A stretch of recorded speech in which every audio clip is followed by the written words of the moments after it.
Battle Station. Everyone.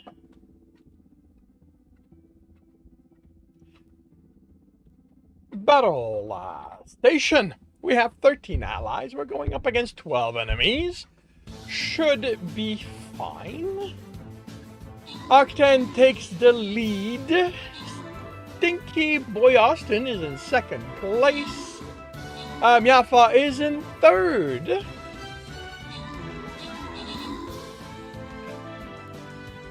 And we're done. We have won. Stinky Boy Austin is in first place, 2 kills, 3 assists. Arctan Telemetros is in second place, 2 kills, 1 assist. And Neon Hollow made it to third with 3 assists. We have Berserkers that no one is currently claiming. Which means that Arctan Telemetros is the one who goes berserk. And we move on to a skin chest before the boss. Wait, why did I think this? Nah, never mind. Alright, so quest-wise, tanks and kill melee. Do we have melee in here? We do have melee. I am going to take a chance with you. Let's see if Badger Guy can deal with the melee. Alrighty, it is past 8 a.m. for me. Time to visit the shop where flying rogues get purchased. Oh, right. I was wondering why I went down from 30k to 26, but I made use of all the spell scroll I had. I had a lot. Keep forgetting to use them. Anyway, so I'm above 20k. I got a refresh. I'm above 25. And that is that. So 30 minutes to see how this turns out. Any glance on the viewer side tells me that, yeah, nope, not at 50k yet. So no scrolls. And good morning, everyone. Good morning and welcome to Thursday. Fourth day of the work week for those of us who work under that schedule. Post-hump day. So I hope you have good walking shoes because it's time to walk down that hump and approach the weekend. You be careful, you don't want to scare it away. Nothing to say on my side. Thank you, EK. EK Rose Wright for the raid this morning. Space Age Mermaid for the follow. Give me a moment.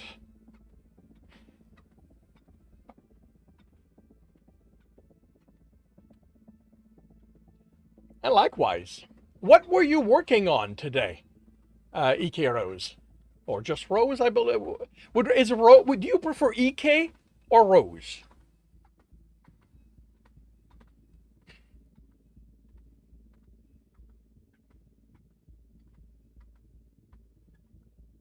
Rose is perfect? Cool. I shall do my best to remember to go with that.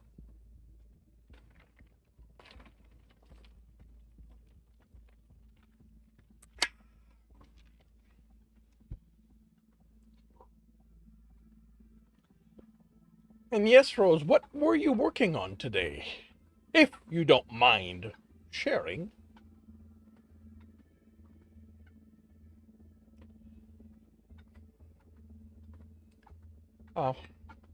For myself, this morning, it will be chapter 73 of The World Witches. Fourth draft of your first novel to be published. Very cool. How is that coming along? I don't have a lot planned for this chapter. Basically, it's more, do I have anything for the chapter? The next point of interest that I want to do something with will be Indianapolis, just to show another city. I've shown Toronto, I've shown Detroit, and I want to show Indianapolis just to get a sense of how different the cities are. You are a romantic suspense writer. Oh, very nice. I have attempted romance. It is not for me. I didn't know that. I didn't think it was going to be for me. I'm not a romance reader. And I did read some romance as research-ish. And I actually, I bought a couple of books by renowned romance authors, and I was left with, is that really romance? And my attempt was, let me show you how it should be done, and which is the motivation behind a lot of my writing. And ultimately, what I discovered about myself as a writer is I can only do romance as a subplot to a story where something else is taking precedence. So my romance story became an action romance story. Well, yes, but the thing is, this novel from a renowned romance author did not even follow the established processes that I had been told romance needed to follow. Basic one is your protagonists have to meet really, really, really early in the series, in the book, and they don't meet until halfway, I think. And this was in the romance category, was one of the bestseller, and I was looking at that, I was going, I think somebody got this wrong, but I did not even enjoy the read. But as I said, I'm not a romance reader, and it didn't feel like a romance to me.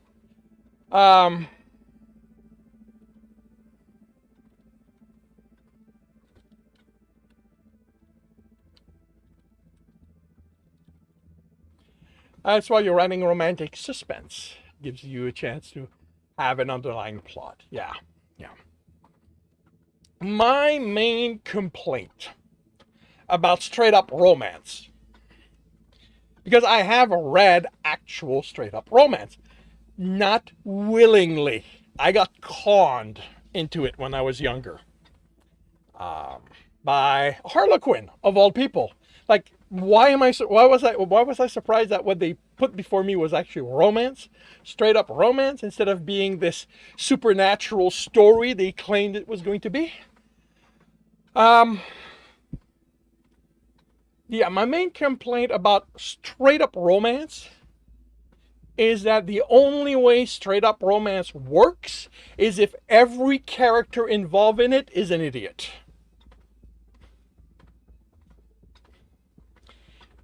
Because the moment one of the characters has two brain cells to rub together, they would literally circumvent all the problems that the novel throws at them. The first one being communicate.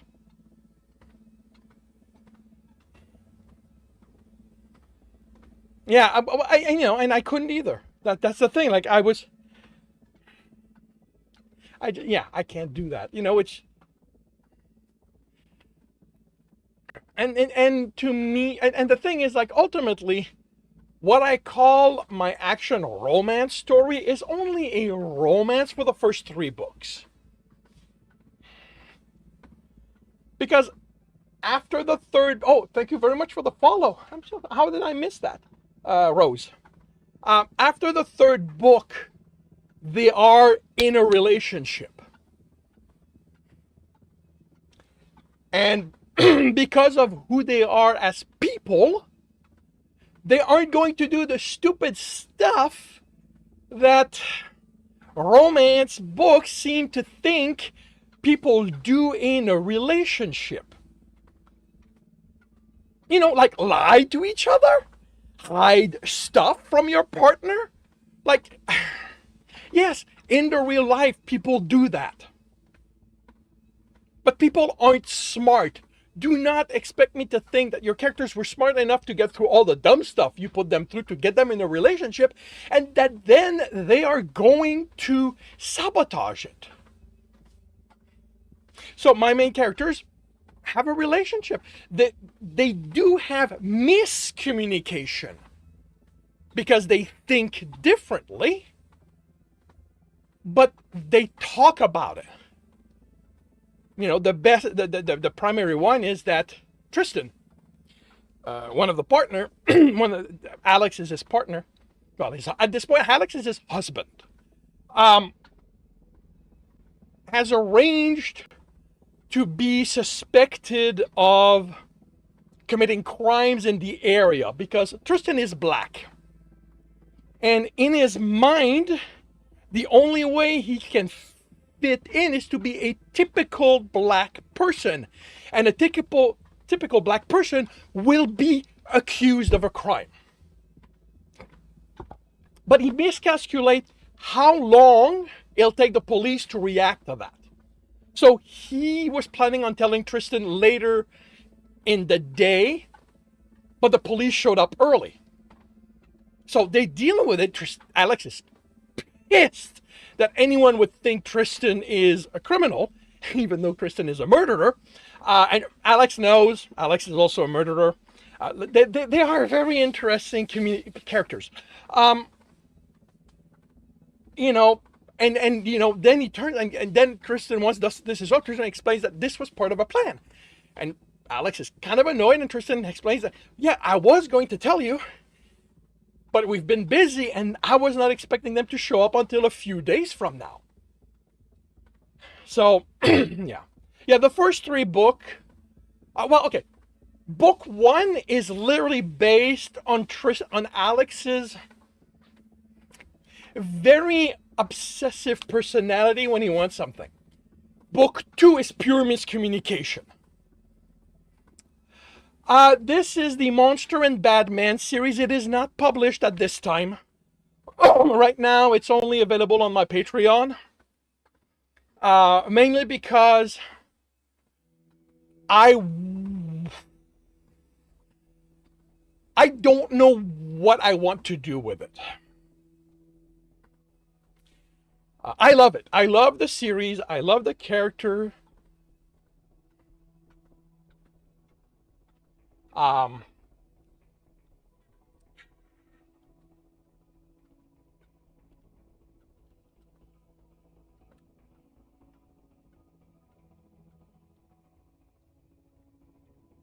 Well, speaking of my Patreon, well, somebody, Stream Element must be talking, must be listening in, because there's the link.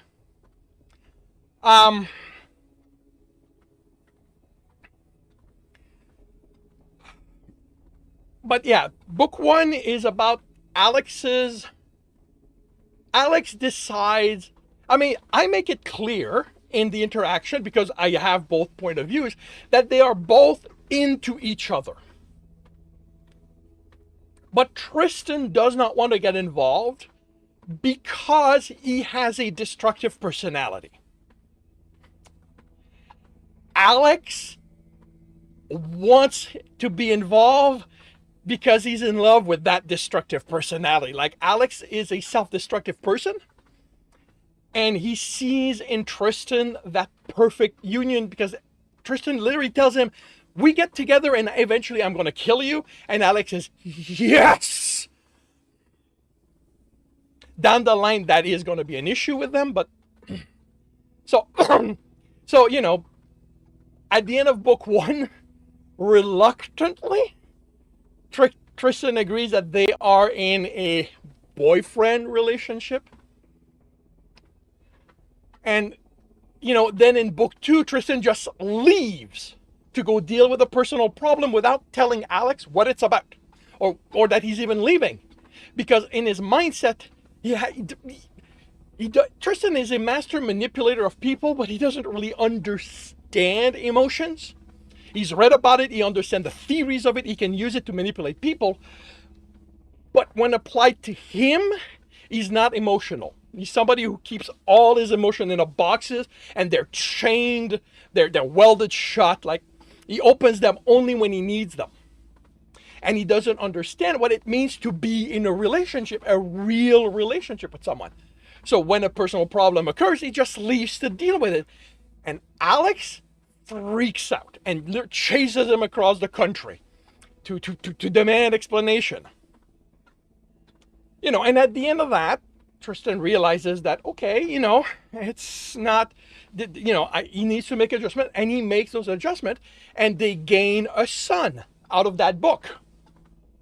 Someone that Tristan rescued many, many years ago that he had left with adoptive parents, and the kid wanted Tristan as his father, so as soon as he was a little older, he ran off and started looking for Tristan, helping people and stuff like that. Got himself in trouble with his biological grandfather. Tristan came to the rescue. Now, Tristan has, taken him in as his son.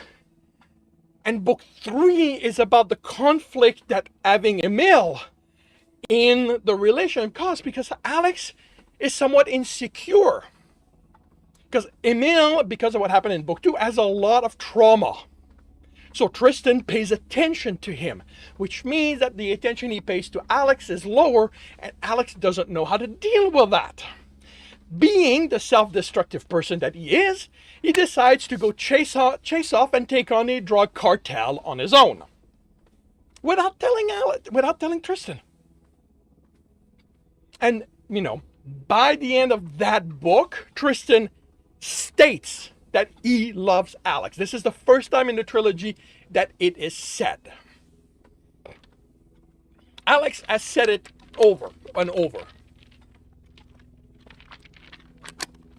But Tristan doesn't realize it until then. And, at that point, they're a couple. They're an actual couple. I mean, because they have to cross back into the U.S., Tristan buys them rings so that they can pass off as a married couple with their adoptive child. Emil, to be clear, is 19. Like, he's not a child. And Alex literally takes that as a marriage proposal, and boom, they're married. Because Alex is a hacker, so as soon as he gets into the U.S., he makes everything official. And book 4, 5, and 6 are the consequences of that decision on their relationship and what happened in Mexico and the human trafficking ring that they were also dismantling in book 1, 2, and 3. And other problems. So yeah, like book 4 and up are more action relationship books rather than pure outright romance.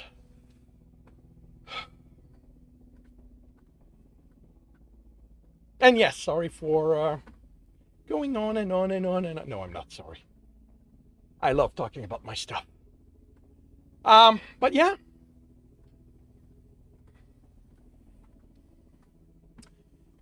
But yeah, that was my attempt at pure romance. Yeah, I love the series. I am working on book 8 at the moment. Draft 1. And this is why I'm not sure what I'm going to do. Right now, all the books are in draft 1. And I have the outline for all the way to book 9. I have plans for beyond book 9, but I don't have stories for that yet. So I'm unsure what to do at that point. I'm also unsure, like I said, I'm unsure what I'm going to do with the story for one significant reason. If I want to reach the romance crowd, I can't publish it as a guy. I don't know why, but there is a definite bias against guys writing romance. Or at least that's what my research, my attempt at research shows. So I have a pen name in mind. I just am unsure if I want to do that, basically. But yeah. All right, so the world which is.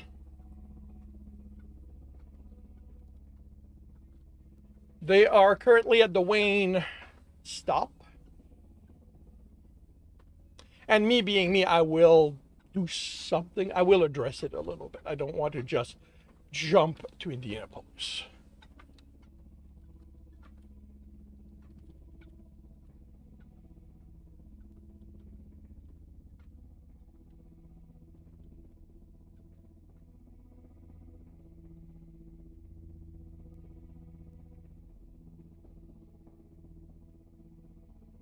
Okay. Keyboard is shifted again. That's the downside of a split keyboard. It's not nailed down and it keeps shifting, and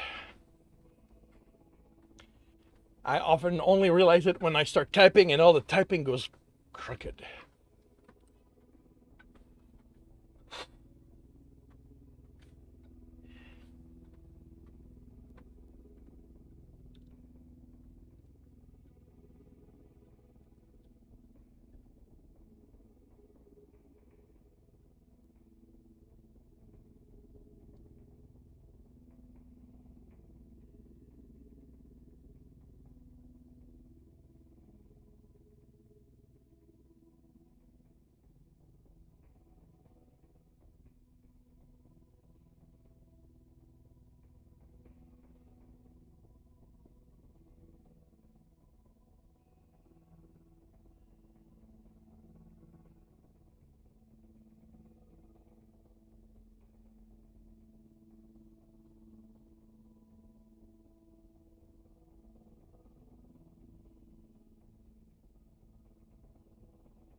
Hey, Akla!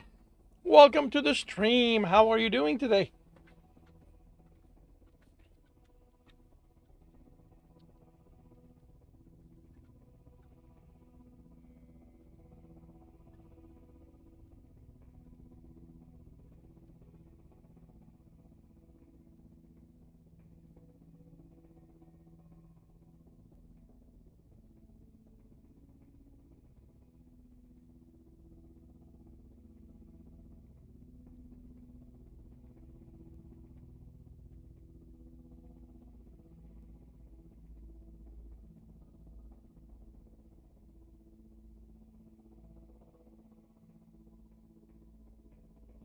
You are doing fine. Very cool. I'm doing well. Thank you very much.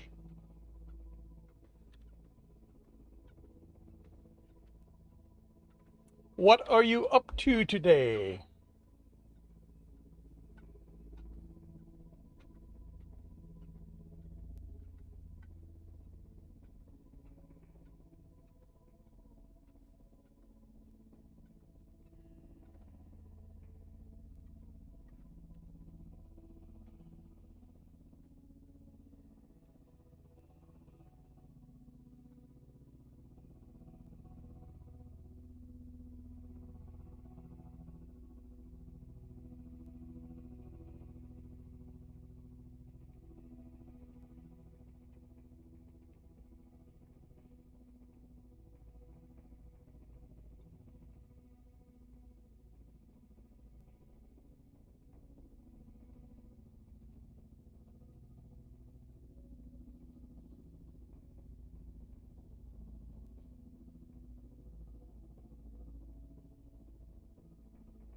Same as always, taking over the world. Very cool.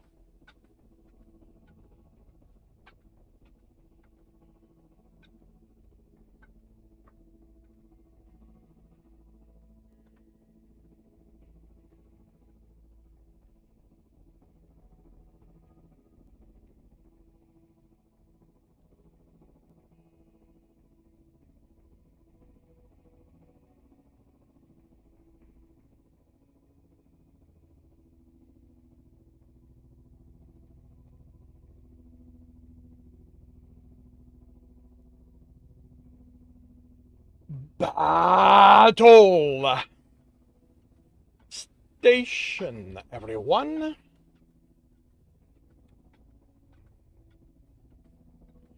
Battle station. We have 25 allies. We are going up against 28 enemies. All right, let's see what if I'm gonna kill stuff I need. Tiger. I've got 2 kill. I only have 2 kills, really. I needed 3, right? Yeah. Anyway, we'll see what happens. JR's in first place. Grinks Cat Tiger is in second. And with that, we're done. We've won. I had 2 melee kills. I'll take that. JR 926 is in first place. 3 kill, 11 assists. Grinskat's Tiger is in second place. 7 kill, 2 assists. And Les Loop is in third. 6 kills. We have gold and no Dr. Derp, which means that Darth Torlin gets the gold.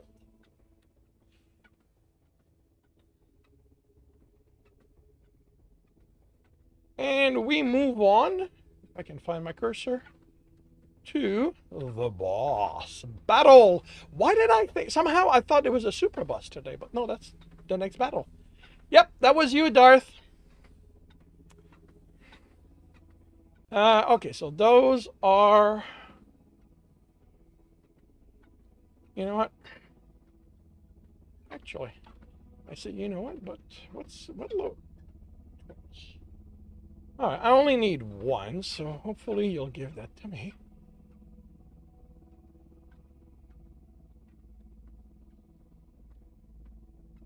Welcome to the stream, Darth. How are you doing today? And half an hour to see how this will turn out.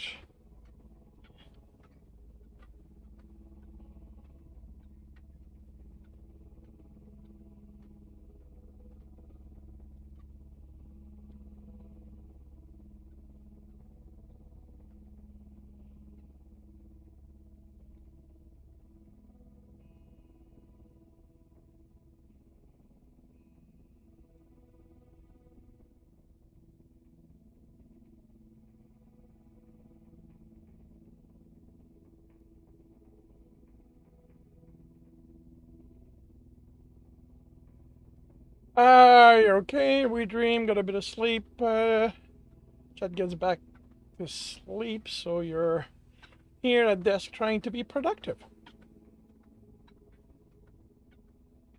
Well, I hope you are successful.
Here.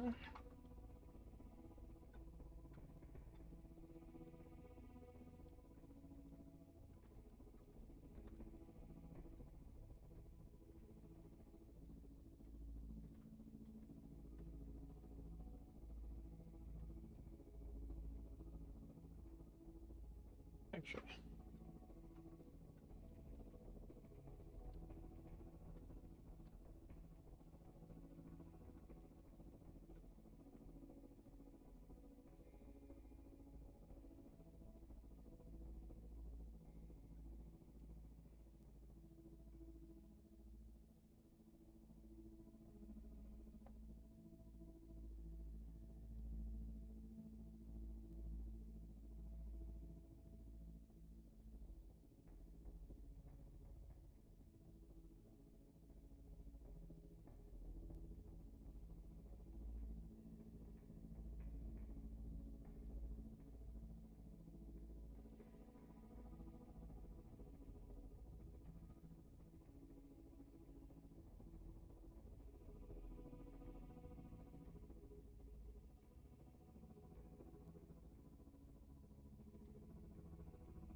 I think that when I do second draft, this front section is going to be tacked on to the end of the previous chapter because I'm literally jumping to Indianapolis after this.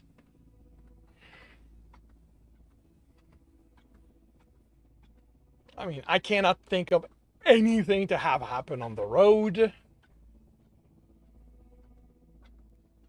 So yeah, I do need to work out a few things though. So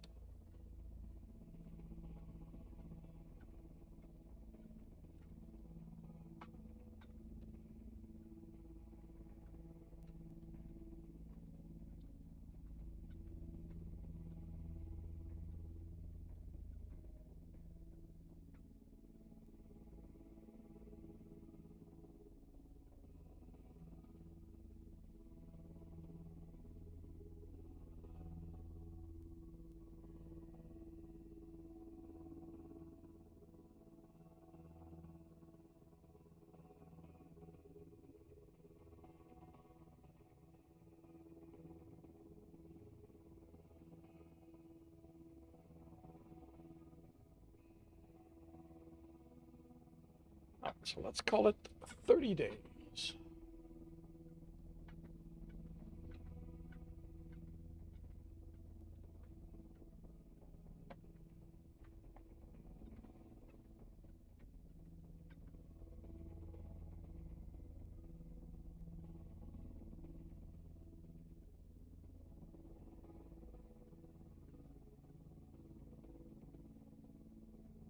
Mainly because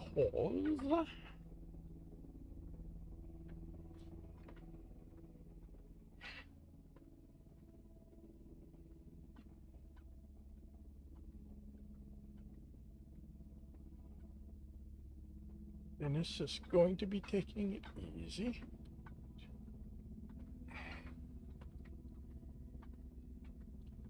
To train. So, archery.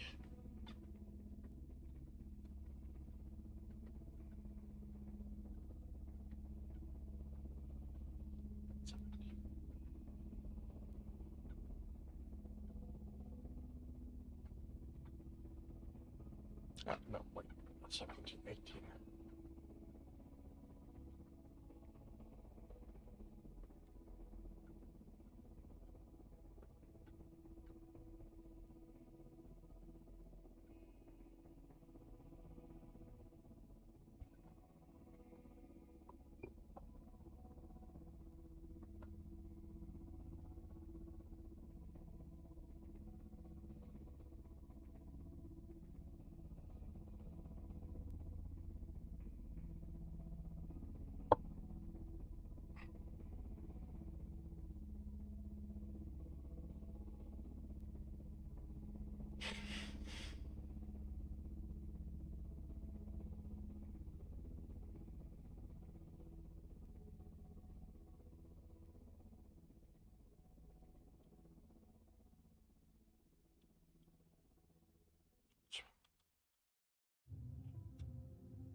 Seven and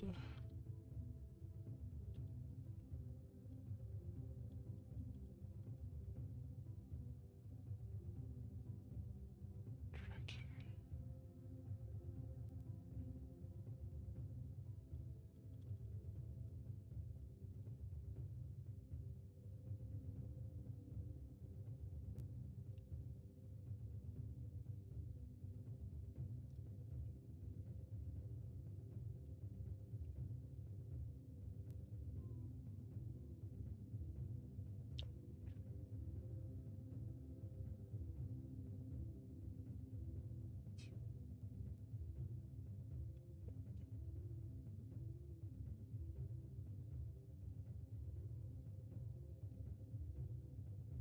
Been doing that for a while.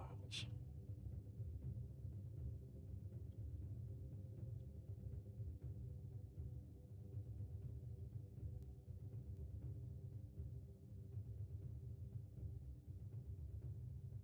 And I think I'm going to average his daily experience gain at 1,000 per day.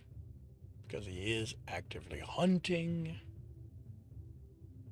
And I'm going to say, I'm going to throw in a couple of monster attacks in there.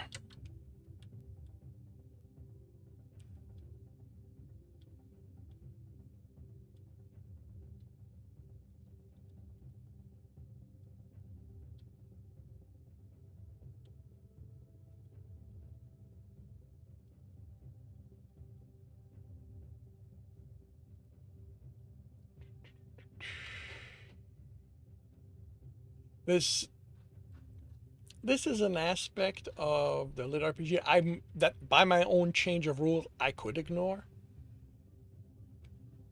but I don't wanna.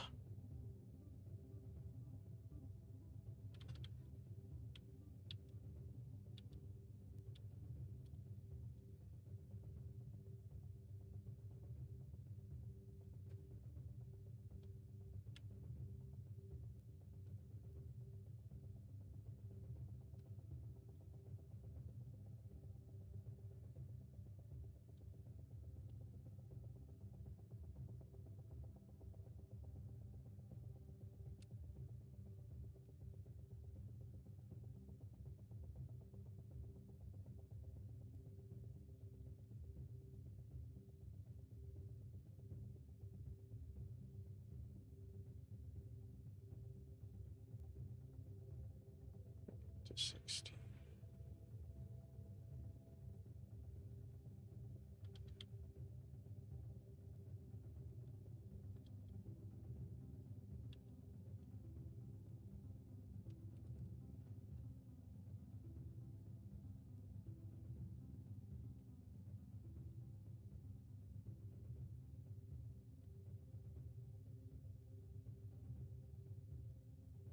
Oops.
Right. Forgot to address one thing.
All right. Did I write down your build, or did I forget to do it?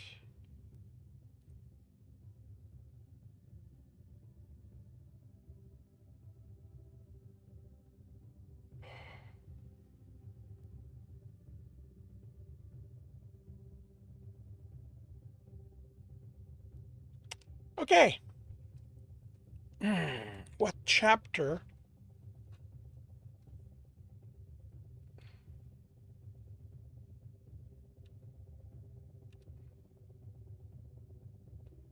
Here.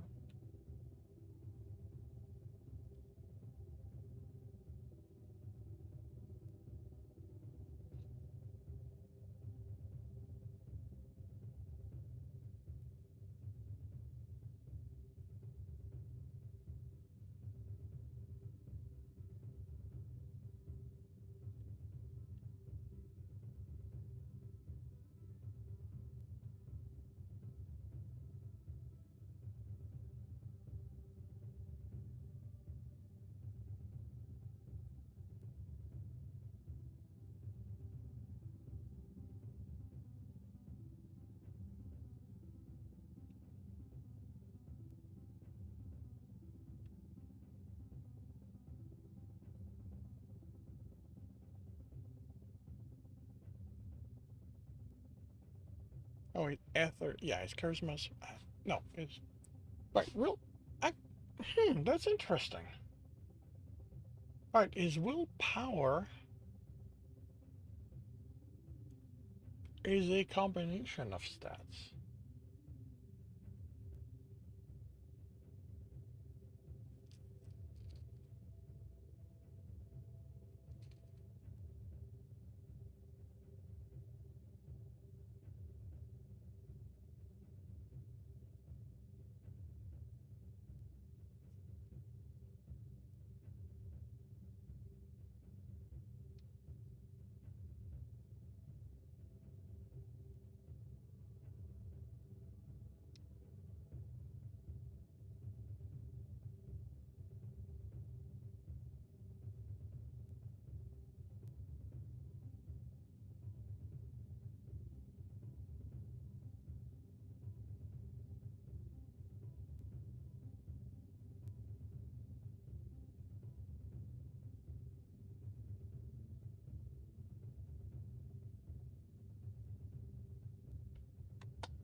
Okay,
you are probably not there anymore.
Battle station.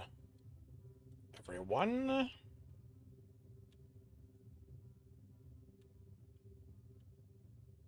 Where's my battle station? We have 29 allies. We are going up against 27 enemies. And we are off. Sigma's in first place. I got 2 kills. I should be good. Sigma's in first place. JR is in second. Neon Hollow was in third. Judy Black Cloud takes over that. Catacrack is in second. GR is in third. Sigma's in first. And I think we're about to be done. Yep, we're done. We've won, and I've completed. I might have completed the token quest too. Catacrack is in first place, 2 kill, 4 assist. Sigma OS is in second place, 6 assist. Luna Chu is in third, 4 assist. We've got gold and no Dr. Derp. We have a Berserker that no one is currently claiming. So, Neon Hollow gets gold, Arc10. Telemetros goes Berserk. And we move on to me grabbing a skin that I really don't care about. Wait, was that a Warlord? Yeah, already Warlord skins. And onto the Super Boss with a... Alright. So we are starting with an easy battle. And then there's going to be token, skin, scroll, something else, and something else. Alright. So first off, I need to clear the quests.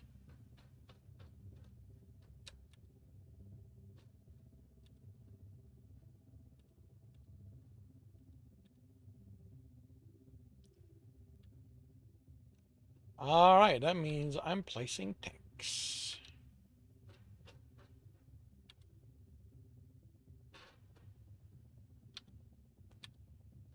Aha! I forgot until now, but now I remembered, so. One of these days, it will become a habit. I bleeping hope. Of course, at that point, they're going to change something, and it's going to get in my way. And, yeah. Joy, joy, joy. Alrighty. Half an hour to see how this turns out.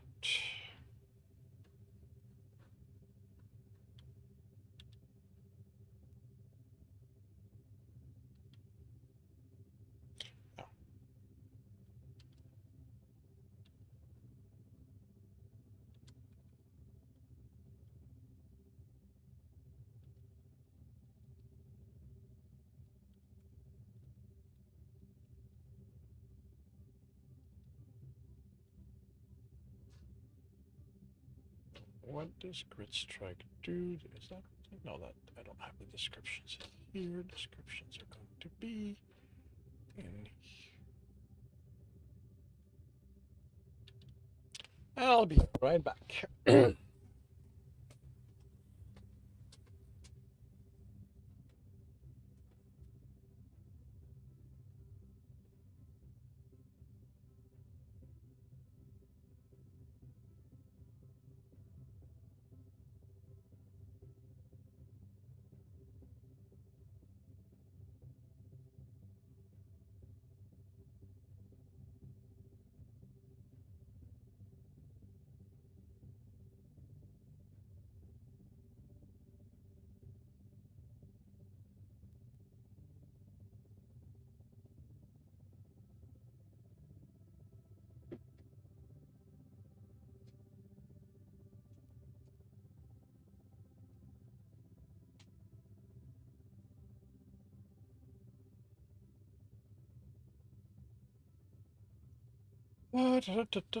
Grit Strike.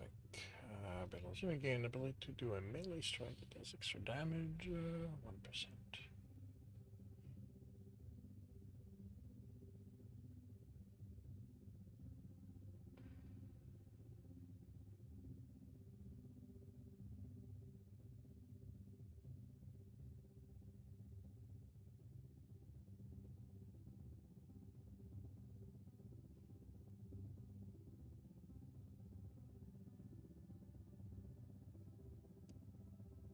Alright, that takes care of the ability points.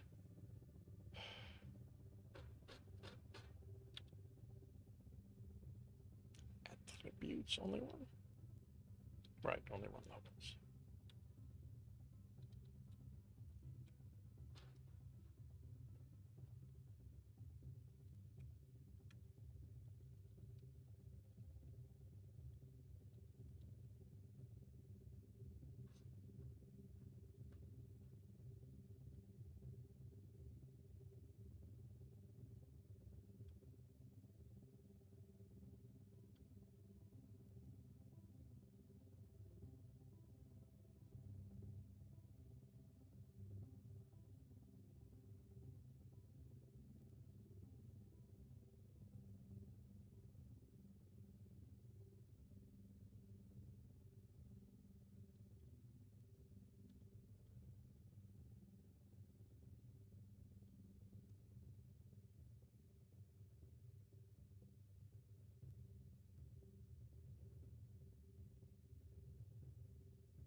Wait, did I screw that up?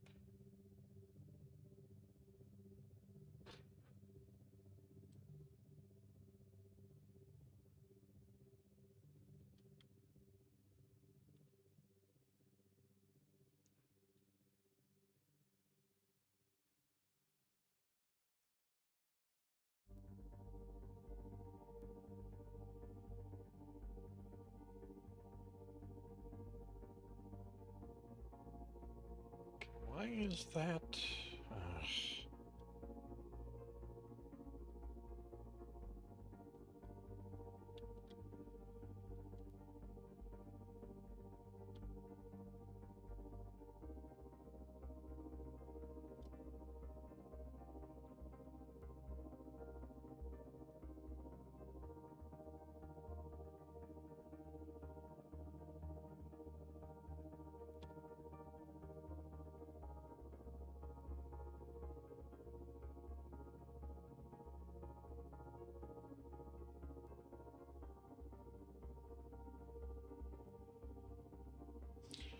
Okay, so what does the skill stat bonus is supposed to mean then?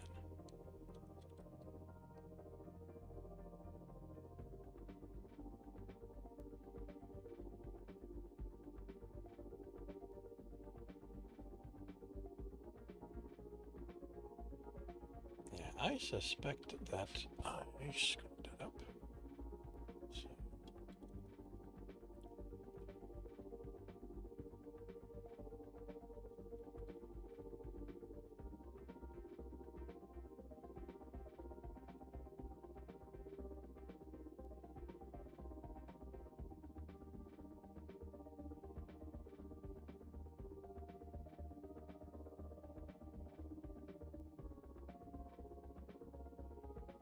do you mean? M41.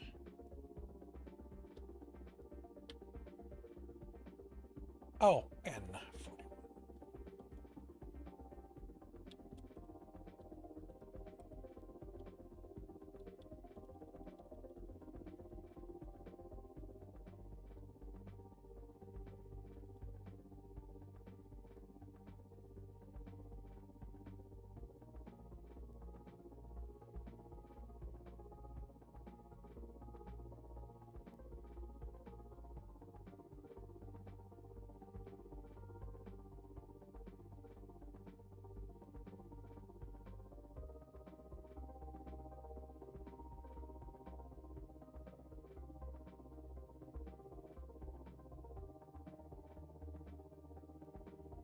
Okay, let's try this organ.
Atoll Station. Oops. Everyone. Battle Station. We have 38 allies. We're going up against 19 enemies. Sigma's in first place. Endless Loop is in second. Sergeant K Dog is in third. And yeah, we're going through the enemies pretty quickly on this one. We're done. We have won. Sigma OS is in first place with 13 assists. Endless Loop is in second place, 3 kills, 2 assists. Judy Black Cloud is in third, tied with Sergeant K Dog, 2 kills each. We've got gold and no Dr. Derp. We have a rogue that no one is currently claiming. So, Endless Loop gets robbed. Katakak gets gold. Wonder where that came from. And we move on to another easy battle on the way to the skin chest. So it's going to be skin, scroll, gold, and the super boss. And I need to place another tank.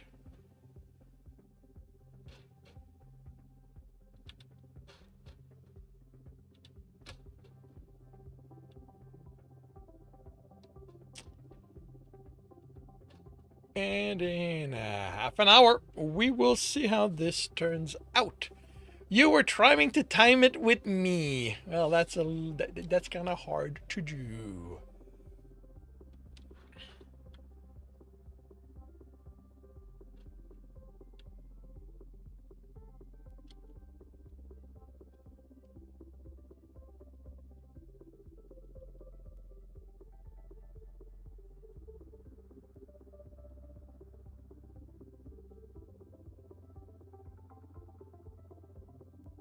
Unpredictable tiger.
I've inspired you a bit. Oh, very cool. You did some research into free dictation software. I think today is going to be playing around with them. Oh, very nice. I hope that works out for you. I've tried them and they don't work for me. Uh, and it's probably because I've spent so much time typing. The connection between my mind and my fingers is a lot easier than my mind to my mouth, so that when I try dictating, the result is very clunky, and so.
Depending on the kind of quality you can really get for free. People are into big open source, more stuff here. Oh yeah, yeah. The one I tried was Dragon Speech or Dragon Speaking, and like it had nothing to do with the app. It was all with the way my brain processes that made it something that I ended up not using. Um,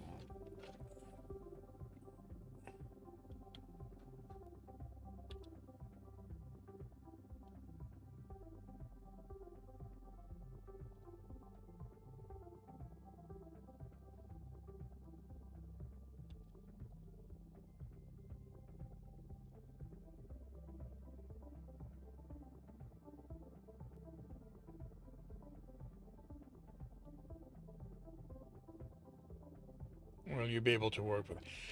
I mean, you mentioned that you haven't been writing for story related stuff for a while. So it might be easier for you to transition to that. You know, I by the time I tried it, I had over 15 years of training myself with my fingers for writing. So I suspect that went quite a ways toward making it very ingrained.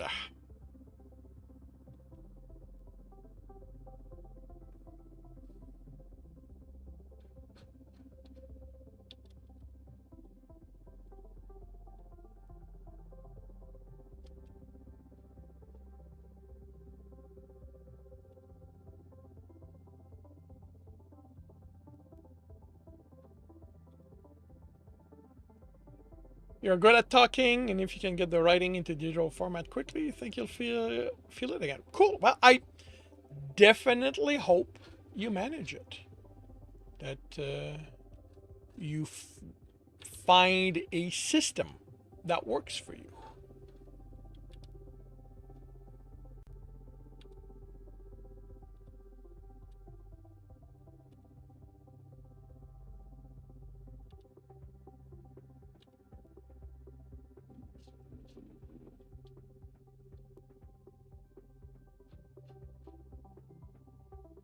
Hey, Decanizer, welcome to the stream. How are you doing today?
I've been busy writing for the last few days. Congrats, but you write software code. Ah, congrats anyway. And your application is coming close to a conclusion. Very cool.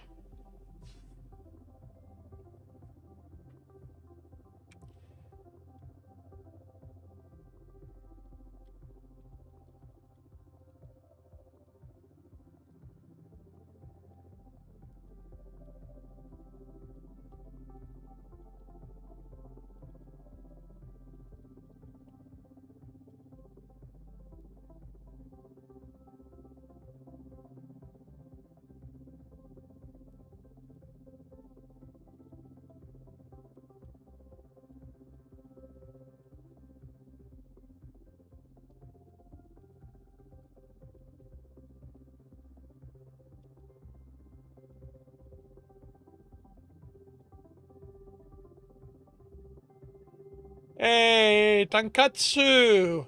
Welcome to the stream from YouTube. How are you doing today?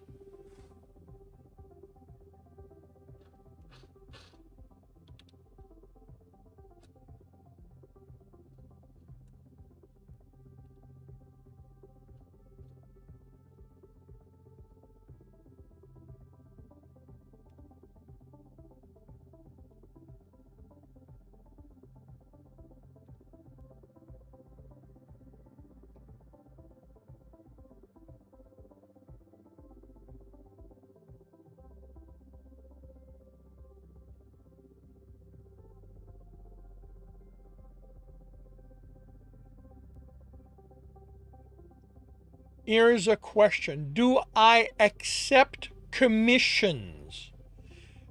You mean, am I willing to have you pay me to write? Is that your question? But it runs?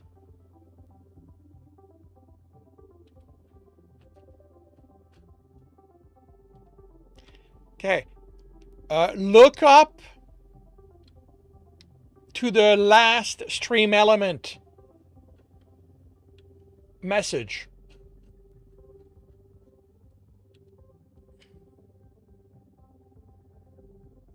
It's literally the one that just came up literally addresses that question.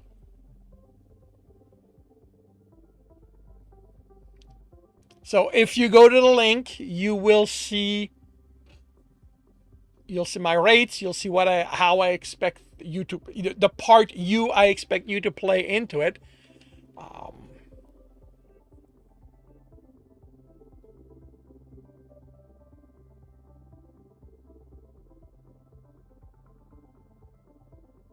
The quick of it is I'm not cheap.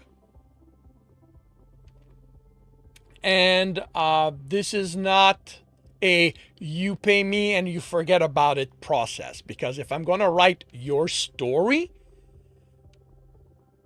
I'm going to need your help to make sure that it is properly written.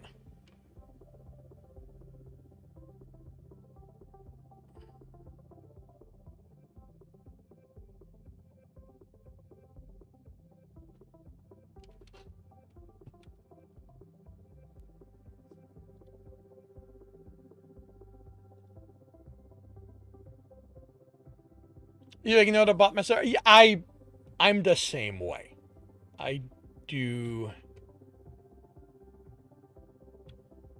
I do tend to ignore bot messages myself, uh, but I figure not everybody does, so it's a way to let people know about it.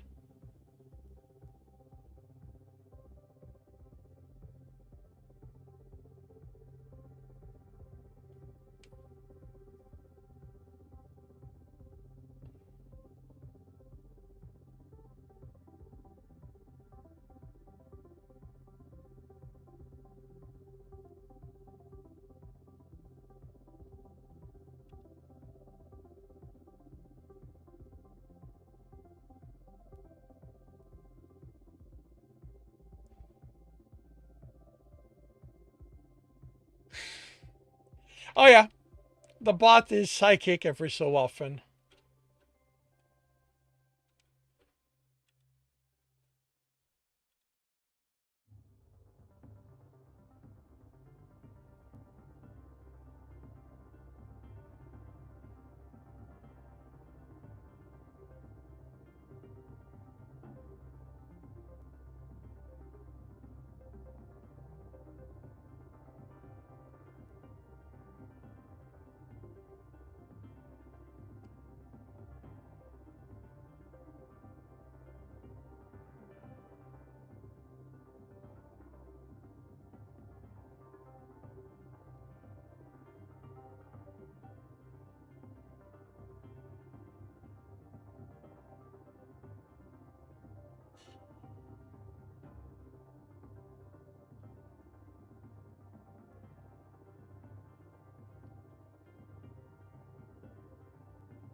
I will be right back.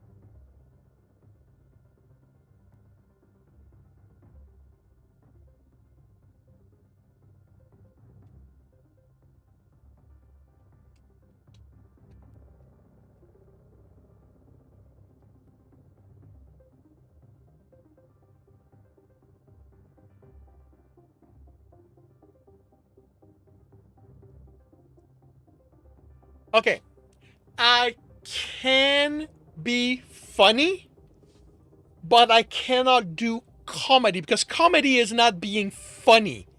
Comedy is writing funny stuff with a purpose. I can't do that.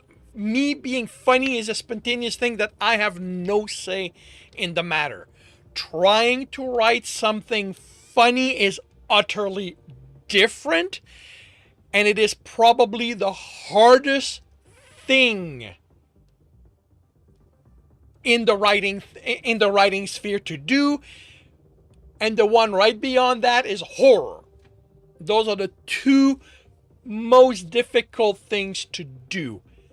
I think I might be able to pull off horror, but I know for a fact I cannot pull off comedy. I can add humor here and there, but writing an outright comedy is well beyond my capabilities.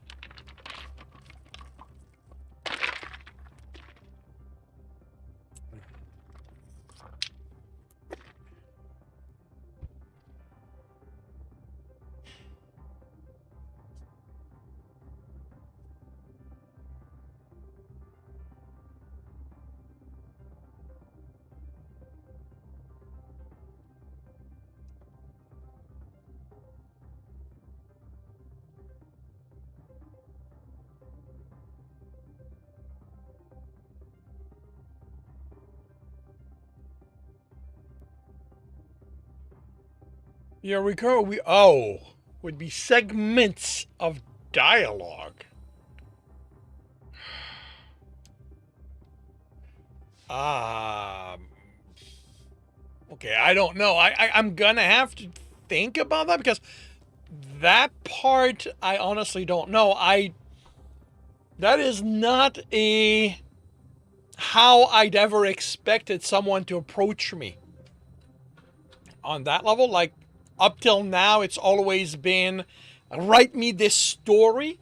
So, which is why the commission sheet is built that way. So, I am going to have to think of that. And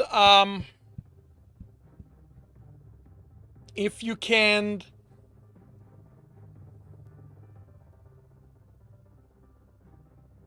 if you can link me a chapter in which there's dialogue where you'd want my help, like just so I can get a sense of what that means, because right now it's very nebulous as a question. So just so I could get a sense of what what it would mean to do that.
We're getting some of the bits digitized and organized over the next few weeks. Gotta find a place where you need to keep an eye on it. Okay, cool.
Hey, Arcade W Gaming! Welcome to the stream from YouTube. How are you doing today?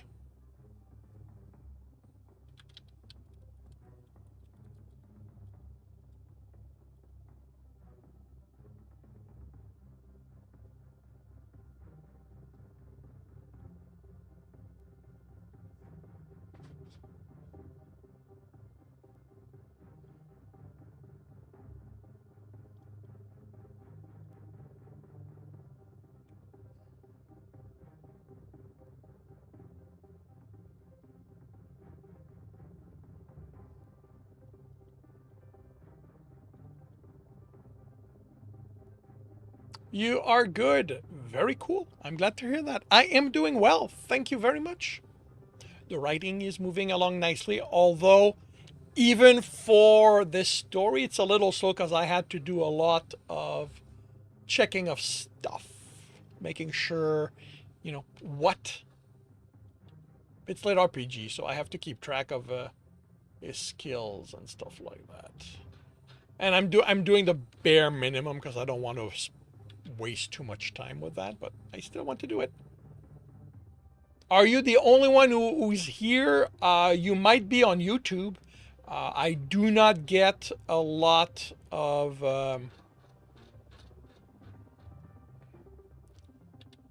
If I check on YouTube, yes, you are the only one there. If you look in the chat itself, at the bottom, there's the chat there. You will probably see people from Twitch say something once in a while. I do not have a very active chat most of the time.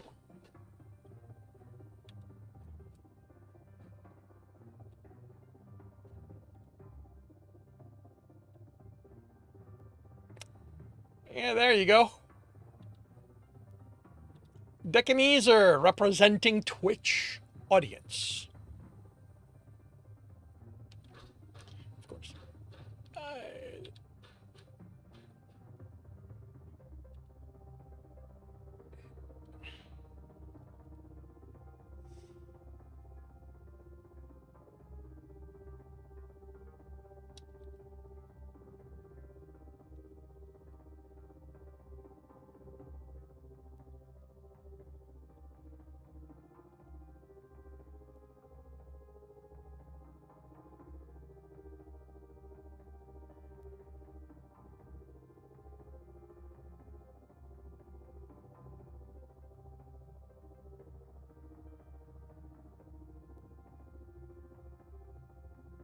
Love talking to me, to us. Well, we enjoy having you.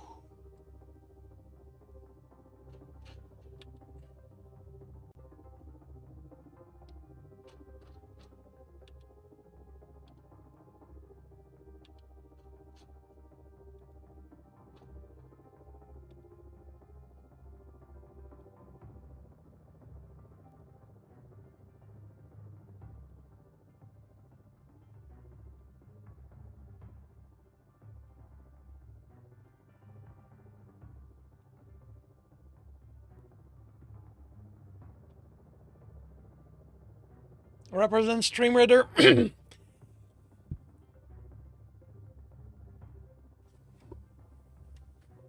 Stream Reader, yes, you do. You do represent Stream Reader. It's just that on the level of YouTube, I don't know that it's has quite the same impact because it's not something they can participate in. The conversation is something they are able to participate in.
Actually, no.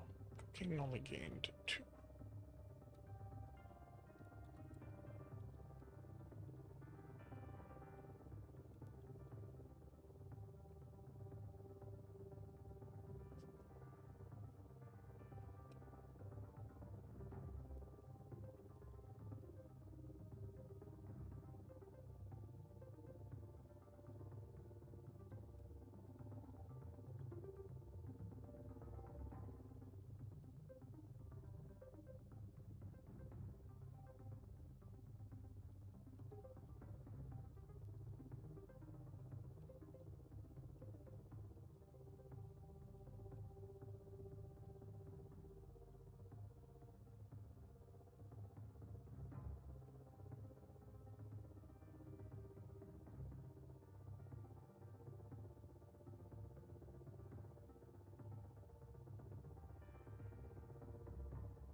Atoll. Station, everyone. There we go. Battle. Station. We have 46 allies. We're going up against 21 enemies. And we are off with Sigma in first place. Decanezer is in second. Karakrak is in third.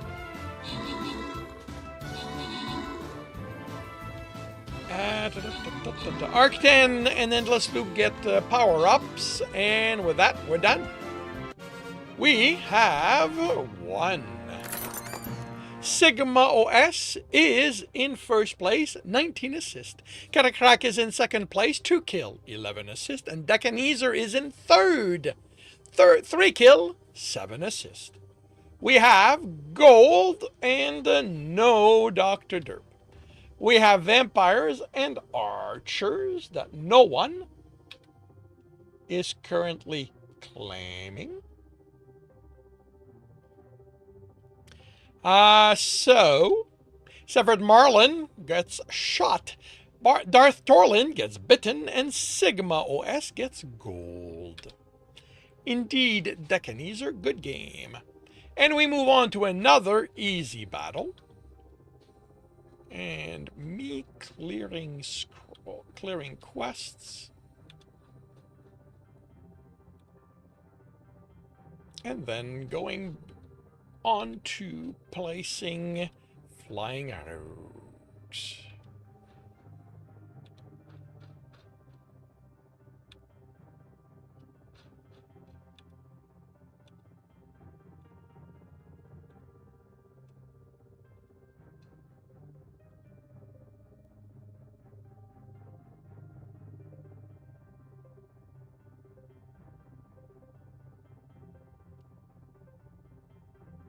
Come on.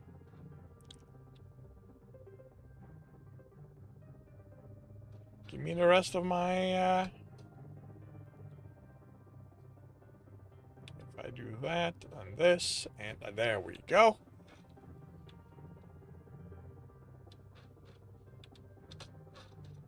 Alrighty, half an hour to see how this turns out.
Ooh, you can't find your notebooks. Yes, yes, it is. Well, I do hope you manage to find them. That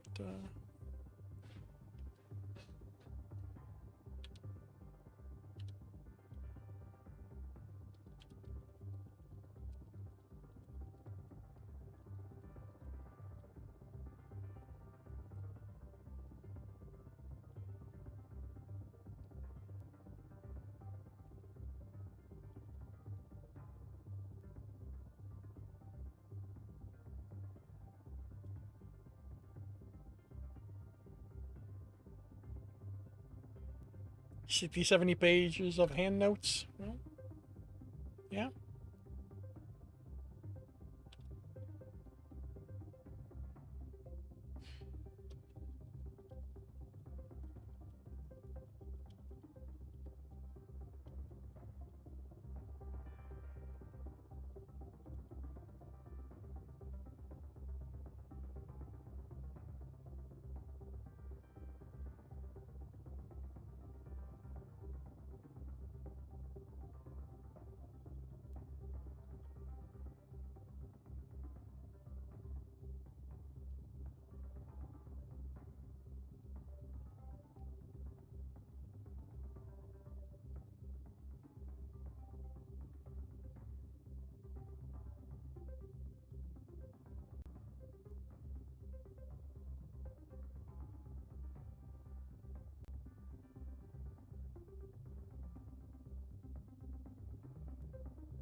Hey, Mr. the Cat. Welcome to the stream. How are you doing today? Oh,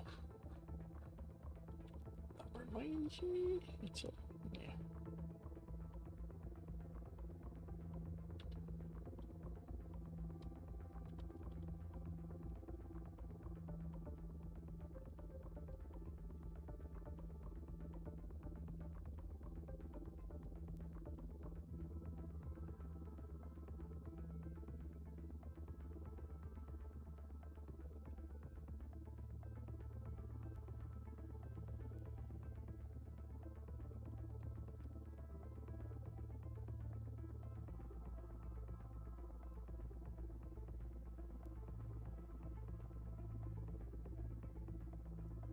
Oh, what did I say about your bad? Was bad about your description? You're asking me about something from last week. I honestly could not tell you what I said. There should be a video on demand. My advice is grab it and find wherever it is that I said that, because I would probably have to look at the text again to even hope to get a sense of what I might have said. And the thing is, I might not feel the same way about it this time. So, yeah, I'm.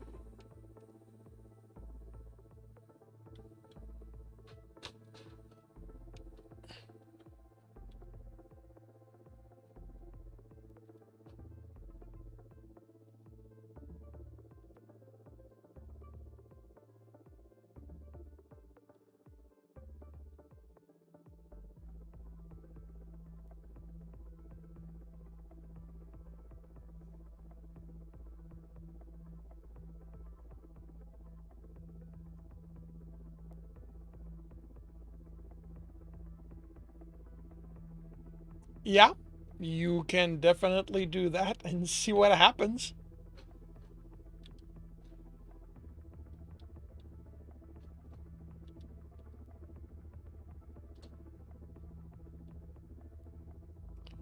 Turn to your old friend Rowan. He was thin-faced, dark-skinned wizard with a pair of glasses resting on his long, pointed nose.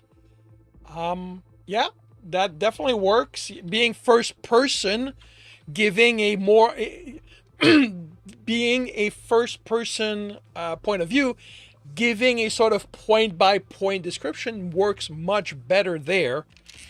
So yeah, that works. You know, by itself, it works well.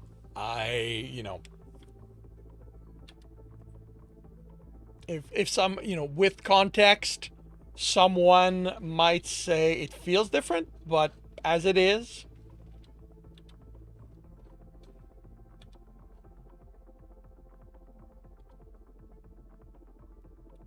it works well.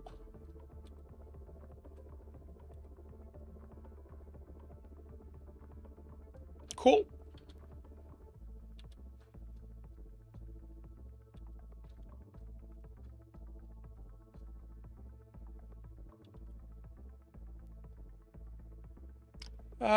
Going to work on rewording them first 2 chapters for next time. All right.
What?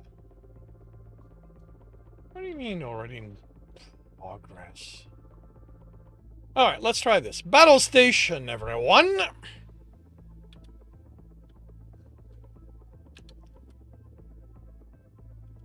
Battle station. We have 45 allies. We're going up against 31 enemies. And Sigma takes the lead. Luna Chu's in second. JR is in third. Decanizer, Bob Gamerfleet grabs power-ups. Montre jumps second place. Luna Chu's in second. Montre is in second. Sigma still in first. And we're done. We've won. Sigma OS is in first place with 9 assists. Luna Chu is in second place, 8 assists. Montre is in third, 7 kills. We have Lancer. Do we have a Dr. Derp? That's their backup. No Dr. Derp. We have Warriors. We've got Healers. We've got nobody claiming them. So that cosplay grill gets healed. Montre gets lanced, and Sigma OS goes to war. And we move on to a moderate battle before the skin chest. Really?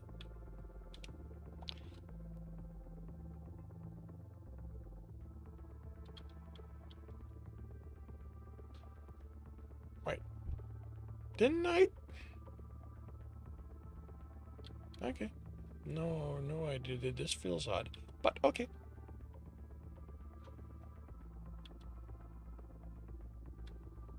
Alright, so that's just not updated.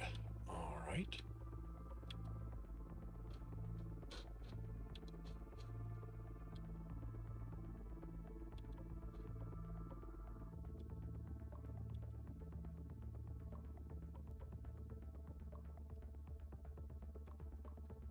Alrighty then. Half an hour to see how this turns out.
1300. That's kind of what I expected.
Hey, Christy. Welcome to the stream. Thank you for the lurk. I hope you have a good day.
I will be right back.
Battle station, everyone.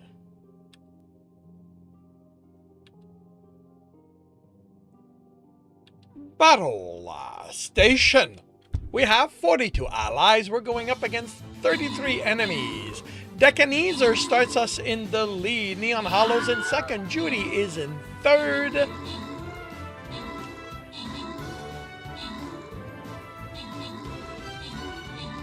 I died. Oh well. Monterey is in first place. Endless Loop is in second. Judy Black Cloud is in third. And we are going for what here? Okay, we're done. Oh, I see. That's a support class. Monterey is in first place. 2 kill, 12 assist. Endless Loop is in second place. 10 kills. Judy Black Cloud is in third. 1 kill, 9 assist. We have vampires and busters that no one is currently claiming.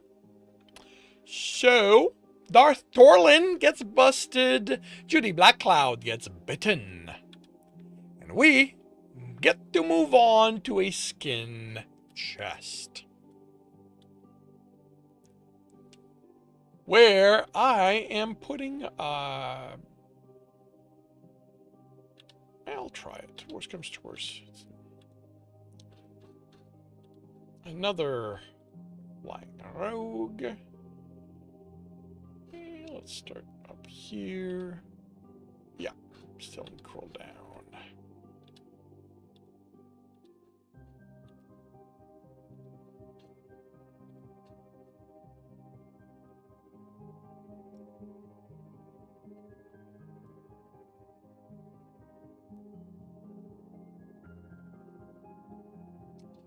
Alrighty, half an hour to see how this turns out.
Found it, but it runs cool.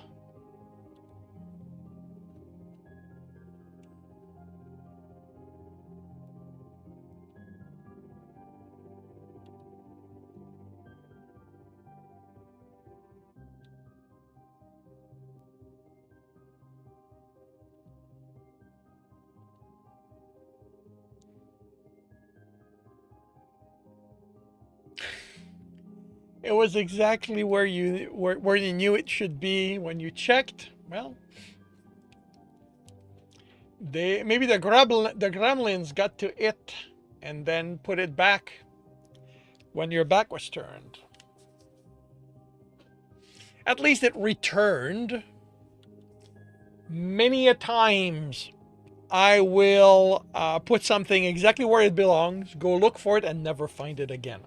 There are plenty of things in this house that I know for a fact that when I was done with them, I put them where they belong, and I've yet to find them again.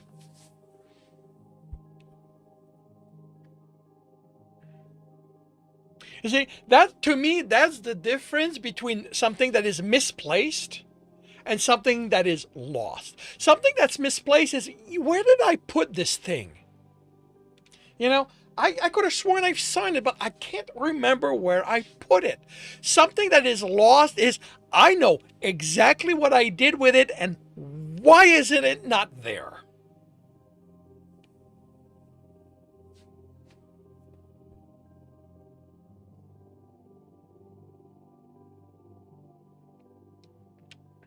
Yeah.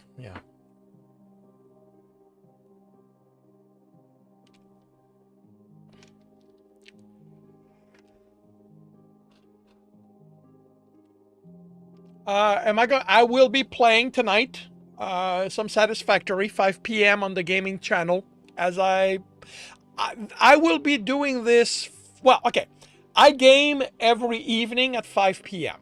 That is part of my schedule, Eastern time. Um, and it's going to be Satisfactory until it drives me insane. I intend on taking this run slow. So I'm hoping that's going to delay the insanity and maybe postpone it entirely. But this is Satisfactory. It has yet to lose. So we'll see what happens.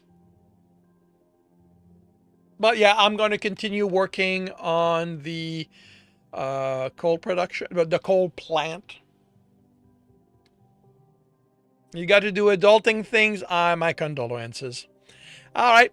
See you when you get back here or on the gaming channel. And oh yeah, well, the thing is, like, I am going to build a building around it.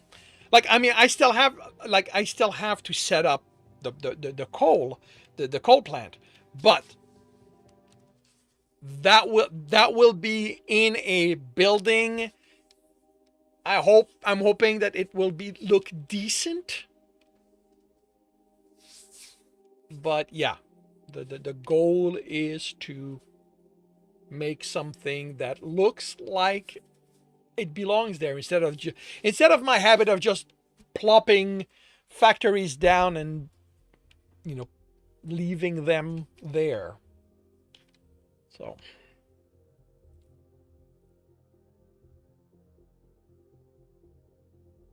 I've got a bit of an advantage with the coal plant because this is like my 10th run. So this is kind of the 10th time I've built a coal plant, so I know how to build them. And I took the time to put everything down, so I'm not getting surprised. I'm going to I have screwed up somewhere. You keep thinking to save, you're going for the stream, you should do acidic stuff, you never do. This is not my first time trying. I'm hoping this is the first time that I'll at least partially succeed.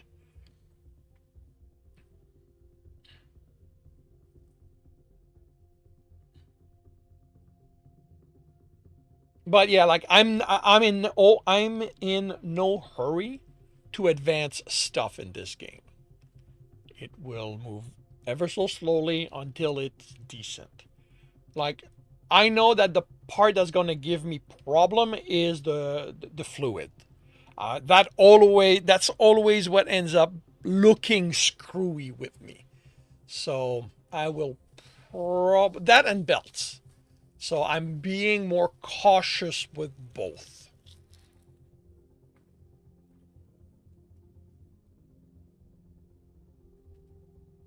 and hoping to do something decent. Alrighty, enjoy your lurk.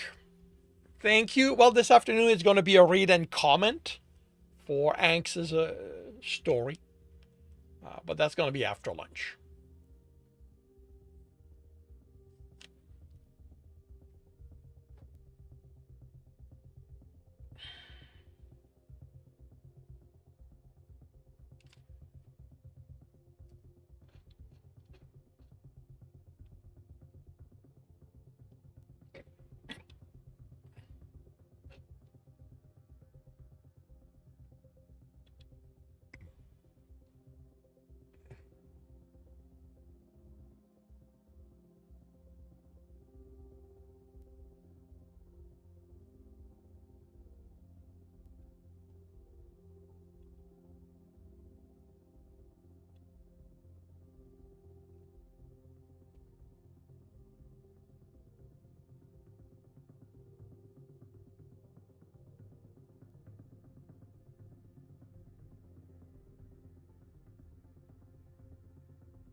All right, it is lunchtime.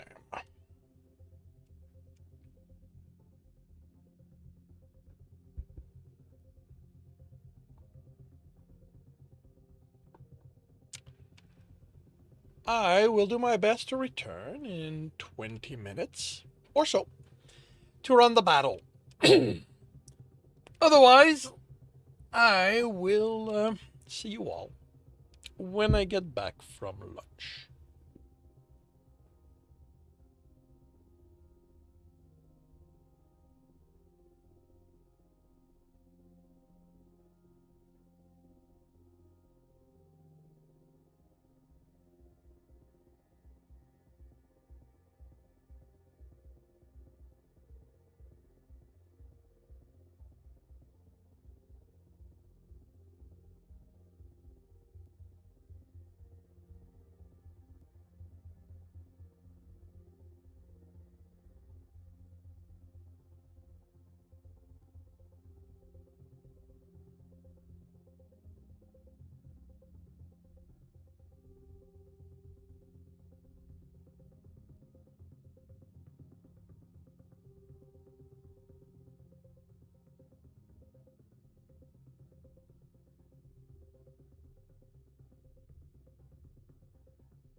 Atoll Station, everyone.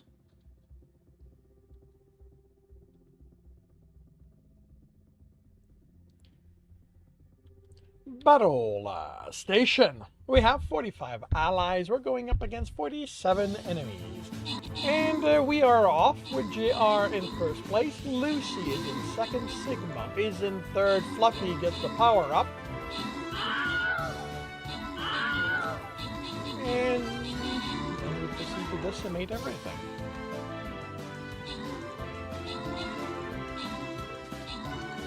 We're done. We have won. JR 926 is in first place, 11 kill, 10 assist. Lucy Fur is in second place, 12 kill, 1 assist. Severed Marlin is in third, 2 kill, 8 assist. We have gold. Do we have a Dr. Derp? We do not. We've got Musketeers. We have Berserkers that no one is currently claiming.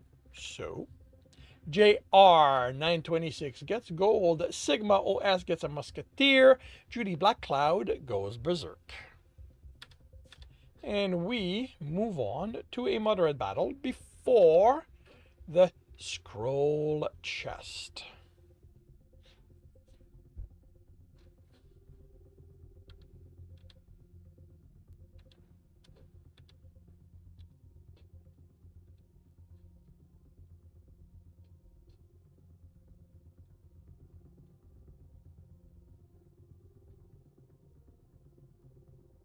Alrighty. We will see how this turns out. No worries, Angst. Yep, we'll see how this turns out when I get back from lunch.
Atoll.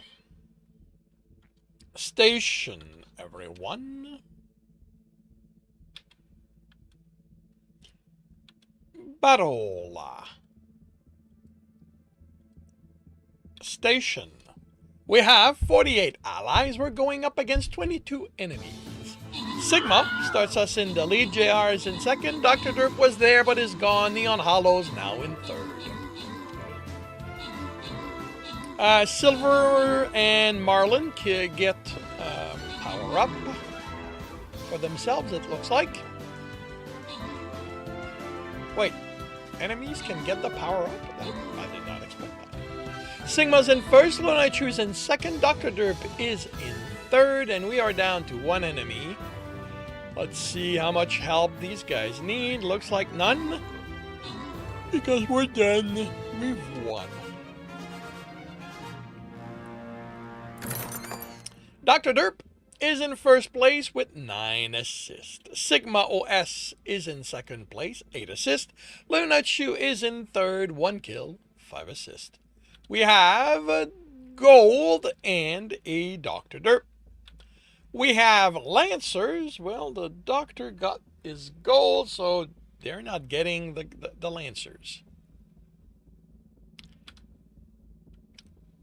Astromage and Endless Loop get Lancers. Alright, we move on to a scroll chest on the way to a gold one. We should clear the super boss today if we win everything, I believe.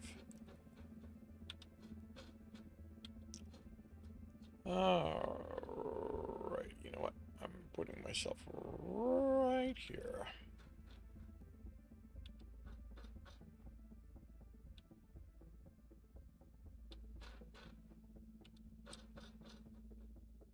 And in half an hour, we will see how this turns out. And this afternoon, it will be a read and comment more of Leo and Honore's story from Angst. So, shall simply wait for Angst to arrive, tell us that she is ready for this, and then we'll move on. You do like these two? Very cool. Well, I mean, it's good because you write them. It is an enjoyable story. That is definitely for sure.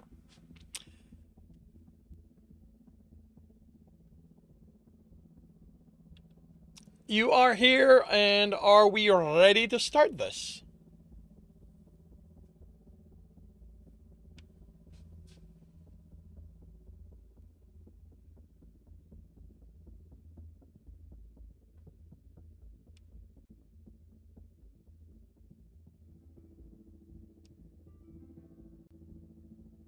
In my world, oh no, yeah, they. Well, I mean, there's a couple of worlds that I have.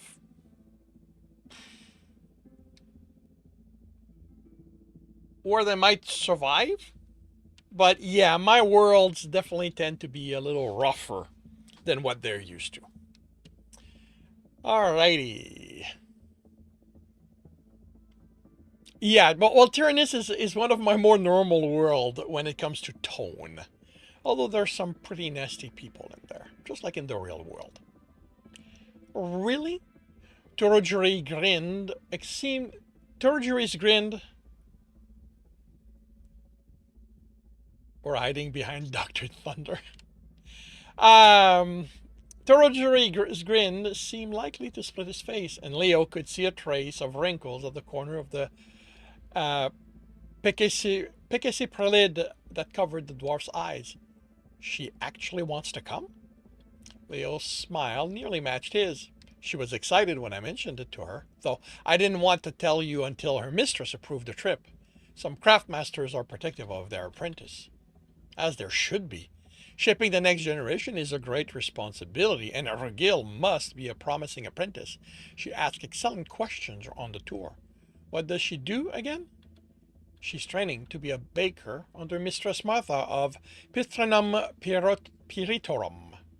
I suppose that's not very close to astronomy.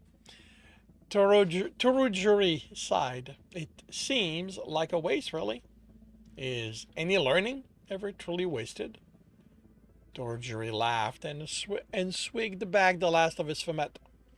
That's a question for the philosophers, my friend, and all life begins with food, after all, even if our wares weren't for the likes of me. Aren't for the likes of me. Leo sipped his own cup more slowly. He was still developing a taste for ferment.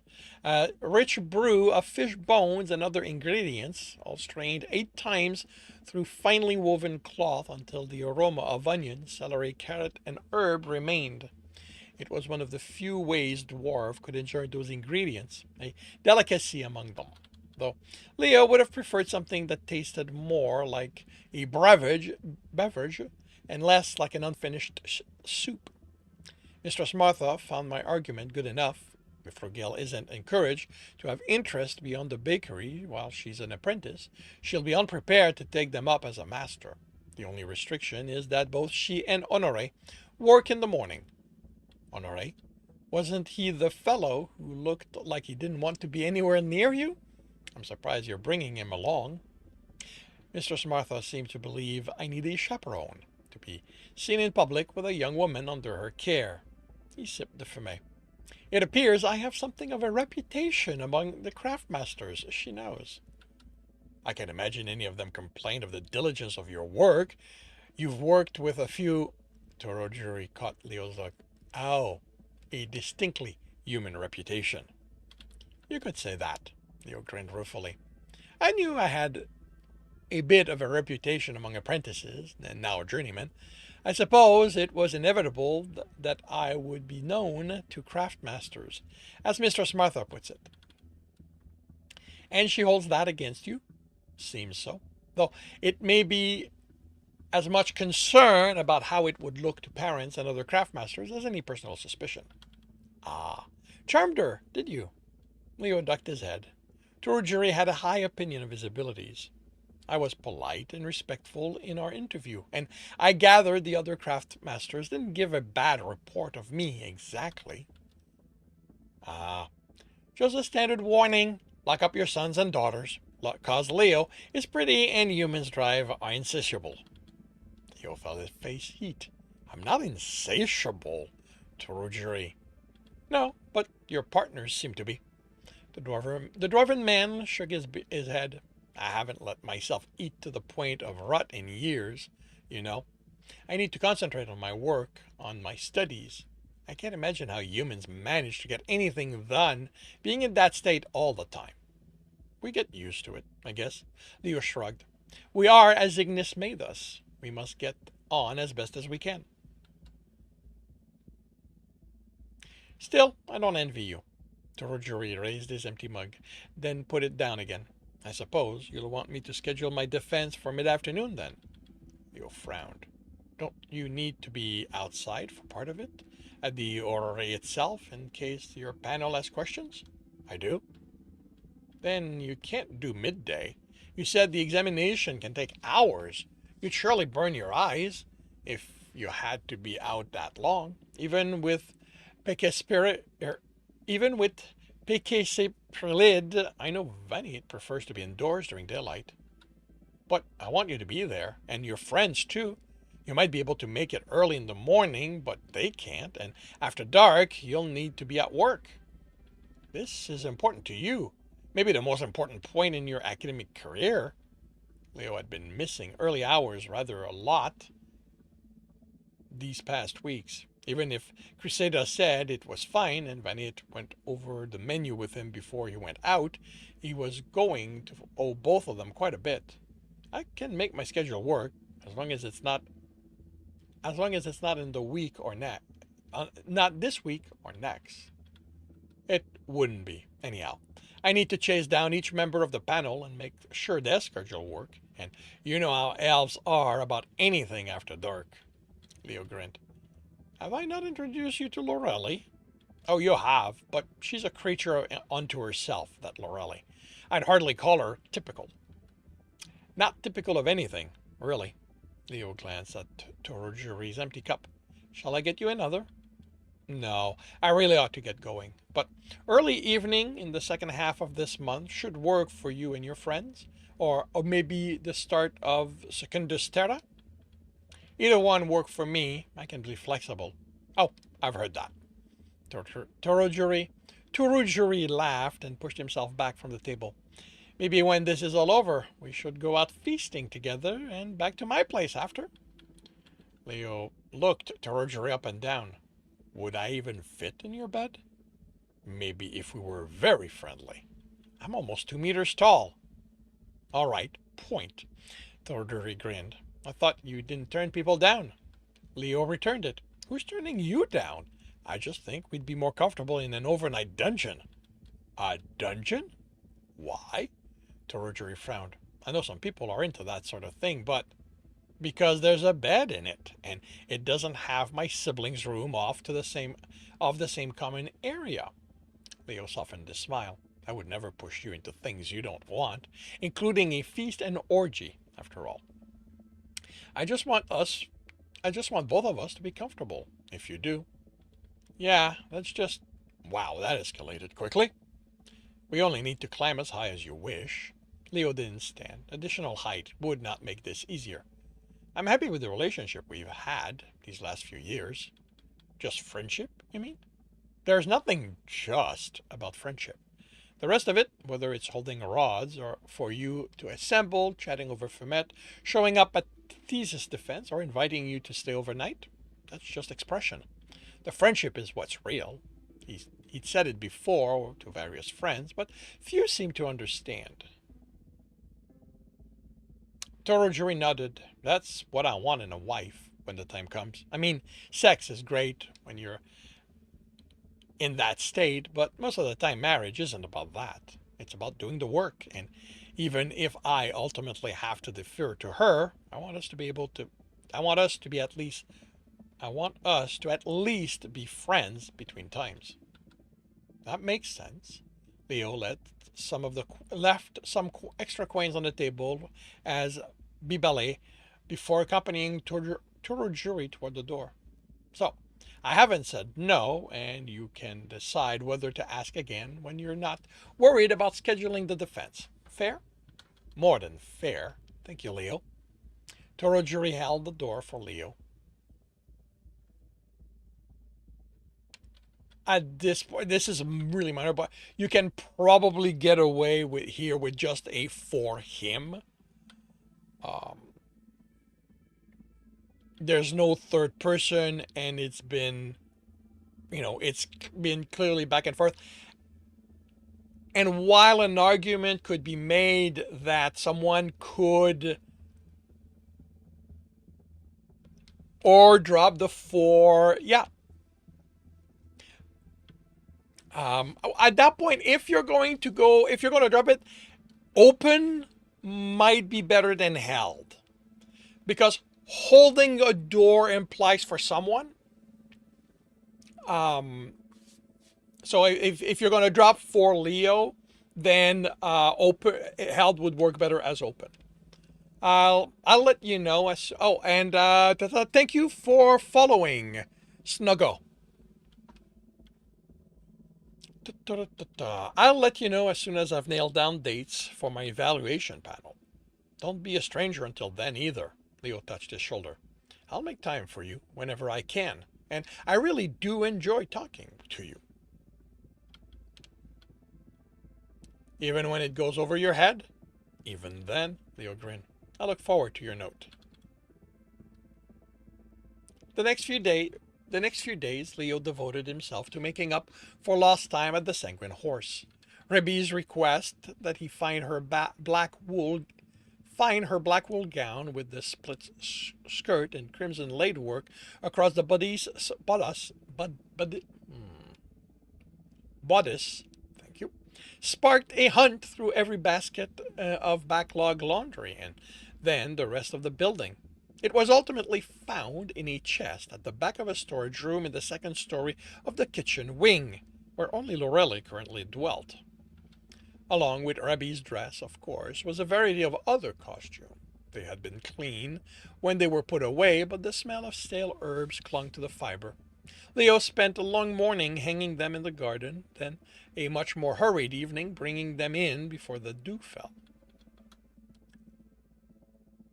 Volitendi's morning was spent cleaning the sewer below the latrina, which he usually tried to do on the first of the month.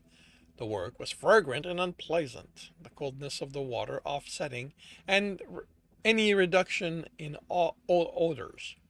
But it needed to be done. After he'd cleaned muck and done the visual inspection of the stone lining that After he'd cleaned muck and done the visual inspection of the stone lining that was possible with he picked up a prepared bag and took himself to the bath.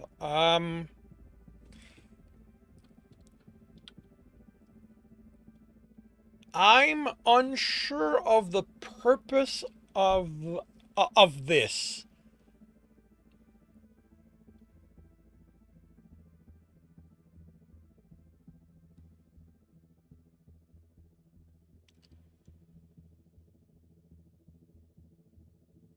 Mainly because it seems to imply that there's other type of checks that can/should be done. And if that's the case, why not mention them? Does that really need to be? Okay. Um, does it really need to be mentioned that a magical way of checking is possible? And if yes, you feel that it needs to be touched on, I think you should touch on it directly here because magic is so rare in your world that this line does not make me go, oh, she means magic. It makes me go, what is she talking about?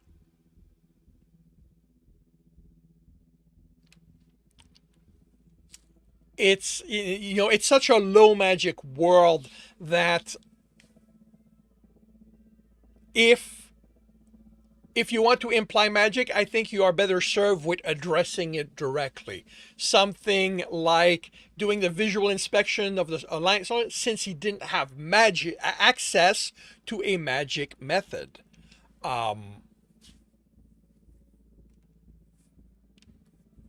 It implies a more thorough inspection. Only somebody with the legacy of terror could manage.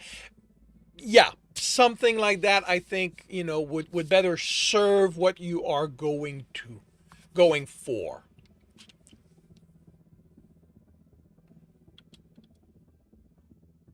He picked up a prepared bag of clean clothing and took himself to the bathhouse. Spurcorum's bathhouse was not as luxurious as the Banilium at the Sanguine Horse. You are welcome. That's kind of why you pay what you pay me for. The balneum at the Sanguine Horse, but it was clean and well maintained. More importantly, it had a feature Leo hadn't seen outside Cleoclan's Fuller's.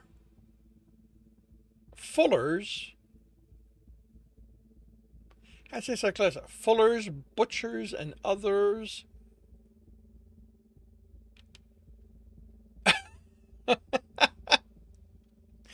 Thank you very much for the bits. Angst. All right.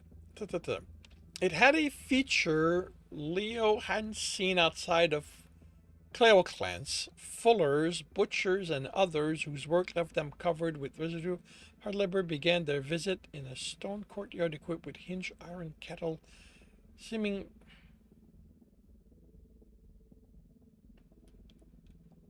Okay.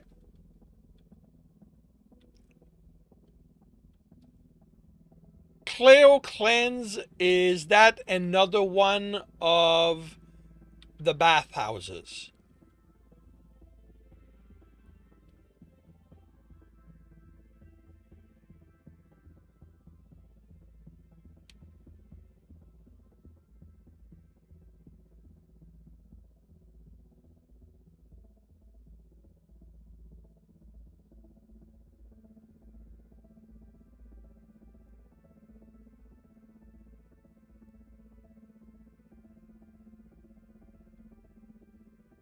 Okay.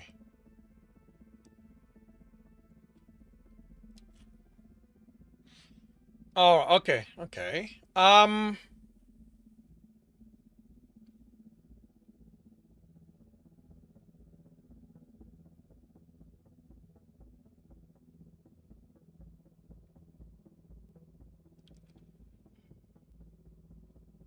Okay. Um,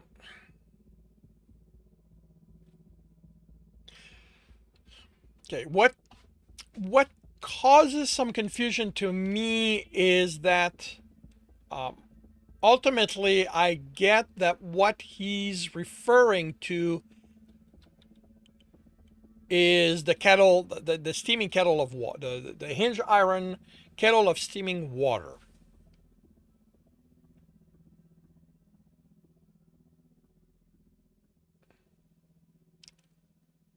Stone quarter equipped.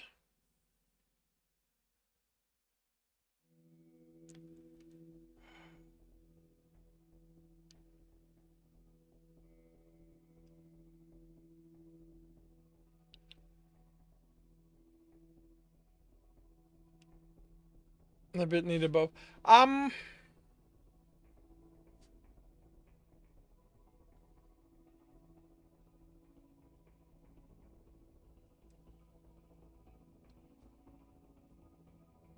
yeah, that might help. I mean, and my issue, like I was asking that for clarification, but ultimately that's not okay. What happens is that, more importantly, it had a feature Leo hadn't seen outside of Cleoclans. The expectation is that said feature is the next thing that's going to be mentioned. And instead, we get a list of jobs and then their state and then the item in question, the feature in question.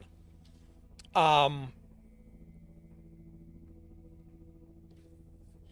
so the feature in question is that the entryway, the entry courtyard, will have these hinge iron kettles of steaming water. Is that what you are um, aiming for? Is that what is that the feature in question? Did I get that correctly?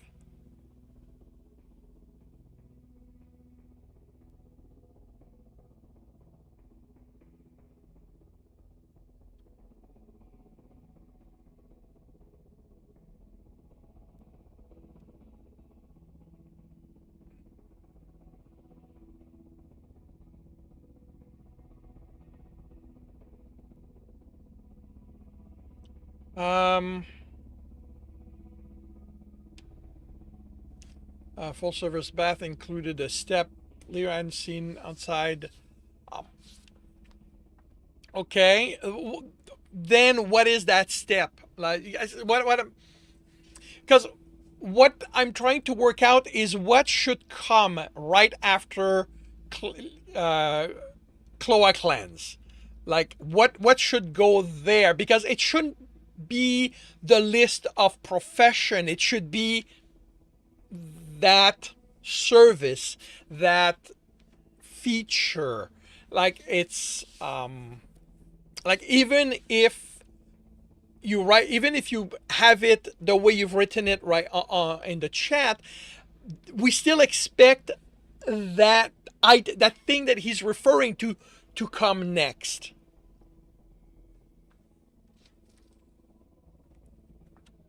And based on what is here, I get the sense that it's this courtyard in question.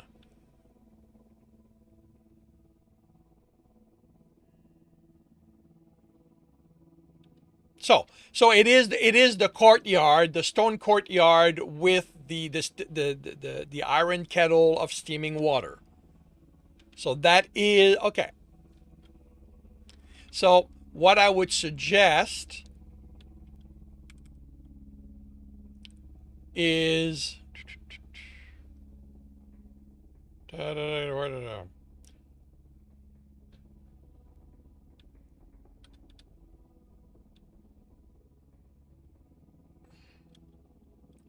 Is moving this here. What the hell did I just do here? Really? Ah.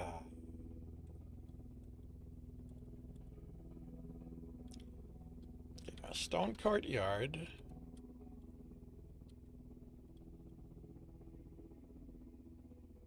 So, all right.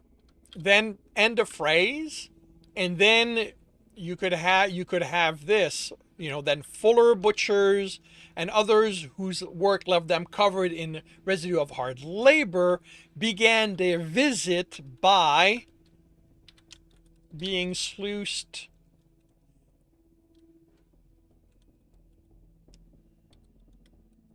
down with the hot water.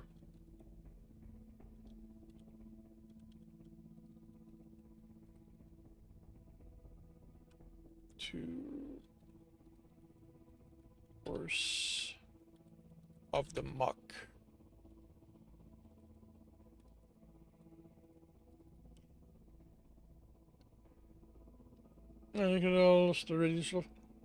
Or something like that. What happens here is that it does two things. One, it makes it clear what Leo is referring to, and then it explains what its job is, because just having them there and telling us that it's for people who have dirty jobs doesn't really lets us know. Then you're leaving it to the reader to go, okay, so what are they going to do with that? Like, I suspect that yes, for some people it would be obvious that they're getting drenched in it. For me, it wasn't. Like, I was really trying to work out what the point was. But yeah, like, doing it that way, it provides what it is. Then you have the explanation of what it does.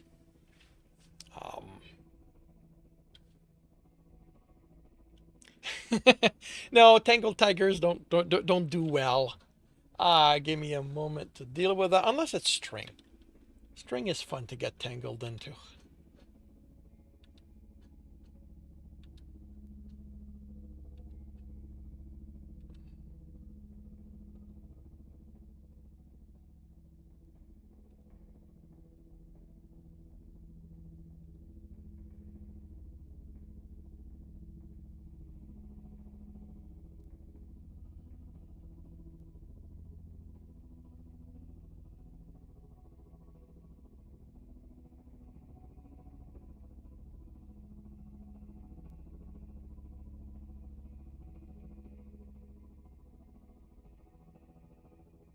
Strings are more Rebby's game than Leo's. Yeah, Leo's. Yeah.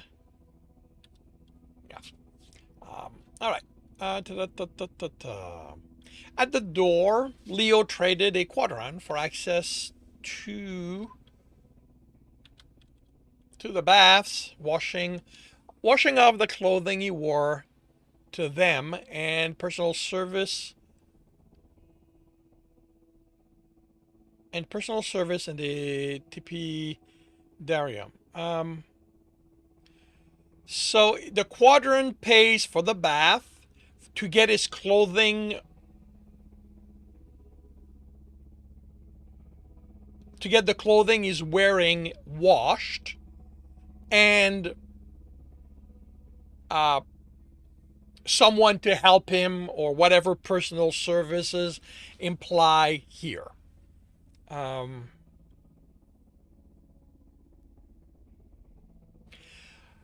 I mean, considering that he's already wearing them, I don't know that he wore to them is all that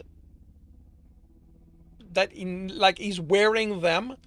So I'm not sure that to them is if you feel that it could be confused with the bundle, then might just wore instead of the clean clothing he carried. Yep, clothing you arrived in would also work. It's the to them that felt a little superfluous. Benetu accepted the coin and gave Leo a placard to mark his laundry basket. Usually we see you on Natendes, the first of the month, you thought? The first of the month, I thought. I had another engagement. Leo placed the bag containing clean clothing and also his purse into a dry barrel and replaced the lid. Is it a problem? Not at all. Benito recorded Leo's name and the placard number he'd issued on a wax tablet and set it on the barrel. Though there was a gentleman disappointed not to find you here. Anybody I should know? The Orwine, I think he said his name was. He stayed for a long soak, I guess hoping you'd show up, but wasn't any trouble. Leo smiled. I'm glad to hear it. Not that we'd hold him against you either way, you understand. Benetu tied a woven bracelet around Leo's outstretched wrist. You're not responsible for everyone who knows your name, and you've always been good with the attendants. I wish all humans could mind their hands so well.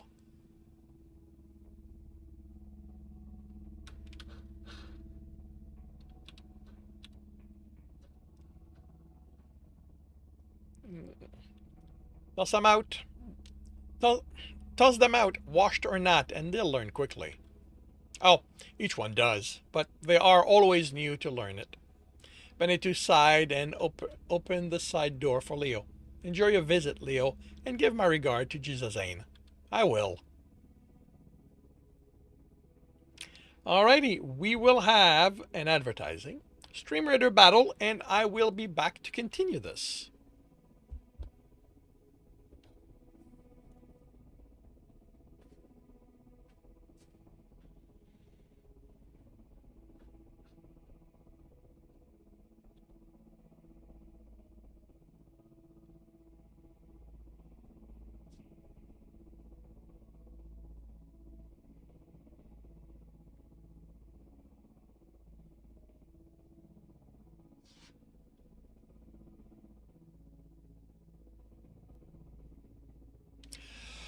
Battle station, everyone.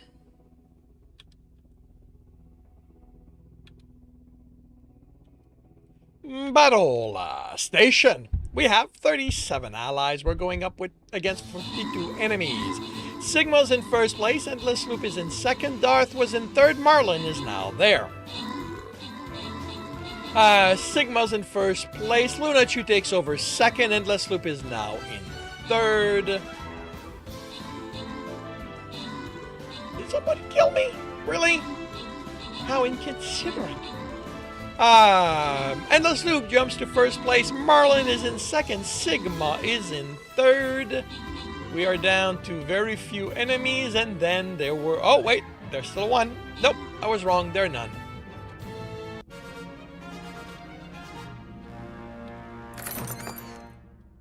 Yeah. Cloudbat is in first place. 5 kills, 6 assists. Endless Loop is in second place. 10 assists. Severed Marlin is in third. 7 kills, 3 assists. We have gold. And the doctor left. Oh well. We have a berserker that no one is currently claiming. So, Darth Torlin gets gold again. He's on a streak today. Sigma OS goes berserk. Probably because they don't get the gold. And we move on to an insane battle before the gold chest.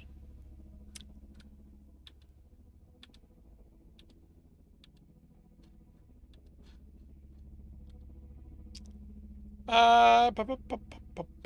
know what? There's a lot of people here, so let's do that again.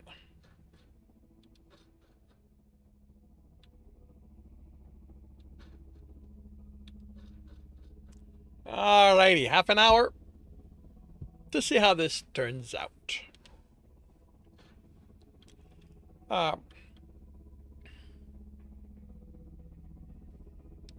The pre-wash courtyard was simple, without adornment or even space to sit. No fragrant herbs scented the water, no attendant with ladles to gently lave the bath, or to sturdy rope controlled the tilt of the iron kettle refilled by a system of pipes, and Leo sluiced himself with hot water until his hair was soaked to the scalp and water ran clear from his clothes and body. He stripped off his clothing and deposited it in a basket, along with the numbered placard, and slid it against the wall. He used another kettle of hot water to rinse his body before proceeding to the caldarium. Okay.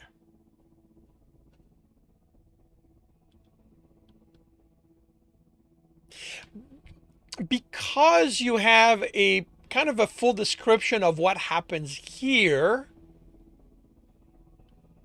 you might be able to get away without explaining this. Like leaving it to just what is there. The courtyard, they cook with the iron kettle of steaming water. And then here, you could add a note that, those occupation where people, that this is something most people who get dirty like that have to do. It still works. It still works here. It's just that if you felt like you didn't want to explain that, you do give an explanation here of how it's used, so you could merge the two. But this one is definitely if you feel the first one it doesn't really work, but after you've done the changes, if you feel that it no longer works, this is probably sufficient. Oops, come back here. The only bather occupied only one other bather occupied the room at the moment, in a deep pool near the closed door to the tepidarium. She rested against the wall of her pool, eyes half closed, so Leo slipped into the pool nearest to the courtyard. Almost before the warm water had fully enveloped his leg, both attendants in the room started in his direction. Azaldu tried to stare down Gurzel, but the human man ignored the elf's wordless challenge. Longer legs gave Azaldu an advantage, and a crouch on the mosaic floor beside Leo. May I offer my assistance? Gurzel was only a moment behind. We've gotten a new hair cream. The compounding shop we use had it as a sample as a sample for the Festival of Terra. They claim it's exotic shea and olive oil, though it mostly smells of clove and rosemary. Shall I fetch it for you? I know you like something in your hair when the twist comes down. If you're sure it won't foul the pool. Leo couldn't smile at both of them at once, though their eagerness to serve him felt good. The bathhouse didn't allow Bibelia payment. It wouldn't be practical, with most of the clients nude at the time of service, so it wasn't just ingratiating themselves for financial gain. Azaldu had known him since the first time his mother brought him here, and being an elf made any thought of sexual motivation moot. Gurzel was newer, having only found a place at the bathhouse during the last year's cyclo season, but he was also twice Leo's age and had a daughter in Dejana's and Pavel's class. Give us credit for some skill, Azaldu nodded to Gurzel, ceding the task of fetching the cream to him. Ace beside sat. Just to be, it feels like it can't really be much else. A sat beside Leo, letting her feet dangle into the pool. I've been doing this for a few years now, and Gurzel isn't bad for a human. Gee, thanks. Gurzel tossed the words over his shoulder, unperturbed by his colleague's teasing. Shall I bring back one comb or two? I am capable of combing my own hair, you know. Leo started the long process of untwisting his hair.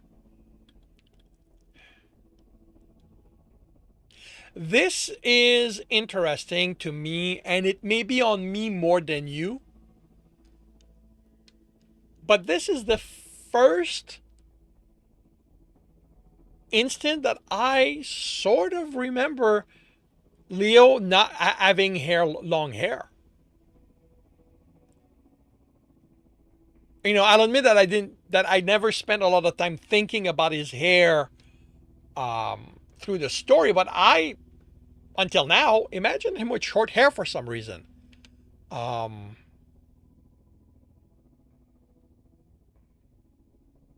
it may be a detail you'll want to check. It may very well be on me. The thing is, I don't remember the.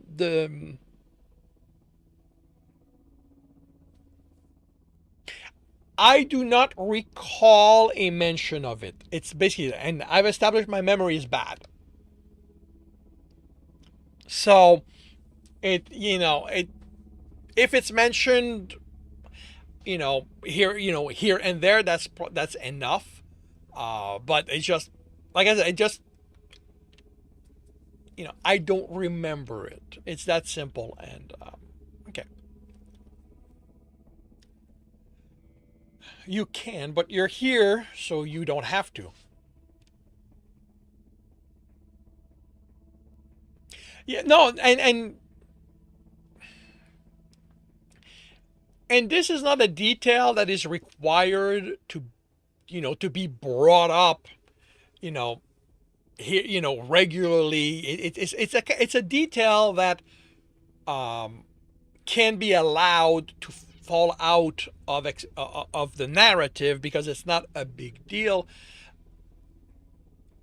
And like I said, me having forgotten about it is not unusual. So, but it just struck me as like it struck me here, as I said, because I don't remember it. You say it's been mentioned, then that's fine. The fact that it's been mentioned a few times before now is more than enough. Um, an example I can give from my story is Tibbs. Tibbs is not Caucasian. Tibbs is light brown of skin. But it's not a detail that I mention often because it's not a detail that Tibbs pays attention to. I think at this point, if it shows up twice per book, it's a lot. So, I make sure to mention it once or twice. But his hair is kind of the same thing. It's a kind of thing that should only be brought up if it fits the situation. And as you said, the fact that it's in a twist kind of removes the usual brushing the hair out of your face kind of thing that we tend to use as a default. Don't you have another client? Don't worry about her. Azaldu rolled her eyes. When she wants something, she'll demand it, loudly and insistently. I see. Leo knew the sort. If we're busy with you, a moment's delay won't hurt her. Azaldu gestured to Leo's hair. May I? Yes, of course. No need to caution him about letting too much down at once. This was a well-worn process, though usually he only had one of the attendants to help. Skin color is not relevant, but you can't ignore it entirely because default whiteness arms readers warrant. Yeah. Well, yeah. And, if you've seen the cover for Bottom Wrong, that's why it took many attempts on the artist's part to the point where I literally had to go online and find pictures of people with light brown skin until she got what I meant, because his skin tone always came off as pale. The best, before I did that, the closest she came to is tanned. And I really, because that's the only solid image we have, I needed Tibbs to really come across as brown skinned. Ta-da. Yes, of course. You need to caution them about letting too much down at once. This was a well-worn process, though usually you only had one of the attendants to help. His volitendes are usually this quiet. Generally, Gersel sat down on Leo's other side and passed a carved bone comb to Azaldu, along with a quartet of sticks to secure each section they detangled. People like attendees because of the Aqua connection, and for then for DNCDS because it's the last day of work, and Crescendius, of course, is when everybody is free. But Ardendes and Volitendes, not so much. Tibbs is not Malibu Barley. No, he is not. Thank you very much for the follow, Sun Tiger Tacita.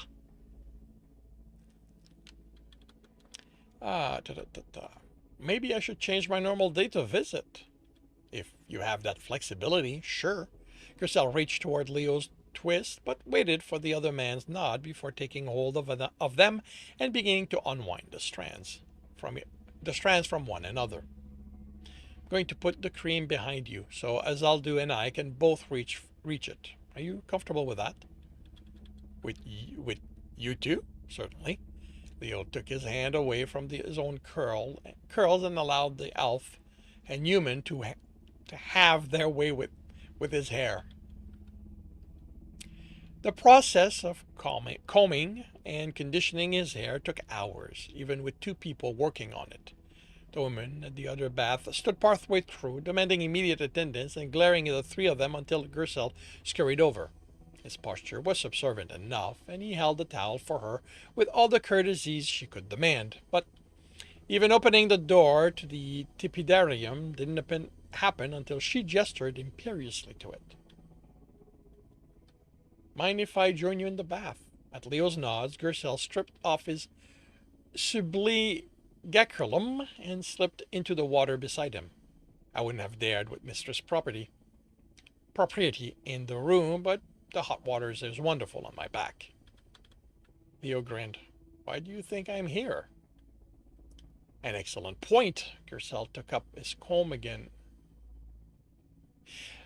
Is Gersel the person who shows up in the other story? Triclem's in Triclem's story? Okay. Interesting. Okay. If I am remembering correctly, Gersel has a defect. And this shows the kind of oddity my mind will latch onto, because as I've said, I've got a bad memory, and yet I sort of remember. Yeah. Is there a reason it's not mentioned here, or did I miss it? Or is that something that happened between this story and that one?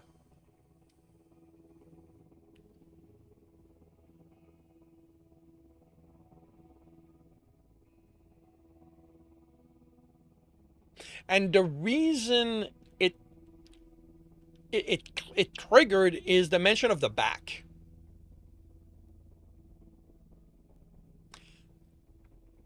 Because I sort of remember a similar comment, and a very generally similar comment, as his back giving him some problem because of his foot. But yeah, I mean, if he has it, it feels like something that should be.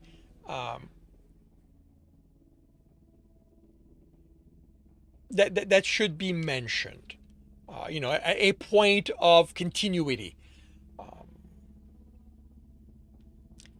An excellent point. Gersel took up his comb again, stretched a length of untwisted hair, and applied a thick layer of pale green cream to it.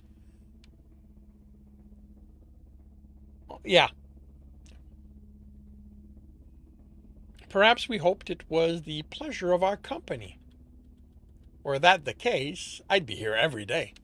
Leo sighed at the gentle tugging of a comb on either side. Azaldu had hit a tangle and gripped the hair above it more firmly, while A teased it out. I'm surprised you don't visit more frequently. You seem to enjoy it while you're here. I certainly do, and your services are no small part of it. But taking so long to myself, well, it's hard to justify. Azaldu raised a slender magenta eyebrow. To yourself or to your household? Lorelei visits every week, and Devel swears he trusts nobody but Bizargin to trim his beard. Mostly to myself, I suppose. There's always work to do, people to take care of, thing to prepare. It's easy to put myself last. Well, you're not last here, Azaldu pressed Leo gently. Leo pressed Leo gently back against the edge of the pool.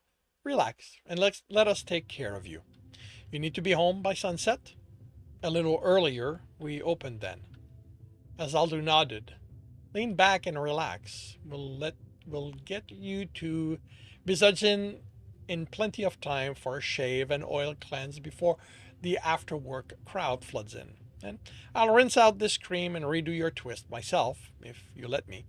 Leo smiled and leaned back contentedly. Obeying his command would be no hardship at all. I commend myself to your hands.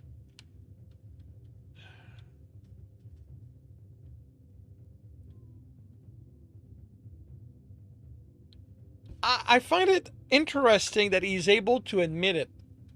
Well, I might be mixing them up.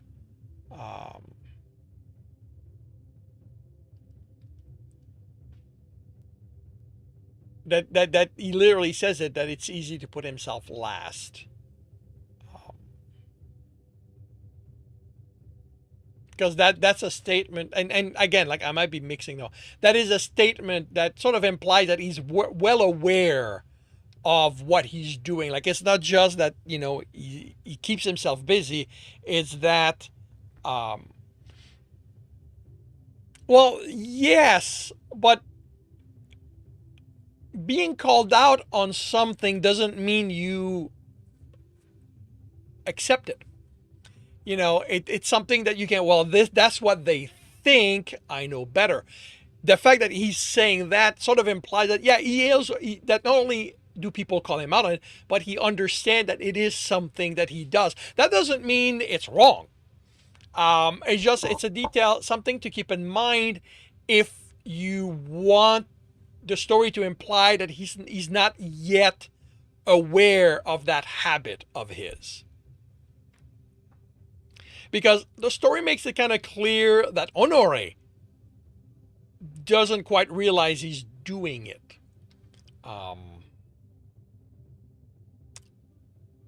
What I remember of Leo in this story, I don't know, makes it clear one way or the other. That is not wrong, but okay. So it is something that he knows he does. He's just okay with it. All right.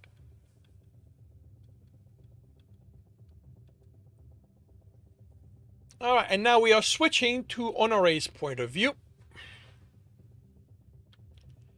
The afternoon shift of apprentices was unhappy to be presented with unsweetened plain porridge. Honore had added honey and fruit to enough of his crew, but left the rest as Bara made it, half raw, half burnt loaves of the day-old bread for breakfast. The late shift set up porridge, and it's always been that way. If you prefer the way I use to flavor it to the way Bara does, you should take that up with her. Honore kept his eyes on the dough he was kneading and the smile off his face. You can always add fruits and honey by now. You can always add fruit and honey now. You know where it is. But the dried fruit for us is from last year's harvest. It takes ages to soften. Paratha, the oldest of the four and thus elected their representative, was too old to whine. Her word, however, weren't far from it. Yes, That's why I always put them in with the groats the night before. I need to distribute the sweetness evenly. You might try doing that tonight. But that doesn't help this morning. No, I don't suppose it does. Honore shaped the ball of dough, deposited it next to the proofing basket, and covered it with a damp towel before beginning to knead the next portion. Aren't you required to provide appropriate food and shelter for the apprentices in your care? Mistress Martha is, yes. Bara and I are part of how she does that. But the porridge is horrid, and the bread, too late, Martha recognized the trap. Honore kept his tone polite. And the bread? You know what's wrong with the bread? It was in the shop when we opened this morning. I thought it might be more appropriate for your own use than the discount basket. Paratha kicked the table legs sulkily. Bara said it would be fine for display. Surely we want to display our best work to passerby. Honore kept his tone neutral and his eyes on the dough. Don't you agree, Paratha? She sighed. Yes, Honore. Of course, if you really believe I represent Mistress Martha poorly in offering you the fruit of your own labor, you're welcome to take the issue up with her. Shall I ask if she has time to see you this afternoon? No, sir. Paratha rarely gave him that title, but apparently he'd made sufficient impression. That won't be necessary. Excellent. Honore shaped the dough into a smooth ball. Was there anything else you'd like to discuss? No, sir. Paratha stopped herself. If you please, sir, how long will we have to eat like this? The bread you baked? Only until it's all consumed. Paratha grimaced. And the porridge? That one's up to Bara. Late shift starts, the porridge to be ready when early shift wakes. No. Or do you suspect me of rising before dawn to sabotage your breakfast? No, sir. She shifted uncomfortably. May I go? He looked up at her. Certainly. Your shift doesn't start for another 2 hours. Right. She ducked her head and shuffled from the workroom. Honore hoped she had sufficient to think about. The next morning, the porridge was easily 3 times as sweet as it should have been.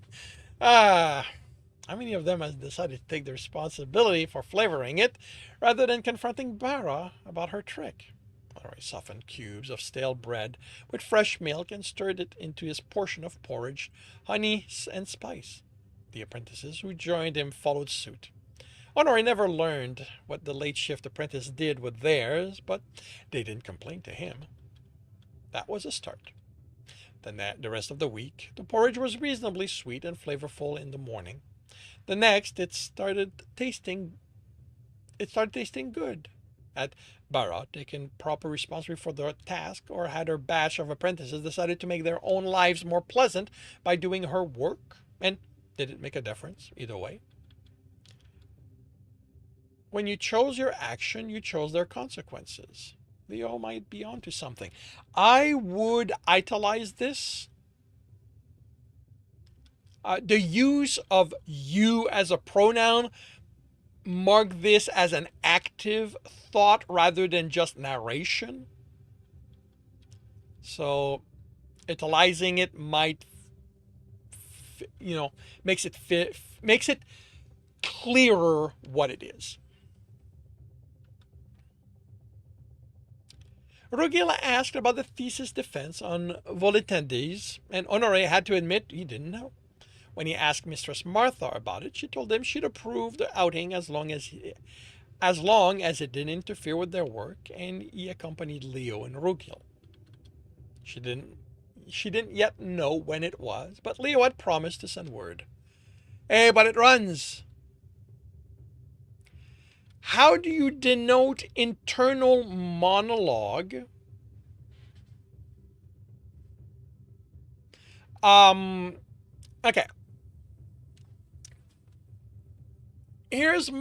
Okay. If it goes from narration and becomes what I call active thinking, which internal monologue can fall between both depending on how it's handled. Narration is just narration. Active thinking becomes that's when I italize it. Narration is generally internal monologue. The thing is that in first person, that is always true. That the narration is an internal dialogue. In third person, it's a little different because the narrator is not always the point of view character. They're even in third person narrow, there can be a bit of distance between the narrator and the thought process. This is why there can be a difference between active thinking versus just narration. And this is why I make use of the italics. Yeah, and that would be the difference between the narration and the active thinking. And internal monologue can shift because you can literally go, Sylvain, you really should have done this. That is active monologuing. And then the narrator could go, well, Sylvain should have known to do better. And this is why it can, passive thought versus cognizance. Yeah, that's definitely a way to look at it. Ultimately, it's about clarity.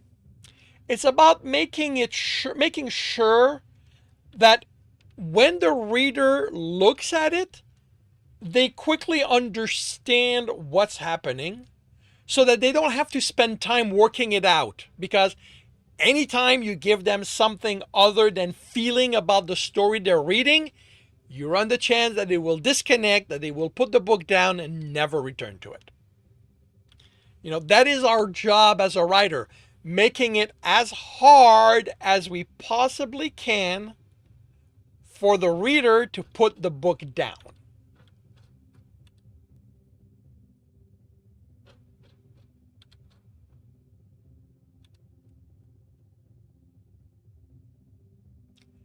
Yeah, and there are conventions that are, well established and are sort of invisible. So so that your telegraphing is no longer noticed, it's just how it's done. Because that's also the part of it, is that you don't want your telegraphing to be too obvious.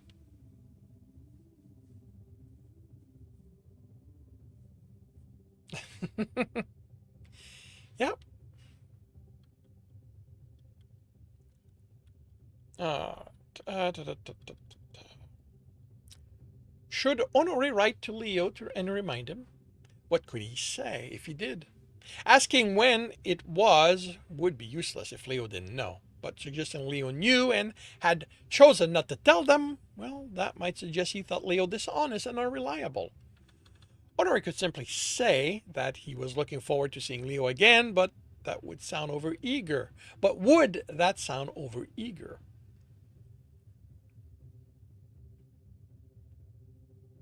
Bauer's insistence aside, he didn't want to be courting Leo or courted by Leo. The idea made him shiver. Shiver with what? Shiver can mean a great many things. Oh, I think Honore knows how to put overthinkers to shame.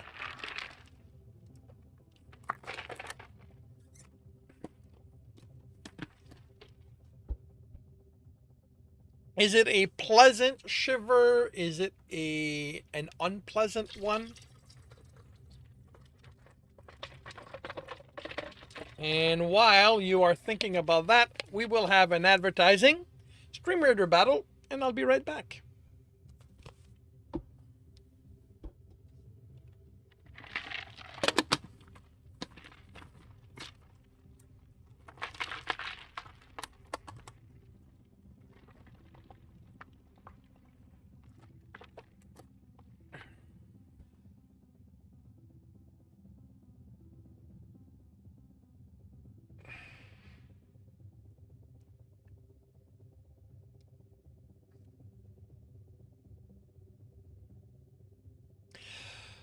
Battle Station. Everyone. Battle Station. We have 37 allies. We are going up against 28 enemies. We are off with Sigma in first place. There was somebody else before Sigma, but they weren't there long. Asgard was in first. Sigma's in first again. Cloudbat is in third.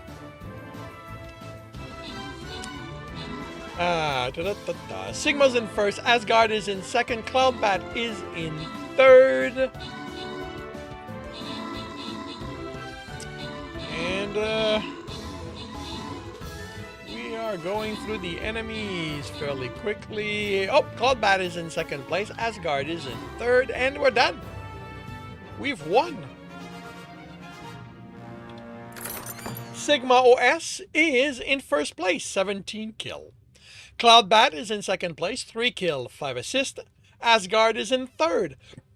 5 kill, 3 assist. We have gold and no Dr. Dirk. We have a bomber that no one is currently claiming. So, Sergeant K Dog gets bombed. Cuddles gets gold. And we move on to a gold chest before the super boss.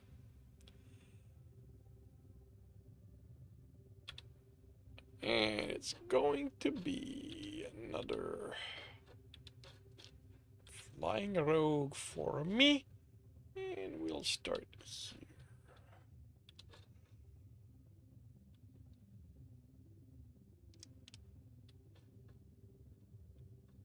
Alrighty. Half an hour to see how this turns out. You don't think Honore knows whether it's pleasant or unpleasant? Honore may overthink, but he's not good with identifying responses to his own feeling. You and Leo are dating without, and by the fourth date, you ought to be having sex. Well, it'll probably vaguely relieve and think, oh, so that's what's happening.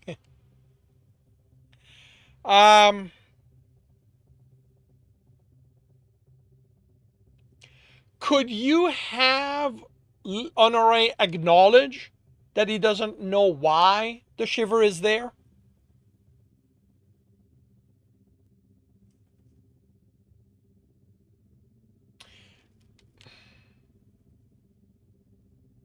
Something like the idea made him shiver and he didn't know why. Or he didn't know why the idea made him shiver.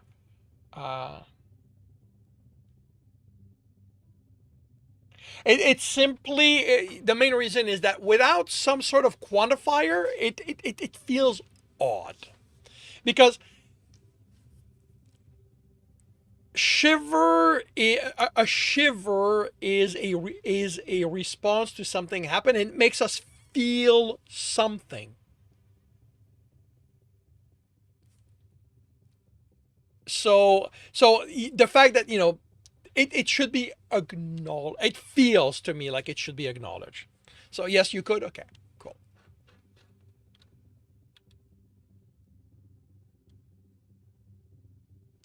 Or yeah, something like that also works. He didn't know why the idea made him feel so strange. And yet, he did want to see Leo again.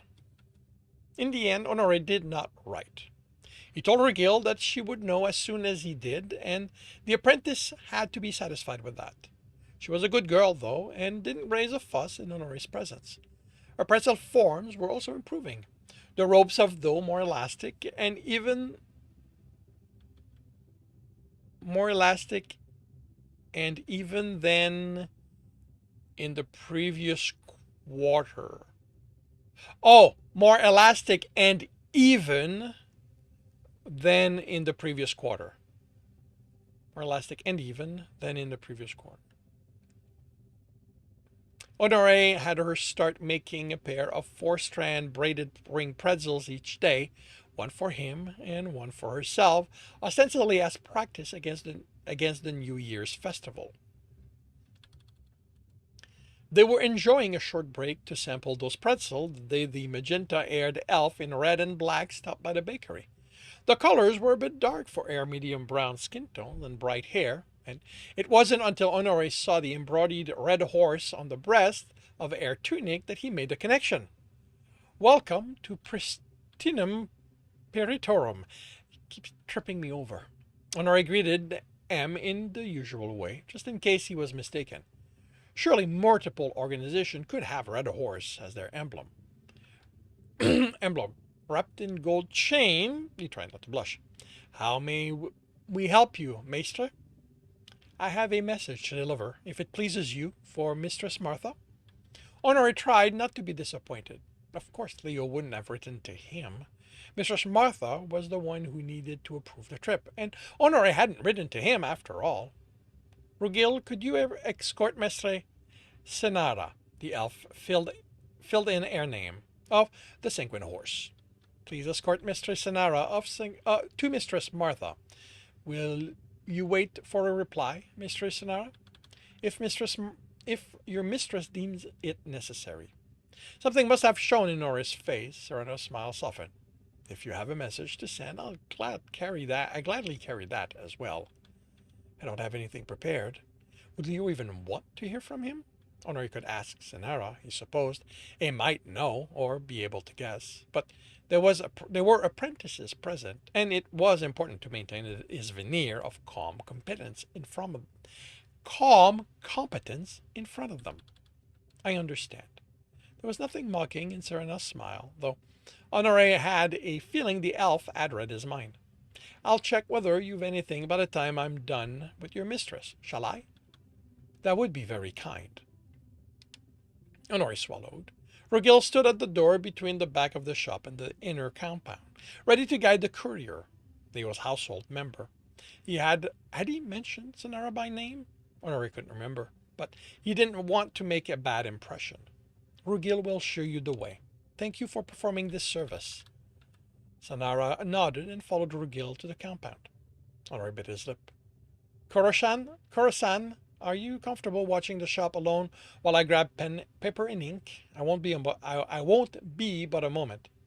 Of course, Khorasan smiled. Isn't the Sanguine Horse the sort of place you're too young to visit?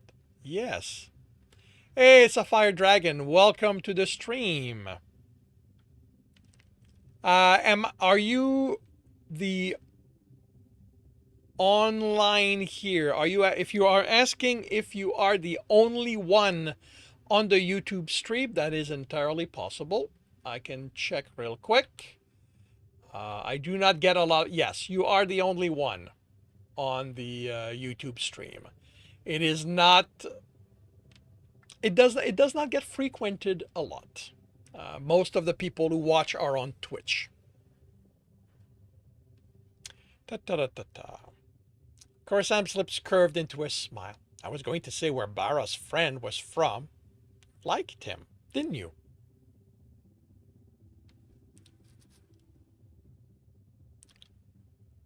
Honore blushed. So much for his calm veneer. He was very kind. I'll be all right for a few moments, Khorasan grinned. After nearly 4 years, I should hope I'm competent to sell a loaf of bread. Right, of course. Honore took a breath to get himself under control. Khorasan would be moving to a journeyman position in another bakery come the new year. I'll be back shortly.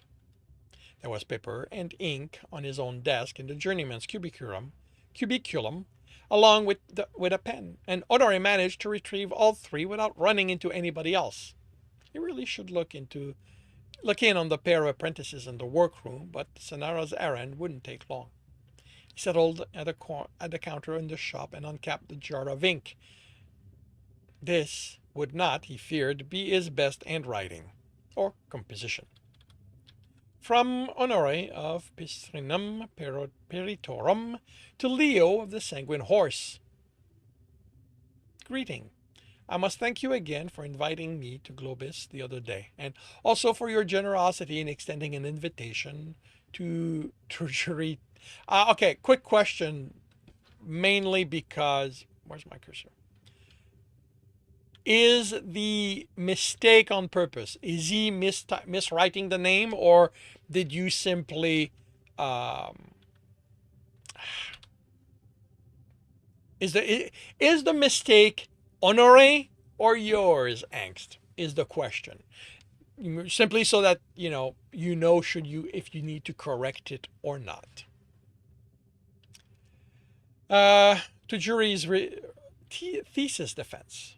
Is that how the dwarf's name? Okay, never mind. Never mind. You address it in the. Was that how the dwarf's name was spelled? Oh no, I had never seen it written.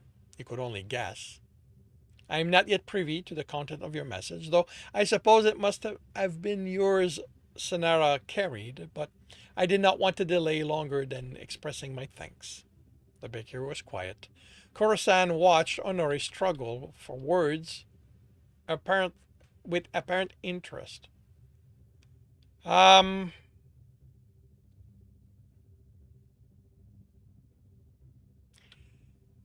this feels third person, omniscient. Um,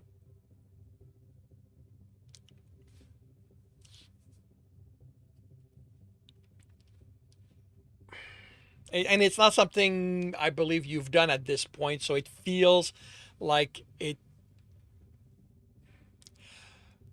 Yes, even with the next sentence, because this is the way it's described. It feels like someone looking in, even with even with the rest of it. Um,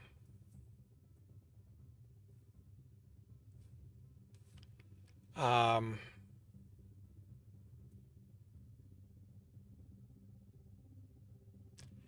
okay, so how do we do this? Because oh, thank you for the follow, Dragon of Sapphire. As I wait on Honore's in the quiet bakery. Um, yeah.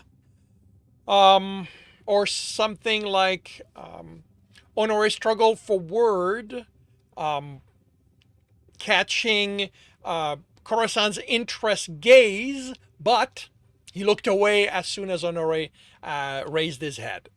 Um, it's because it's from Honore's point of view, so it it affects how the narration can describe. And for those who wonder, that's the big difference. No, sorry, not the big. That's the one of the noticeable difference between omniscient or third person removed and third person narrow. On top of third person omniscient knowing everything, is that it can step away and describe the entire scene. In third person narrow, it's very difficult to do that and not break the narration, not make it feel like it shifted all of a sudden. So everything should be through how the point of view character.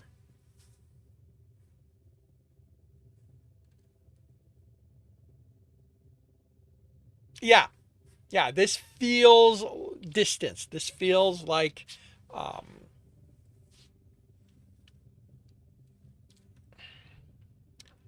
uh,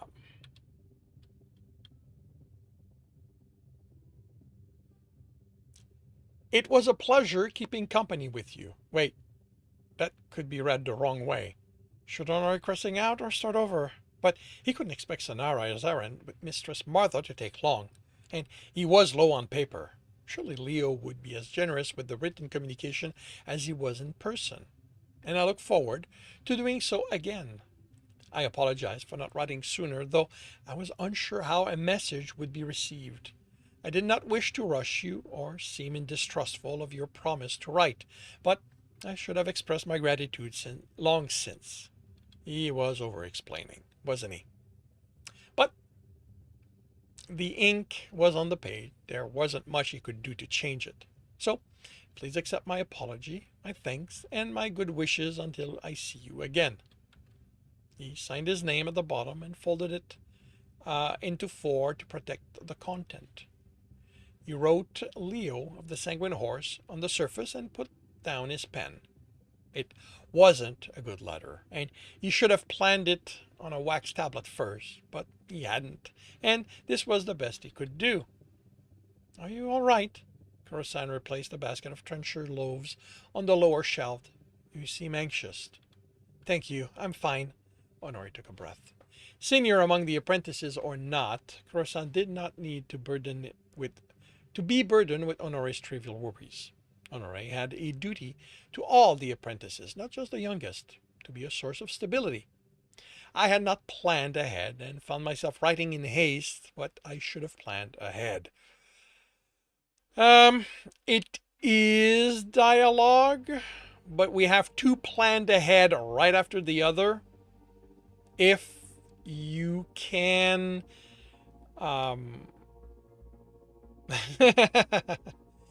certainly not a perfectionist. Yeah. If you know, it's narration, so if you feel that's exactly how Honore would speak, then it stays. But it feels a little clunky.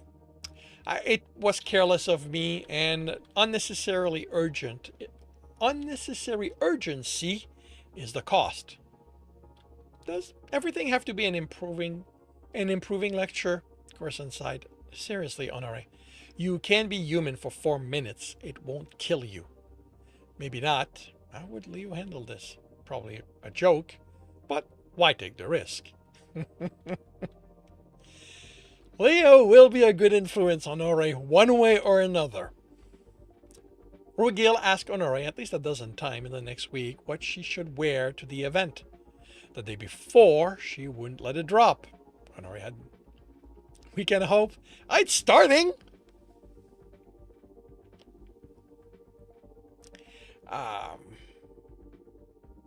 Honore had no more idea than Rugil did about what others would be wearing, but telling her that wouldn't help.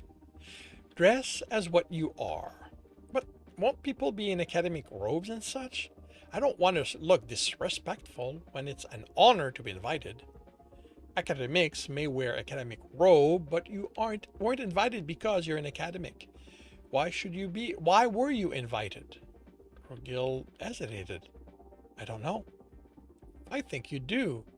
Half of handling young apprentices, he'd learned, was staying calm when they weren't, or at least pretending. What were you doing that might have impressed Leo and Torojuri?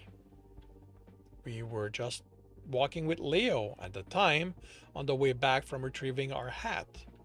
All right, but the invitation must have come from Torojuri as well. It's his event. What might have impressed him? Back at the orrery?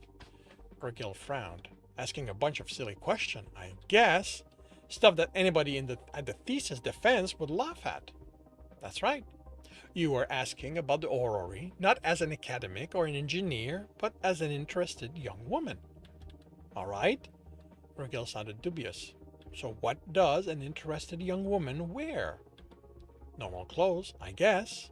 So you can wear normal clothes. Honore smiled. More to the point, we can wear the clothes we actually have. I don't own any academic robes, do you? Well, no.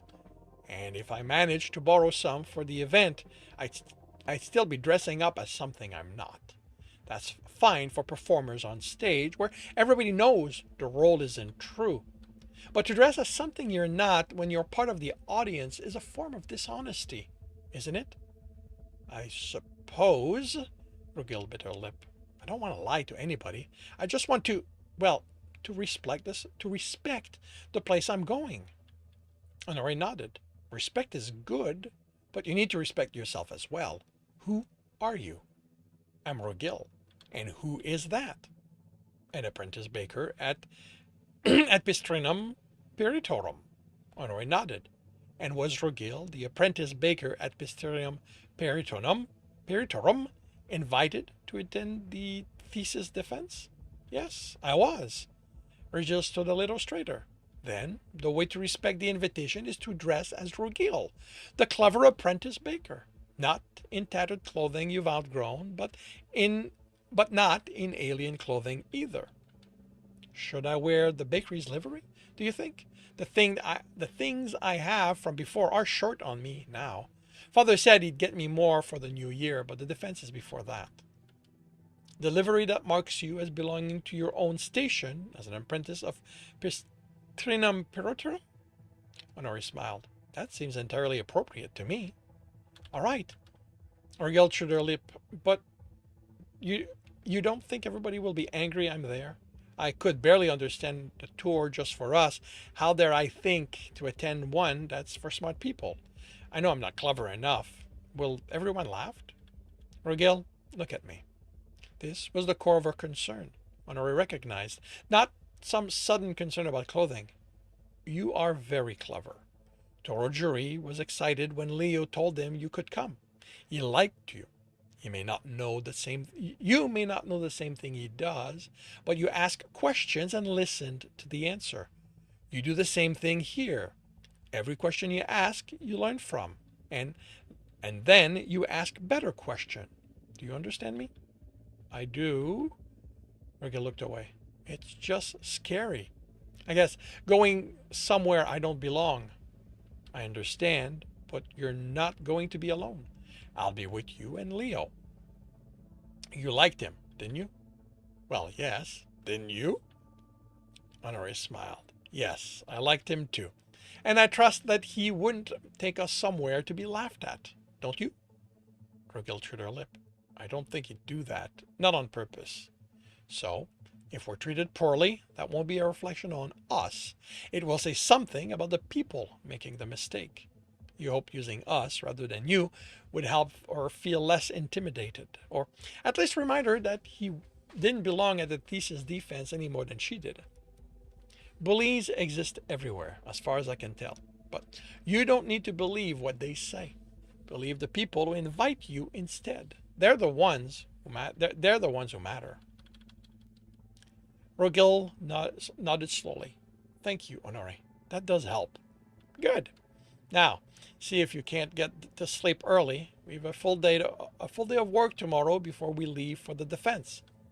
Yes, Honore. But there was a grin behind it rather than an eye roll, and Honore was content to let it stand. Do as I say, not as I do. The mantra of just about everyone who's ever taught.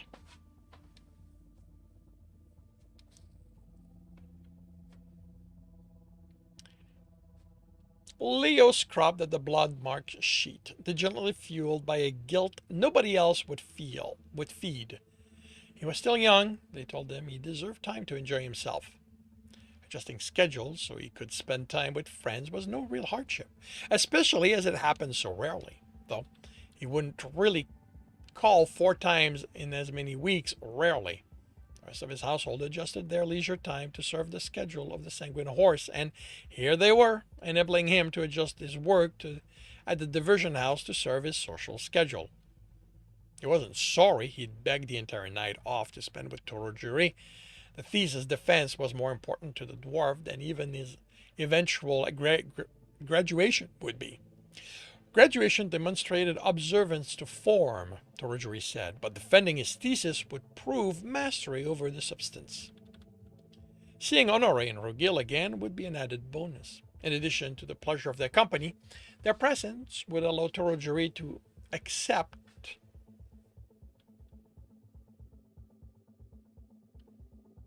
Leo's invitation to dine together without feeling pressured into anything more. The dwarf hadn't mentioned the idea of shared feast and frolic again after Leo suggested the overnight dungeon, and Leo had no intention of pursuing the matter. Yeah. I figured it wasn't worth going. You made a mistake there. Leo, if Doroger wished to share that with him, it was the dwarven man's choice. But the fact remained that Leo was going to be gone all night, and both Shannon and Cressida had been scheduled to appear on stage. Normally, that wasn't a problem. The dining room was challenging for Leo and Sonara to split between them, but they could do it. But one of the adults needed to stay upstairs between the business area and the minor children sleeping on the third-story family apartment, and that was usually either Shannon or Sonara. If Sonara were serving table, it would have to be Shannon. If Shannon were on stage, it would have to be Sonara. There was no way around it. But they insisted it was fine, all of them. Rabbi and Simon and Andrew would take Shannon's place in the schedule, working cooperatively on a section of the giant rope web they planned for Festinum Anontini, the single-day New Year festival that preceded the Festival of Aqua. Audience volunteers could be found, they were sure, to test the comfort of the giant rope structure, as well as some of the enhanced sensation tweaks Rabbi had devised for guests who wished more of a challenge. Leo flushed more cold water through the white linen and scrutinized it for any trace of remaining blood. Only when he was taking the sheet outside to drape over the leafless bushes did he notice the smaller spot toward the hem. At least it was a small one. He went back to the scullery for a pail of cold water and a cake of soap, then knelt on the cold stone in the garden courtyard to scrub it clean. Are you punishing yourself for something? Laurelie's voice was light, but Leo nearly jumped out of his skin. Deval thinks you are, but I told him that's silly. If you wanted punishment, you could simply come to me. Leo swallowed hard. Didn't you say I wasn't ready to incorporate real punishment into our sessions?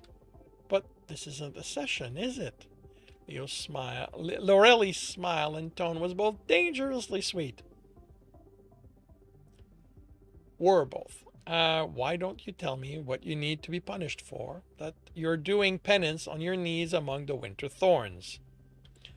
Give me a moment to deal with this.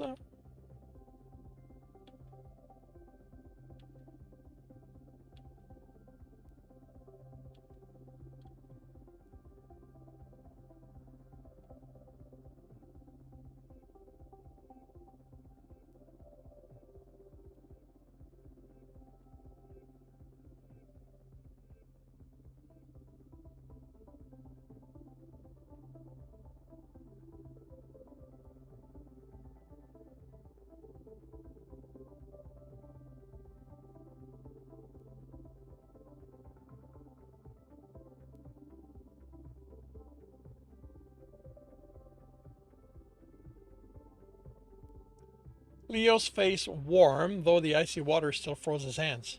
It's not penance, really. I was just scrubbing this last stain from the corner of the sheet, is all. Out in the cold? Of course. Norley nodded. I know you, Leopold. You're not enough of a masochist to kneel in frozen cobble and wet hose for the sensation alone. What's the occasion? He could deny it, of course. He wasn't punishing himself, not deliberately, but she'd have it out of him in the end, and his knees and hands were too cold to draw it out more than necessary. I suppose I was feeling guilty, a little. Guilty? And what terrible crime have you committed for which you feel guilty? Yellow eyebrow arch above Laurelie's elfin large eyes. You may stand, preferably before you need carry to deal with the cold damage to your flesh. And this piece is interesting because you know that in a decade the version will be very different. Right now, Tevil is extremely hands-off. Leo winced and scrambled to his feet. Carrie's healing was effective and almost instant, but the pain was like being consumed by fire from the inside out. Even a fraction of a second or an eternity under Carrie's care. For running off tonight and leaving others to do my work? Running off on a mission to support a friend which you negotiated openly more than a week ago? It was the winter cold, Leo told himself, not the coolness of Laurelie's gaze that froze wet hose to his leg and chilled the sweat off it on his face. Yes, Lorelei, it is ultimately a pleasure outing. Lorelei nodded slowly. Perhaps you do merit punishment at all.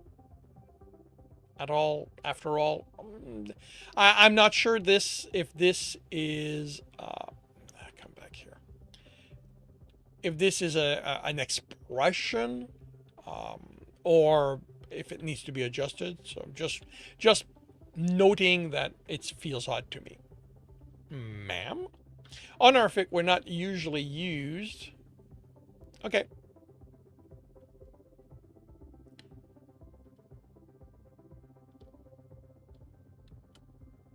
Honorifics were not usually used within the Sanguine Horse, but when Lorelei stood like that, unmoving, despite the cruel breeze that played with the layers of her thin silk garment, Leo could do nothing else. Will you subject yourself to my judgment, Leopold of the Sanguine Horse? Leo bit his lip. He wanted to say yes, but he had promised to Rogeri he would be there, and Rogil and Honore expected his escort. Really? Really, Leo? You do not trust her to keep that in mind? So long as submitting myself to you does not violate promises already made to others. At least she was expecting it. An excellent answer. Lorelei lips curled more in amusement than approval. But no. What I demand will not prevent you keeping your promises. It may actually assist. Yes, ma'am. Leo bowed his head. What is your judgment? First, that you have misstated your crime. Lorelei inspected her long fingers. What you commit is not dereliction, but hubris. Hubris, ma'am? You believe yourself indispensable, despite years during which it did just that. You believe the Sanguine Horse cannot run a single night in your absence. She took a step toward Leo and lifted his chin until he was forced to look in her vibrant green eyes. You devote yourself to the care of others, friend, family, household, but you will not accept care yourself. This must stop. Leo swallowed, but couldn't speak. Your punishment may seem difficult to bear, but, like all true punishment, it is for your betterment in the end. Are you prepared to hear it, Leopold? How could he be? Leopold swallowed again. Yes, Lorelei. You will proceed to the balneum and prepare yourself a warm bath and such with such salt and oil as you would provide for a valued client. You shall enter the bath and soak within until such time as your flesh absorbs the warmth and your muscle release their tension. When your bath is complete, you will dry yourself and anoint yourself with fragrant oil to nurture your skin. Ma'am? Leo knew how cruel Lorelei could be, but this sounded more like reward than punishment. Surely he couldn't. I'm not finished. The crack of her voice removed any doubt, any thought that she was being gentle. You will proceed from the bath to dress in clothing appropriate for the evening. You may engage in such additional grooming ritual as you deem appropriate, but under no circumstance are you to return to serving this household or any other person until you meet with your friends. But I did not promise your punishment would sit easily, Leopold. But it is within the bounds you set. Leo wanted to deny it. Surely finishing his chores was pre-existing commitment. But he hadn't sworn to do any one of them. He pitched in where he was needed, and Tivel had been clear during the Festival of Terra that the laundry wasn't Leo's sole domain. Lorelei said the Sanguine Horse had gotten on without him for years, and he knew it was true, but his art ached to be useful. Yes, Lorelei. Good boy. Lorelei patted his shoulder. You may go now. Take care to perform what I have ordered with as much care for yourself as you would show to another, or else we will discuss this in more detail tomorrow. Yes, Lorelei. Leo took one step backwards, careful not to impale himself on winter-sharp branches, and then 3 to the side before proceeding past Lorelli and onto the building. It says a lot about someone when the extent of taking care of yourself can be considered punishment. This need to be of service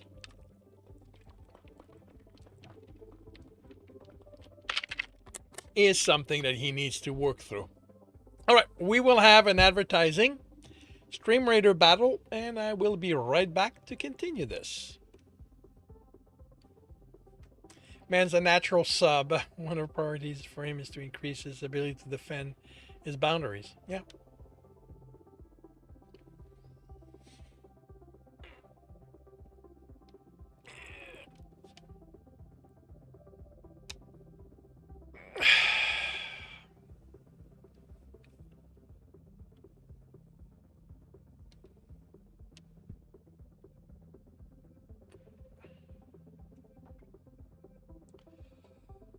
Battle station, everyone.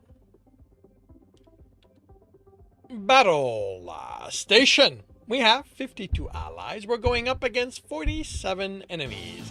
And we start with Decanezer in first place. Marlin is in second. Creative 1 is in third. Cloudbat takes over second. Creative 1 is back in second place. Cloudbat is in third. Decanezer maintains the first. Creative 1 is in second. Sigma is now in second. Creative 1 is back there. Silver and Beaming Facepalm have killed power-ups. Decanezer is in first place. Creative 1 is in second. Sigma is in third. And we have a couple of enemies left. Oh, one. We're done. We've won. Decanezer is in first place. 5 kill, 25 assist.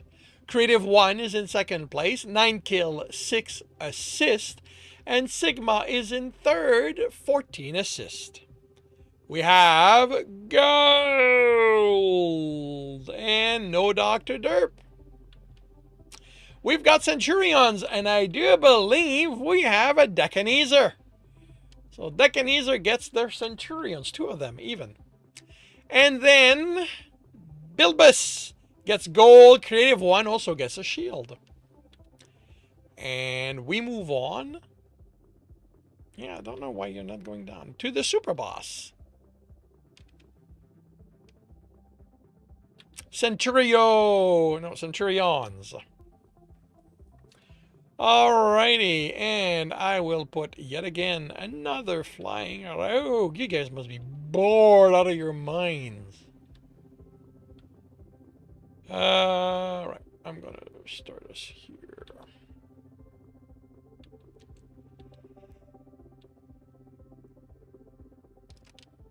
Alrighty, it is past 2 p.m. for me, so time to visit the shop where Flying Rogue gets purchased. I am above 20k. I'm above 25. And that is that. So, half an hour to see how this turns out. A glance on the viewer side tells me I don't have 50k, so no scrolls for me.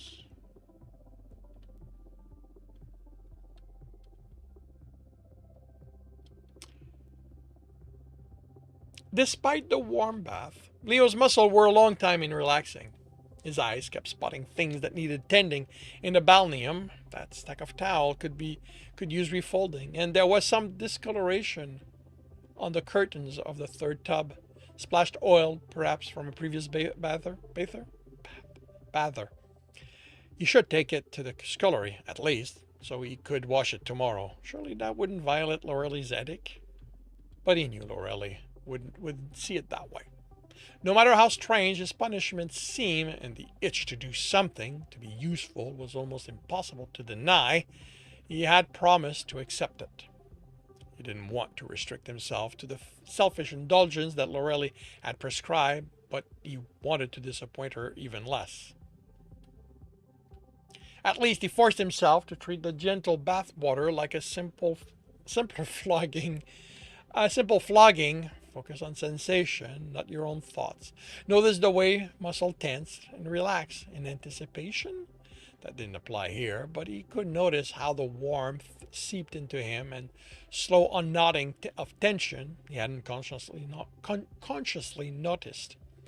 He closed his eyes against the sight of all the things to do. He could wait until tomorrow. Right now, his only task was to relax. Once he'd learned to apply that inward focus to warm water, the next step were easy. Rough linen towels, scrubbing dead skin away, then a rose-scented oil to restore it. He dabbed oil on his wrist as well, offering them a bit of hydration before going upstairs to get dressed. Dejana wanted help with her homework, by which she meant she wanted him to do it. Leo looked it over, but the problems were similar to those she'd had the night before. It was almost a pleasure to inform her that she could handle this, and Lorelei had given him strict orders not to help tonight. She whined and complained, but Leo shrugged. Take it up with Lorelei, if you like. My hands are tied. No, they're not. Dejana looked at his wrist. Besides, tying isn't Lorelei's domain. Andrew and Simon and Rebby do that. You might be surprised. Leo grinned and closed his cubiculum door behind him. He probably shouldn't have enjoyed that as much as he did. The sun was still a quarter high when Leo made his way through North Gate to Pistrinum Peritorum. Omer and an apprentice Leo hadn't met were in the shop, but Omer ducked through the back door as soon as he recognized Leo. Leo looked at the remaining apprentice. Was it something I said? The woman laughed. Leo, I presume. No, it's just that Honore and Regil have been waiting for you. I'm sure Omer just gone to fetch them. The back door opened again, and Regil rushed through, face a bit red and breathless. Leo! I'm sorry we kept you waiting. Honore said it was too cold to stand outside waiting. Honore was right. I've been out in it, and I was glad to keep moving. If I'd stood waiting for the Laforium, I would have frozen. Leo inspected the racks of pretzel beside the door. I remember you saying you made many of the pretzels here. Are any of these yours? Ruggie bit her lips. No, sir, not right now.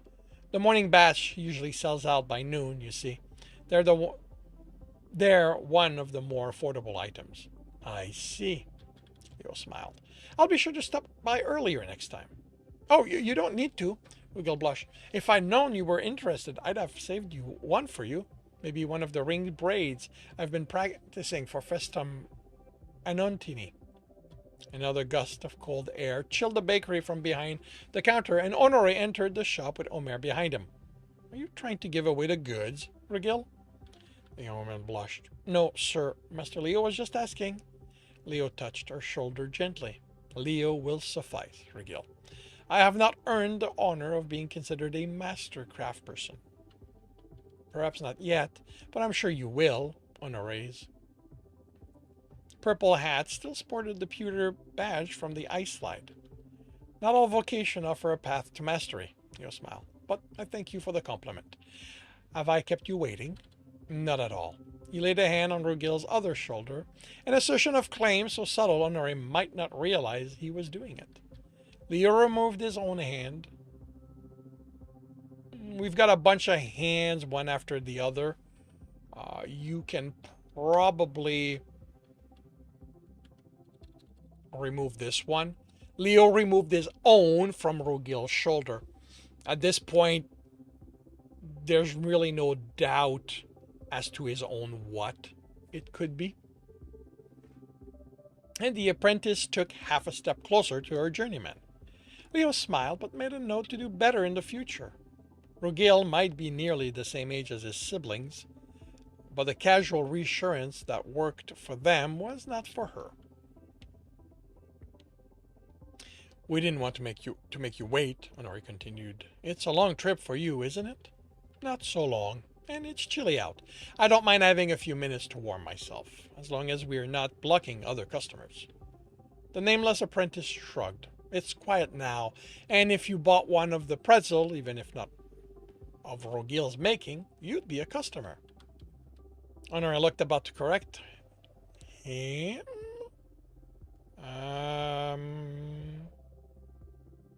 I believe the unknown apprentice is a her.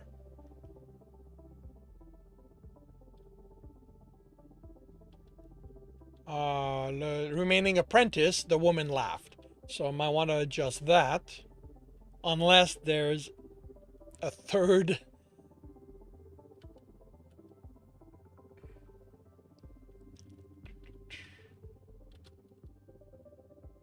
Honore looked about to correct her, but Leo grinned. Excellent point. I'll take 3 pretzels, if you please. Rogil, would you be so kind as to select some? Yes, sir. She peered at the stand of pretzel while Leo paid at the counter. Do you like them fat or thin? Heh. No comment. It will be your preference and Honore's for 2 of them, and I'll follow your guidance. Honore frowned. Leo, you don't need to, but I want to. And if I can persuade Turojuri to join us from dinner after, we'll be going somewhere that doesn't offer bread. Rogil blinked. But they serve bread everywhere. Honore took one of the pretzels from her. At the Popinay serving humans, they do. Once for elves too. 3 of the Alvinrun Popinay in Northgate serve our loaves. Leo turned back to the pair. Merfolk can eat bread too, though it's not well suited to underwater consumption. But dwarves cannot, and we always follow the need of the least flexible diner. I guess that makes sense, and it is Torojuri's day, isn't it? Rogil passed Leo a fat pretzel. Won't he have family come to watch, though? Whenever my father is in capital, he buys me dinner. Food has a different meaning for dwarven family. Leo chose his word carefully. If Rogil didn't know about the dwarven reproductive cycle, it wasn't his place to enlighten her. They share food with their spouse and their dependent children. If Tojuri's fathers brought him a meal, it would be like saying he's still too young to find the food himself. This is like a mastery test for Torojuri. So when he passes, they'll take him shopping for equipment to support the work he's chosen. Rogil frowned. Then how can you buy him dinner without it being an insult? Friends are different from fathers. Growing up is a process of letting go. A pinkness around Honore's ear suggested that he knew what Leo wasn't saying and was eager to avoid it. Starting your apprenticeship means living here and not with your father. Imagine you complete your apprenticeship and serve in another shop as a journeyman. To celebrate you becoming a master baker, your father says your old cubiculum is ready for you to move home, and he even kept all your toys. How would you feel? How would that feel? Like he hadn't been paying attention. Rogil frowned. If Mistress Martha sent me away, I guess I would have to go back home, but I won't be eligible to even test for my mastery for more than 7 years. If I succeed in all that, well, starting out might be hard, but I won't be a child, and a child's cubiculum in his home would feel weird. Besides, my half-brother sleeps in that room now. I think Leo's saying it's the same way for dwarves and food. Honore held the door open, and Leo followed Rogil through it. They won't want him to be hungry, and your father wouldn't want you to be homeless. But they have to trust you can take care of you can take care of yourselves. Outside wasn't significantly warmer than it had been when Leo arrived. It's colder waiting than walking, but the Laforium will have blankets. What would you like to do? And we are back to Honore's point of view. The Laforium jolted, and Honore tried not to let himself be thrown into either of the people sitting beside him. Rogil was smaller than he was, and his weight might push her into the wall. Leo would be gracious if he slid that way. Of course, Honore still remembered how he had tolerated the closeness of the ice slice sledge, but he didn't want to intrude on Leo's space, and the polished wood bench inside the laboratorium was neither warm nor stabilizing. Yeah, tolerated.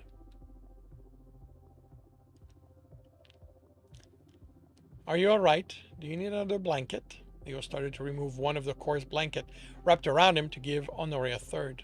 Honore suddenly felt very warm. No, it's all right. I don't want to slide into you, is all, or Rugil. You're allowed to take up space, you know. We did pay for it. Honore flushed. You did, you mean. Sorry, Leo. We could have walked. It's fine. I told you I have a budget for this sort of things. Leo smiled. If you stretch your arm across the top of the seat, it's a little easier to stay put. A couple on the bench ahead of them had done just that, holding hands behind the back of the seat. It was fine for them, I suppose, but he couldn't do the same without intruding on Leo's space. Honore looked at his knees. You don't have to, of course.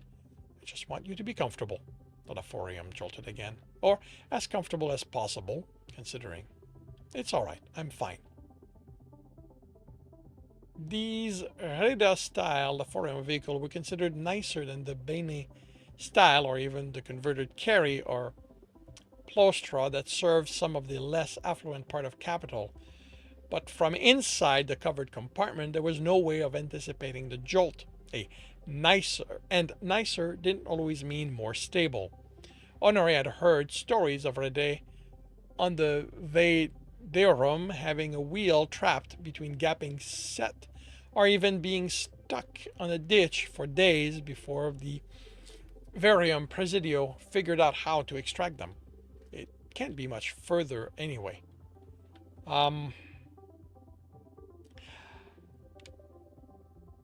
Anna, welcome to the stream.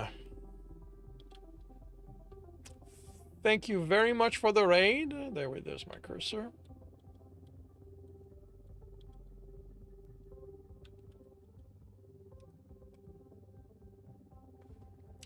Welcome everyone.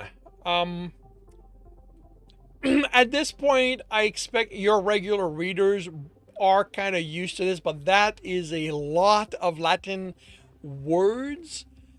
And I get that they're all addressing carriage type taxis.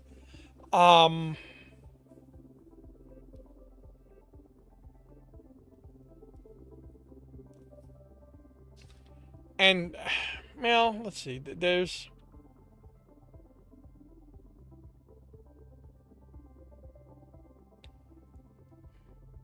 you know what? Well, yeah. No, you know what? That's probably fine. It's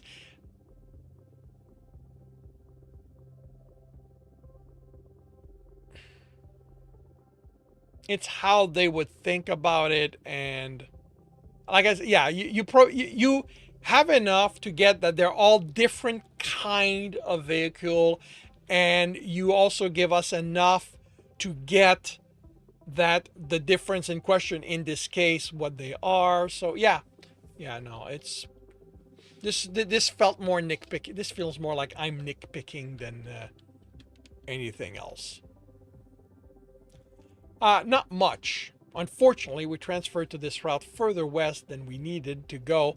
So we needed to go. It goes north, then east to Universitatis, and loops all the way down to Regimentorium.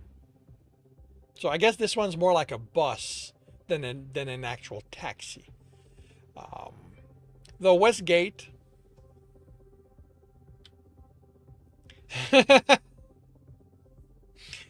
Well, like it's a lot of words. It's and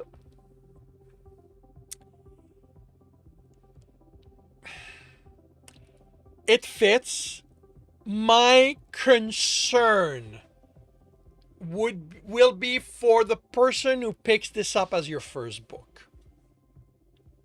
At which point it can be justified that it's on them. You know, if they pick this as a first book and get a little overwhelmed by the language, that's clearly on them. Um,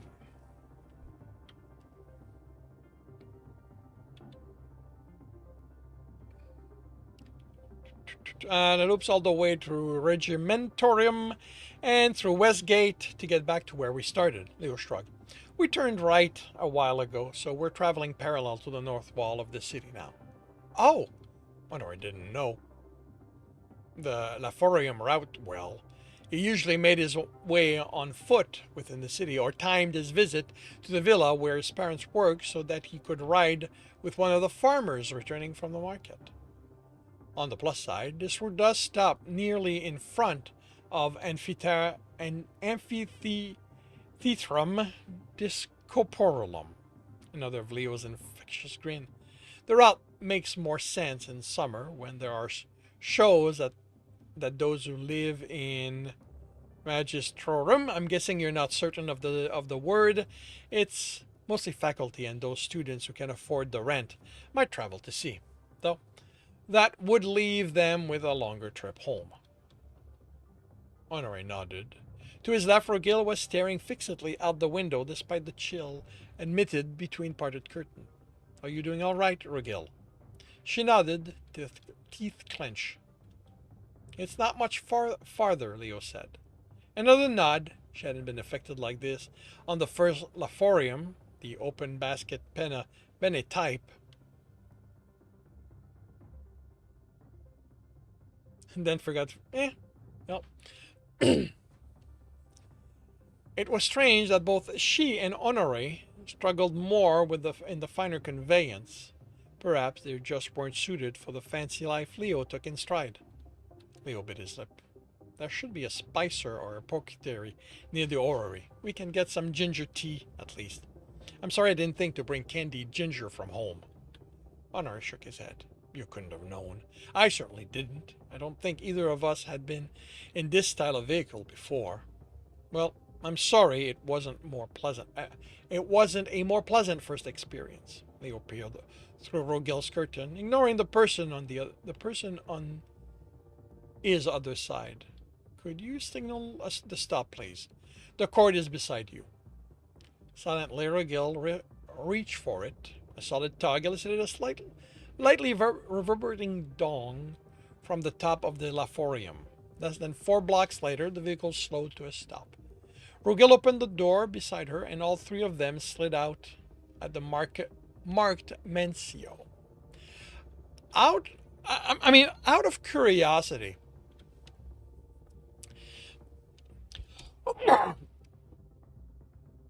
I did not hit the button properly. Is the Laforium your interpretation of our modern conveyance, or does your research show that they were a thing in the societies that you're taking inspiration from? That I'm curious, because a great many things that we take for granted as modern seem to have had very close equivalents in antiquities. So you have no evidence. Okay. All right.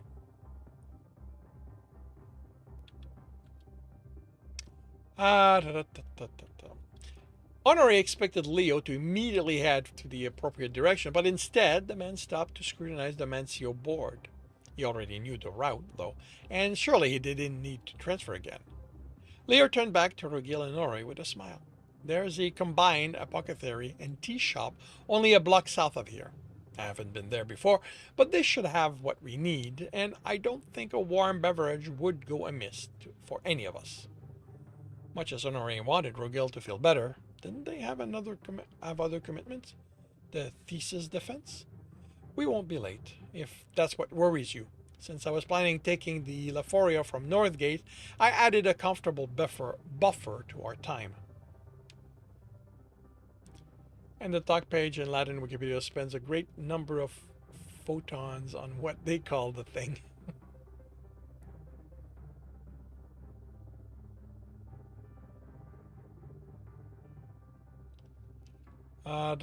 Transferring between routes often takes more time than the schedule suggests.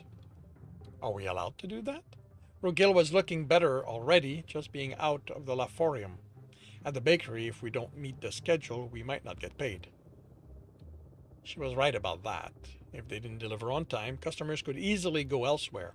In some cases, especially when delivering to Popene, missing deadlines would result in Mistress Martha having to pay a penalty. But there weren't alternate Laforia competing for the same business. These alternatives were walking or the exorbitant fees livery stable charge. They're not allowed, but it's not an easy thing to change. Leo checked the name of the cross street and nodded. If there are enough complaints, they can lose the contract for the route, and it might be granted to somebody else. But the formal complaint process is more work than most people will spend. The people with leisure to make a fuss usually have riding animals or private vehicles of their own. The rest of us learn to plan ahead. Honore shouldn't be surprised. It was much like the rest of the world worked.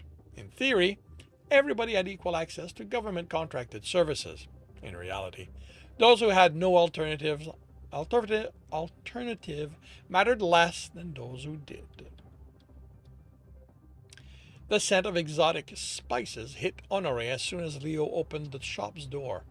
A small brazier on the counter added warmer light to the steady glow of enough lamp to rival the brightness outside. Welcome!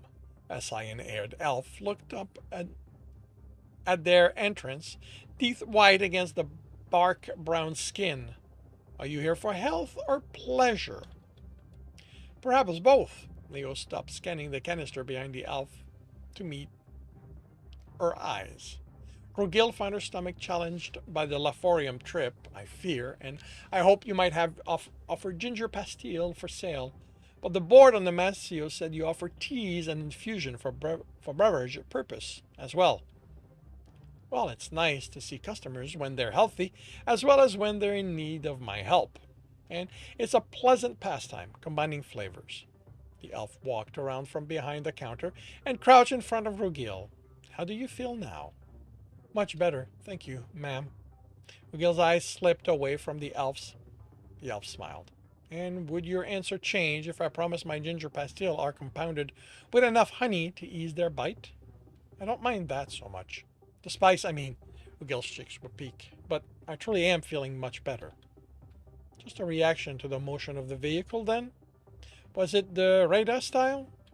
Rogil looked at Leo, who nodded. We've taken 2 today. I don't believe the beanie style bothers her, but the Rede was challenging. Not an uncommon problem. In a closed vehicle, the body knows it's moving, but the eyes say we're not. She walked back behind the counter. When the stomach is called upon to play tiebreaker, it can be uncomfortable. Your gentleman friend is wise to suggest ginger pastille. A cup of tea will ease any lingering discomfort, but pastille can be carried on your person against need. I'm not sure I can. I'll cover the course. I'll cover the cost. Leo offered. Leo's offer didn't even surprise Honore anymore. It's the least I can do since my choice in Laforium brought you to this point. Honore bit his lip. Leo had asked if they wanted to use a Laforium, and Honore and Rugil had agreed they did. It wasn't Leo's choice that put them in the vehicle. But if he insisted on paying, Honore had to trust Leo's promise that he wouldn't harm himself by doing so. When Rugil looked at him for confirmation, Honore nodded. Thank you, ma'am. Give me a moment to check in on this.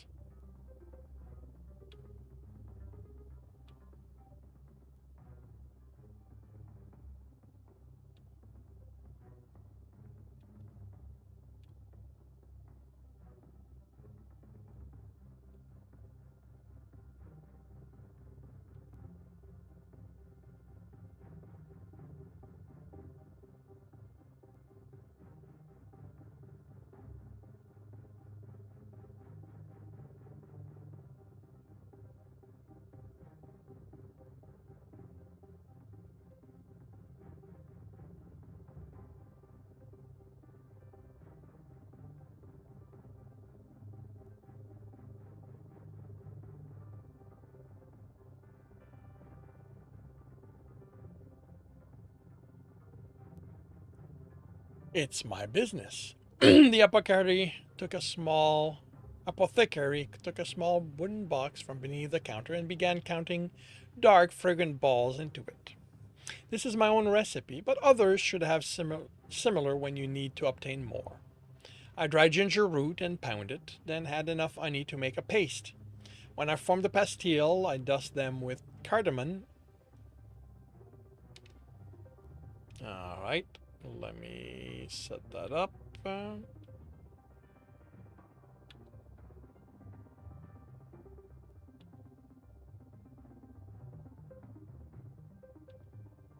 Alright, it is set up.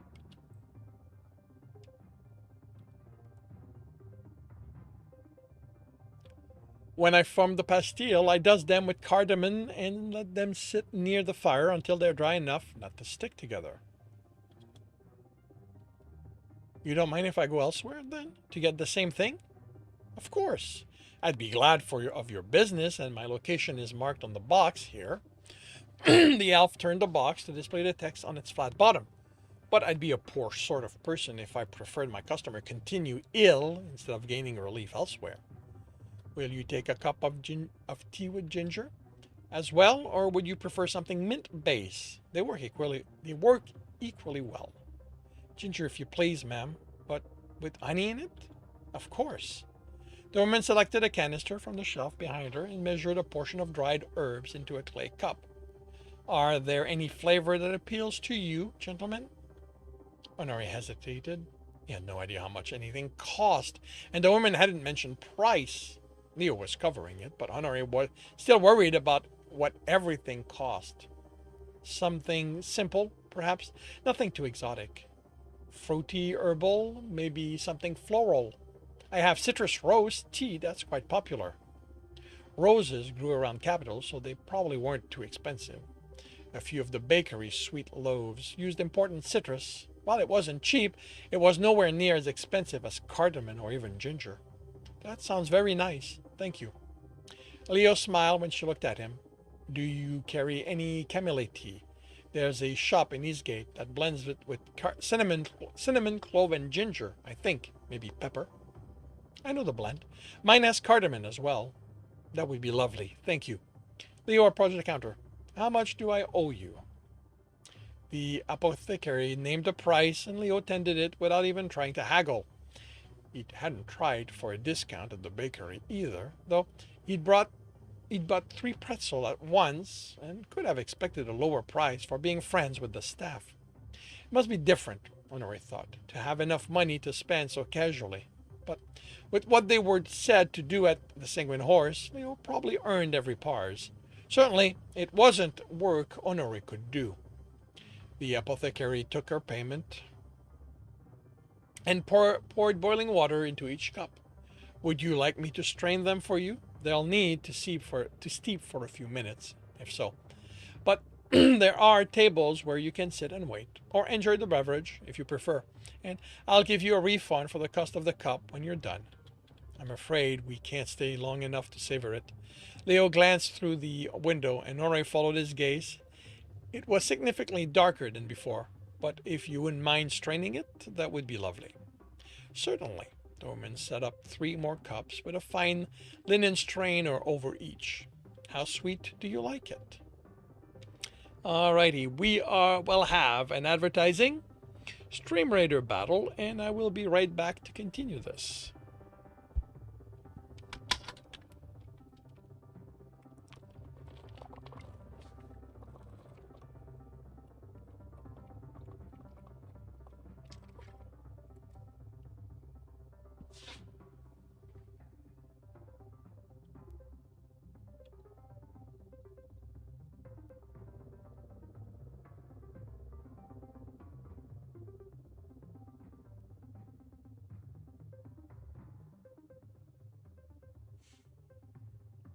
Battle Station, everyone.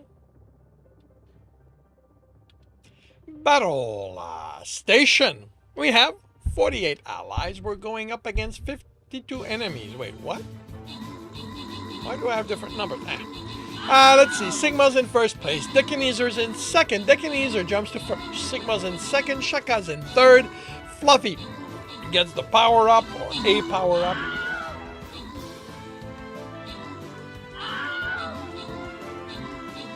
Are they still cumulative?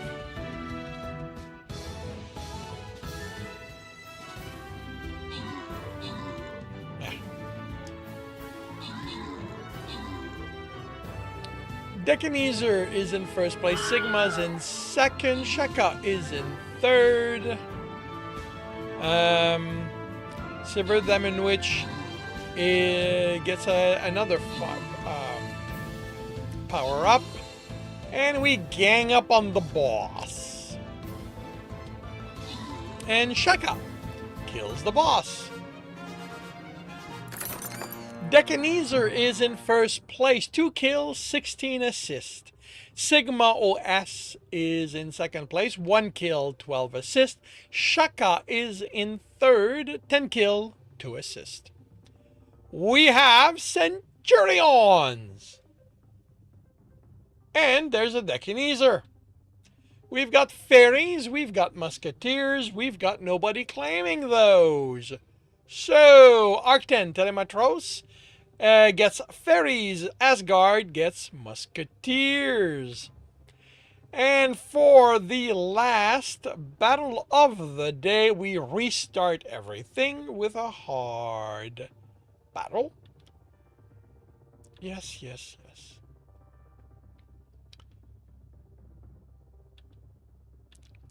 And another flying rogue.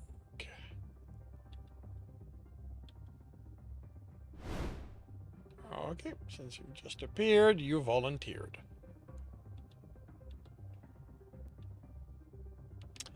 Number will vary, especially with folks going around killing each other. Alrighty.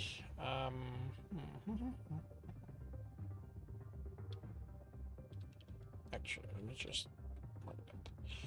Well, what happened in this case is that I have a a plugin for my tablet that keeps track of the units that are placed on the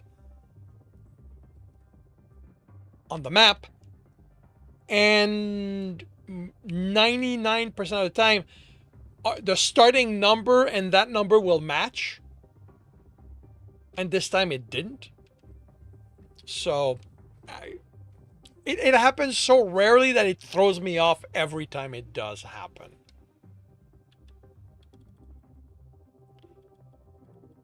You missed the battle? Well, tell me you did receive the Centurions at least. Tell me they did not get lost in the mail.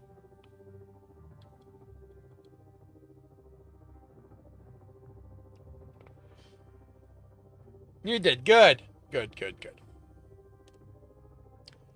Despite the detour to the tea shop, Honore's group was not the last to arrive. Toro Juri greeted them at the main entrance and led them down the layered seating to a set of chairs on the stage itself. Part of the floor under the rotating planet had been removed, revealing the space they toured on the last visit. They're not the best seat, I know. You can't really see the gearing properly, but I need to be able to show it to the professors, you see, so they can see the gears. I mean, it's fine. Leo sank to one knee in front of the dwarf and laid a hand on his shoulder. Torojuri, look at me. I know you're excited right now. Excited? I'm absolutely terrified. What if I fail, Leo? 2 of my fathers traveled weeks to see this. They brought my youngest sister with them. My mother sent her love. That's right. People who matter to you, people who love you, are here to see you succeed. But what if I don't? What did you tell me last year, when Virden turned his green face earlier than expected? That it's not about being absolutely right. It's about being more right than we were before. Torojuri took a breath. That when we are finished, that when we're refining and smelting the truth, Dross isn't a failure, it's progress. And did you learn that from your fathers or your professors? Both of them, really. The professor used different words, but it means that it meant the same in the end. Honore wasn't sure what to do with himself while Leo spoke with the anxious dwarf. He took another a shallow sip of his tea, though it was nearly gone. He tasted apple as well as citrus, and it had the tartness of rosehip rather than petal. Leo was entirely focused on Torojuri. Even if you missed the mark this time, then it wasn't wasted effort. Your absolute worst case scenario is that the professor's feedback identifies more draws than you can remove. Is that a bad thing? No, but it would be embarrassing. Leo had offered that smile to Honore several times. It was a relief to realize it wasn't just for him. I understand that, but you've been embarrassed before and survived it. Torjuri nodded. I know. The same intimacy of smile Honore had seen directed at him. Watching it felt like intrusion, but walking away before they'd been told where to sit would also be rude. It wasn't pleasant, it never is, but it's survivable. Torjuri's nod was more confident this time. It is, yes, even if I fail. Leo echoed his nod. Now that we've looked at the worst, let's look at likely. How many times did you discuss this project with your supervisor? A lot. Torjuri took a breath without being told. And there was the preliminary submission and the review to get the use of the space, and they didn't want me misleading the public, so everything needed to be reviewed and rechecked before we started construction. And during construction? Did anybody talk to you during that? My supervisor and a couple of the panel members wanted to see how it was coming, and they scheduled this defense in the evening. Is your panel made up of dwarves? No, not mostly. There's one dwarf, one human, and an elf, and my advisor is human too. Human and elves tend not to like working after dark, so I ask for the evening hours, though. To be easier on my eyes, and so they can see the sun lit up and how it predicts day progression on each planet. There's good reason for your request, and they agreed. But would they have done that if they thought you'd be wasting their time? Leo shook his head. If they wanted to make you feel bad, they do that in the hours that were comfortable for them. They're here in your space during your hours because they want to see you succeed. You really think so? The crease across Torjuri's forehead had eased. Leo would be good with apprentices. Honore thought being able to talk them through worries like this was almost more important than teaching them the craft they'd apprenticed to learn. I really do. And I know that's why that's why I'm here, and Rugil and Honore. Hearing his own name was unexpected, but Honore nodded quickly. Just based on the tour you gave us, what you're doing, and just based on the tour you gave us, what you're doing and why you're doing, which is more. You know what you're doing. You know what you're doing and why you're doing it, which is more. Even if master crafters find something that isn't right, you know enough to fix it. Torjuri smiled. It's not quite the same as masterwork, you know. They are testing more on the idea than the construction. But the idea are what you know. Rugil slipped her hand into Honore's for courage or solidarity. You know them well enough to explain so you could understand. It's not just following the algorithm for you. You know stuff. I suppose I do. Torjuri's shoulders straightened, and, if not taller, he suddenly looked much more in control of the situation. Thank you, Rugil, Honore. Your confidence means a lot, and Leo? Leo smiled. Yes? Torjuri threw his arm around the man. Honore thought he saw the dwarf's lips moving, but he couldn't hear anything the man said. Leo hugged him back. That's fine. As soon as things settle down for you, we can get everything set up. Vaniet is an excellent cook, and you know whatever she serves will be safe for you. Still odd having a woman in the kitchen, but I trust you. Torojiri was almost back to the confident man who had greeted them on their previous visit. Leo let go of him and stood. I hope, too, that you'll join us for a lighter meal after the defense. You may want a few minutes to talk I may want a few minutes to talk with my family when it's over. Tori rolled his shoulder. Here, let me introduce you.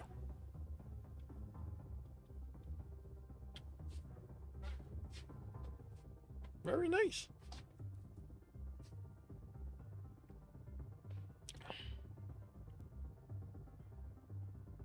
As always, very well written. Mr. the Cat, are you there?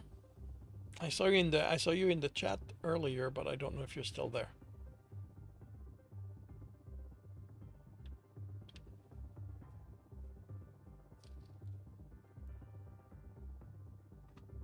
My guess is, well, I mean, I can check. Well, he is in the listing. He might be lurking.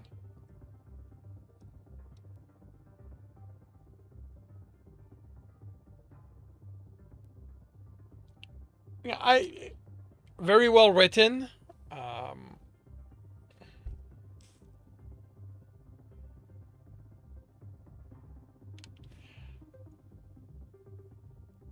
I on the level of character, not a lot. Not a lot stood out in that in the friendship. Yeah, like there's not a lot of character development, as in them improving themselves on that level. That's fairly stable. Or stable may not be the correct word. But it is, we're seeing who they are, like you say. We're seeing them apart. Yeah, the story is about their friendship, but that's not the only thing in their lives. So and it is nice to see some of that, to get more, to see more of their individual lives. Is there anything specific you want me to look at again, or specific question you have?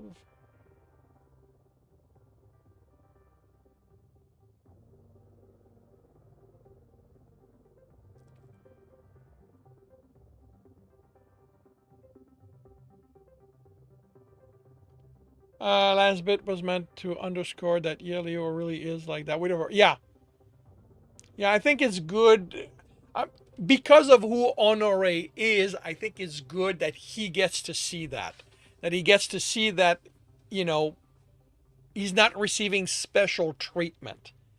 That, I think that's gonna go a long way towards being comfortable around Leo. Now, if he'd heard what Torojiro had said, he might have been a little uncomfortable, since he knows what that means.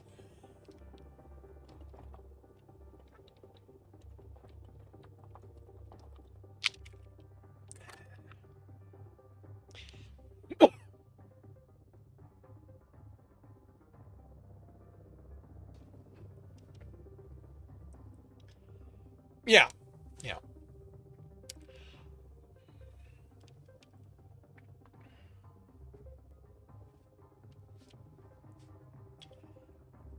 And for other writers out there, in the chat, you will have heard me multiple times talk about when you hand a piece of work to someone else for comment, for reading, and stuff like that. You want it to be as clean as possible. This is basically why. Now, I'm not saying you have to be perfectly edited. Angst, like me, has a lot of years of experience under her belt writing. Her roughs will be cleaner than somebody who just starts, but you still want to get it as clean as you can, because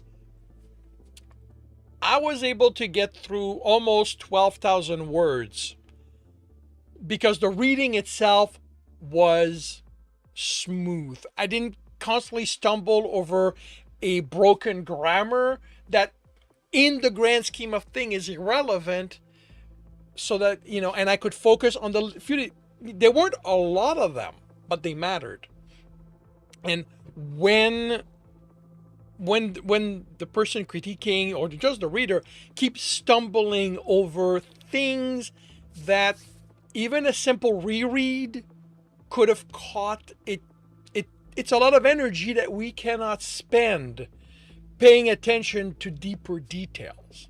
Like, if I'd always been stumbling, I would almost certainly have missed things like the apprentice starting female turning male, because I would have been kind of exhausted. Um, that's the reason why you want to hand over as clean as you can. And yeah, because it's as clean as that, when I come across a grammar error, well, I know that it's not, you know, going to be endemic. Yeah, they happen. We all do. So, and yeah, for those who were present, I stumbled over it because for a moment, like I went, okay, what? And then I went, oh yeah, okay, and then just kept going. And there's a thing like, things that are, I think my editor was basically to me like, any editor can only catch 90% at best. The best one can only catch 90% of what needs to be fixed. The problem is that if 90% is comprised of really basic stuff, the heavy stuff gets missed. So like that's why, I tend to push that you really want to clean up, because editors, people like me who, and to be clear, I'm not a professional, but who want to help and stuff like that, there's only so much we can put into it. And by making our job as easy as it can be, the stuff that we will catch are much,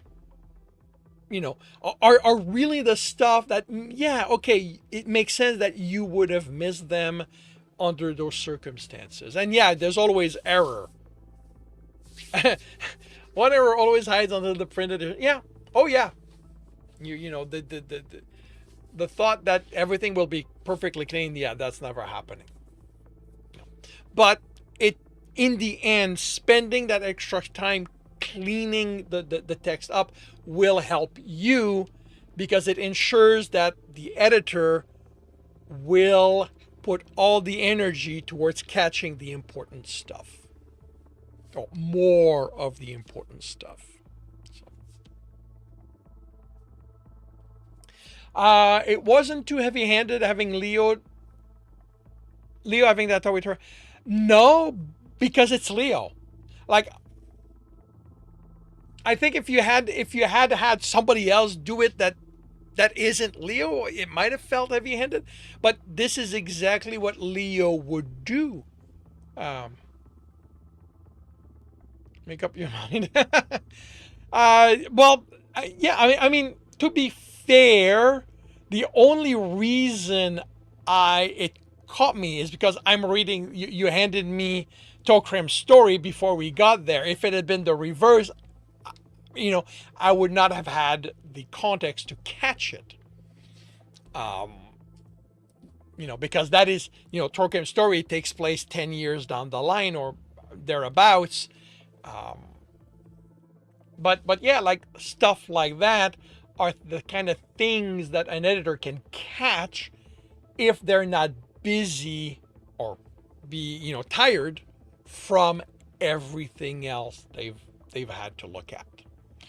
And it's the reason why, for on my reward, I specify between 2,000 and 2,500 words, because this is not what I expect from someone who approaches me for the first time or someone who's beginning. And this is why with angst I can get through 12,000 words, because it's clean. How pressing Leo is if you suggest sex to him, never being anywhere near able to explore it. Da, da, da. How pressing Leo is.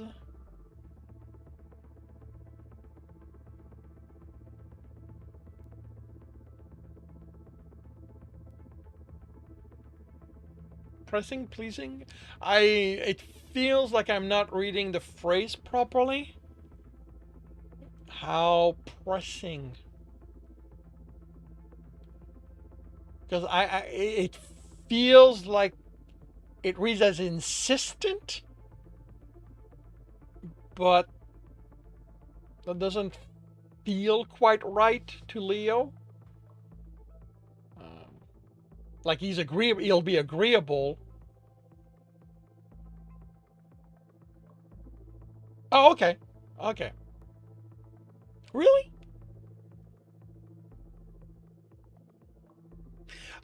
Well, okay. I think when you say me as the reader, you might mean people who've read more of Leo's story, because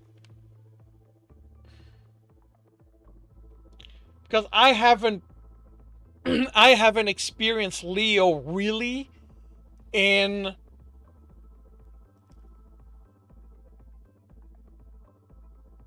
Oh, okay.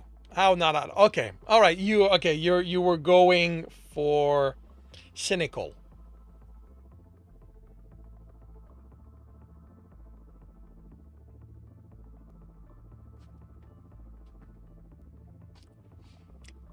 Got it. Uh, yeah. No. Okay. Yeah. Now that okay. Now that makes sense. That reads properly. And yeah, of course. Yeah. Honore does not have that experience with Leo to know that it's basically all in the other person's hands. Um,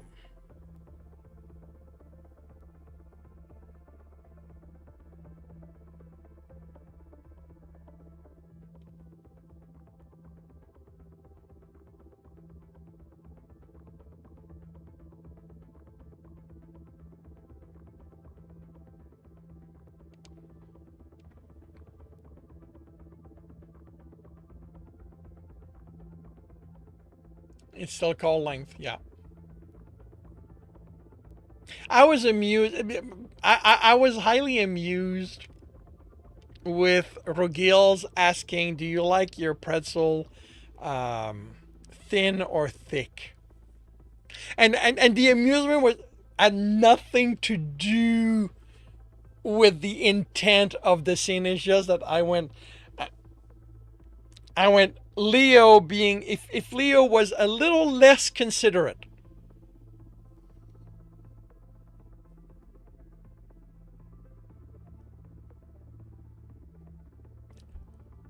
that could have turned very uncomfortable for everyone.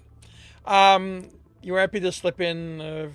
Friendship is a benefit. Yeah, yeah.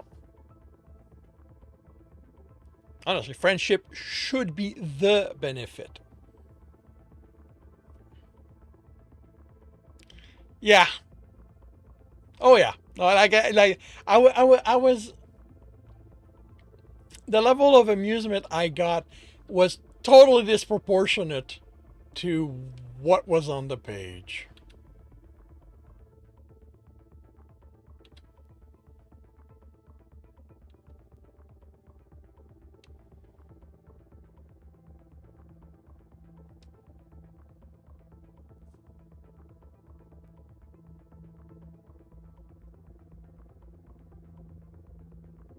Especially when it's unplanned.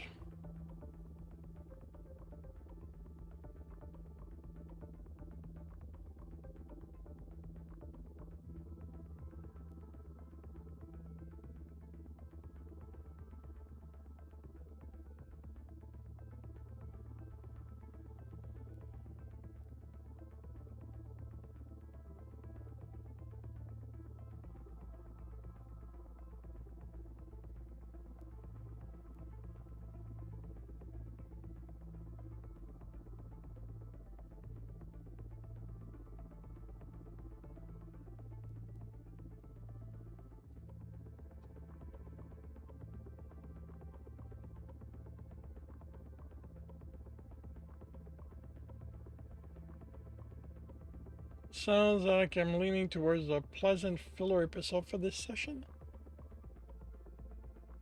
Um, in tone, yeah, like not filler in the bad sense. Like, what we get is, we still get important character moment. I feel, you know, we see the consequences for the apprentices of, following Bara's instructions. Um, we see nice personal moment of character Leo still, having to be forced to enjoy himself when there's work to be done. But yeah, this feels like a breather. I would call it a breather more than a filler, mainly because the connotation. Filler tends to have a more negative connotation. Like it's a nice breather between.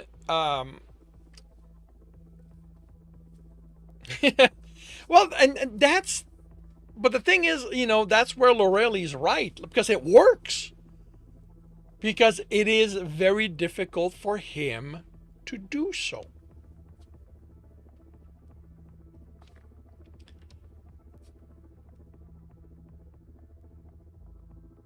But yeah, like it's a very nice breather between high emotional moments. For mostly, to be clear, to be fair, they're mostly on Honore's side. Leo on that level is, you know, merely fairly well,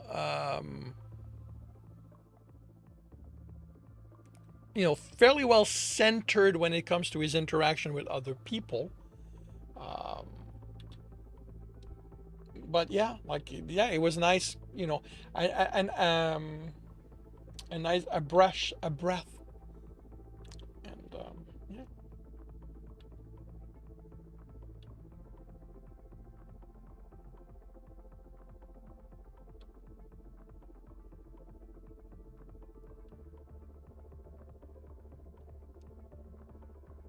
Yes, Leo is chill.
Behind the scene, Tavel totally saw him scrubbing on his knees.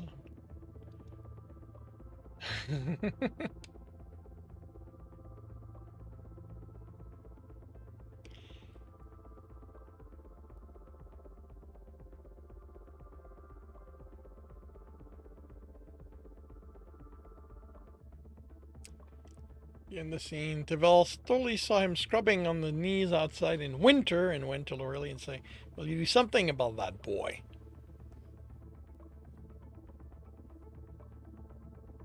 Well, at this stage, she is kind of in charge of his education, if I remember correctly. And like you said, right now, at this stage, Tavel is Anne's Hoff. You say that it's later down the line that that relationship will change.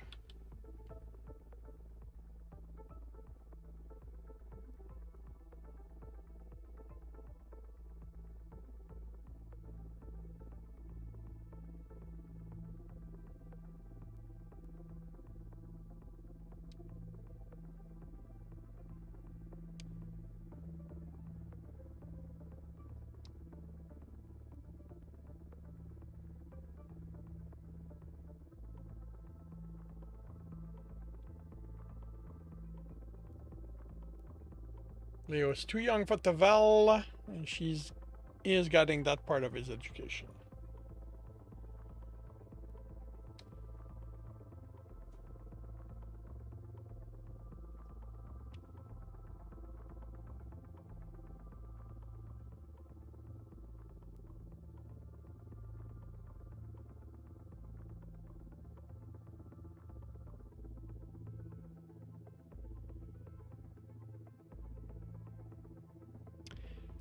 Leo isn't just far too young. He was recently even younger. He was a young teen when they met. They've known each other continuously.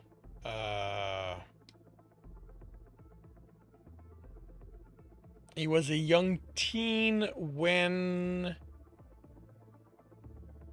Leo met whom? Tavel?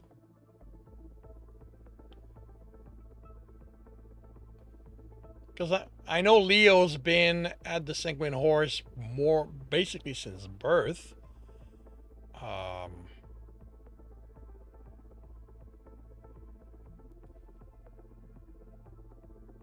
Okay. So Tavel is a recent-ish addition to the household.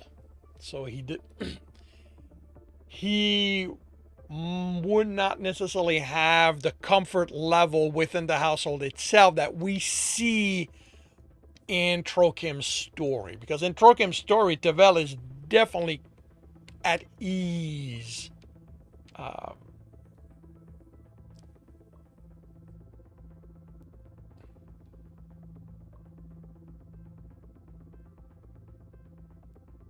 It won't be until Leo has spent years away that there'll be enough of a break in the relationship of one of the kids. Don't even think about it.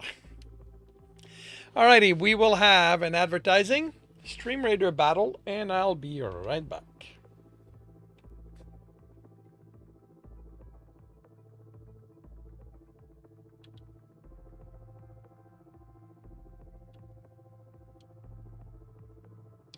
And if there's nothing else, Anks, after the battle, I will raid out unto Shay the Maker as you guided.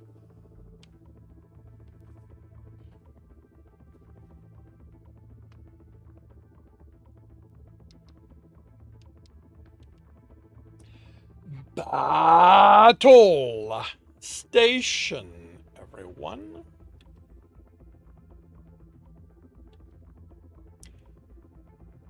Battle station. We have 51 allies. We're going up against 63 enemies. Sigma's in first place. Bonska was in second. Salazar takes that over. Bonska's now in third. We've got a couple of generators. Okay. So Asgard takes over third. Sigma's in first. Lunachu is in second. Salazar's now in third. Lunachu takes over first and kills a house. Sigma's in first. Lunachu's in second. Salazar is in third. And we're done. We've won. Sigma OS is in first place, 9 kill, 16 assist. Lunachu is in second place, 6 kill, 17 assist. And Creative 1 is in third, 10 kill, 4 assist. We have healers, we've got tanks. Oh, Lancers. Do we have a Dr. Derp? That is their backup. And nope, no Dr. Derp. So, Crispy Prop gets lanced. Silver the Diamond Witch gets tanked. Lunachu gets healed. And that brings the battling to an end for today. Tomorrow morning, 8 a.m. Eastern Time. Placement will start, 7:30 a.m. Eastern Time. Placement will start for a hard battle. We will have Token and the boss. So, I hope to see you then.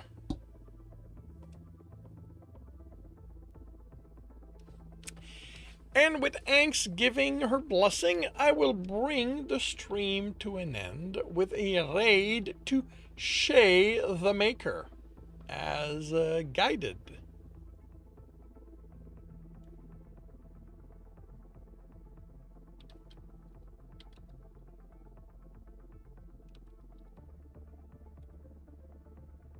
by Angst.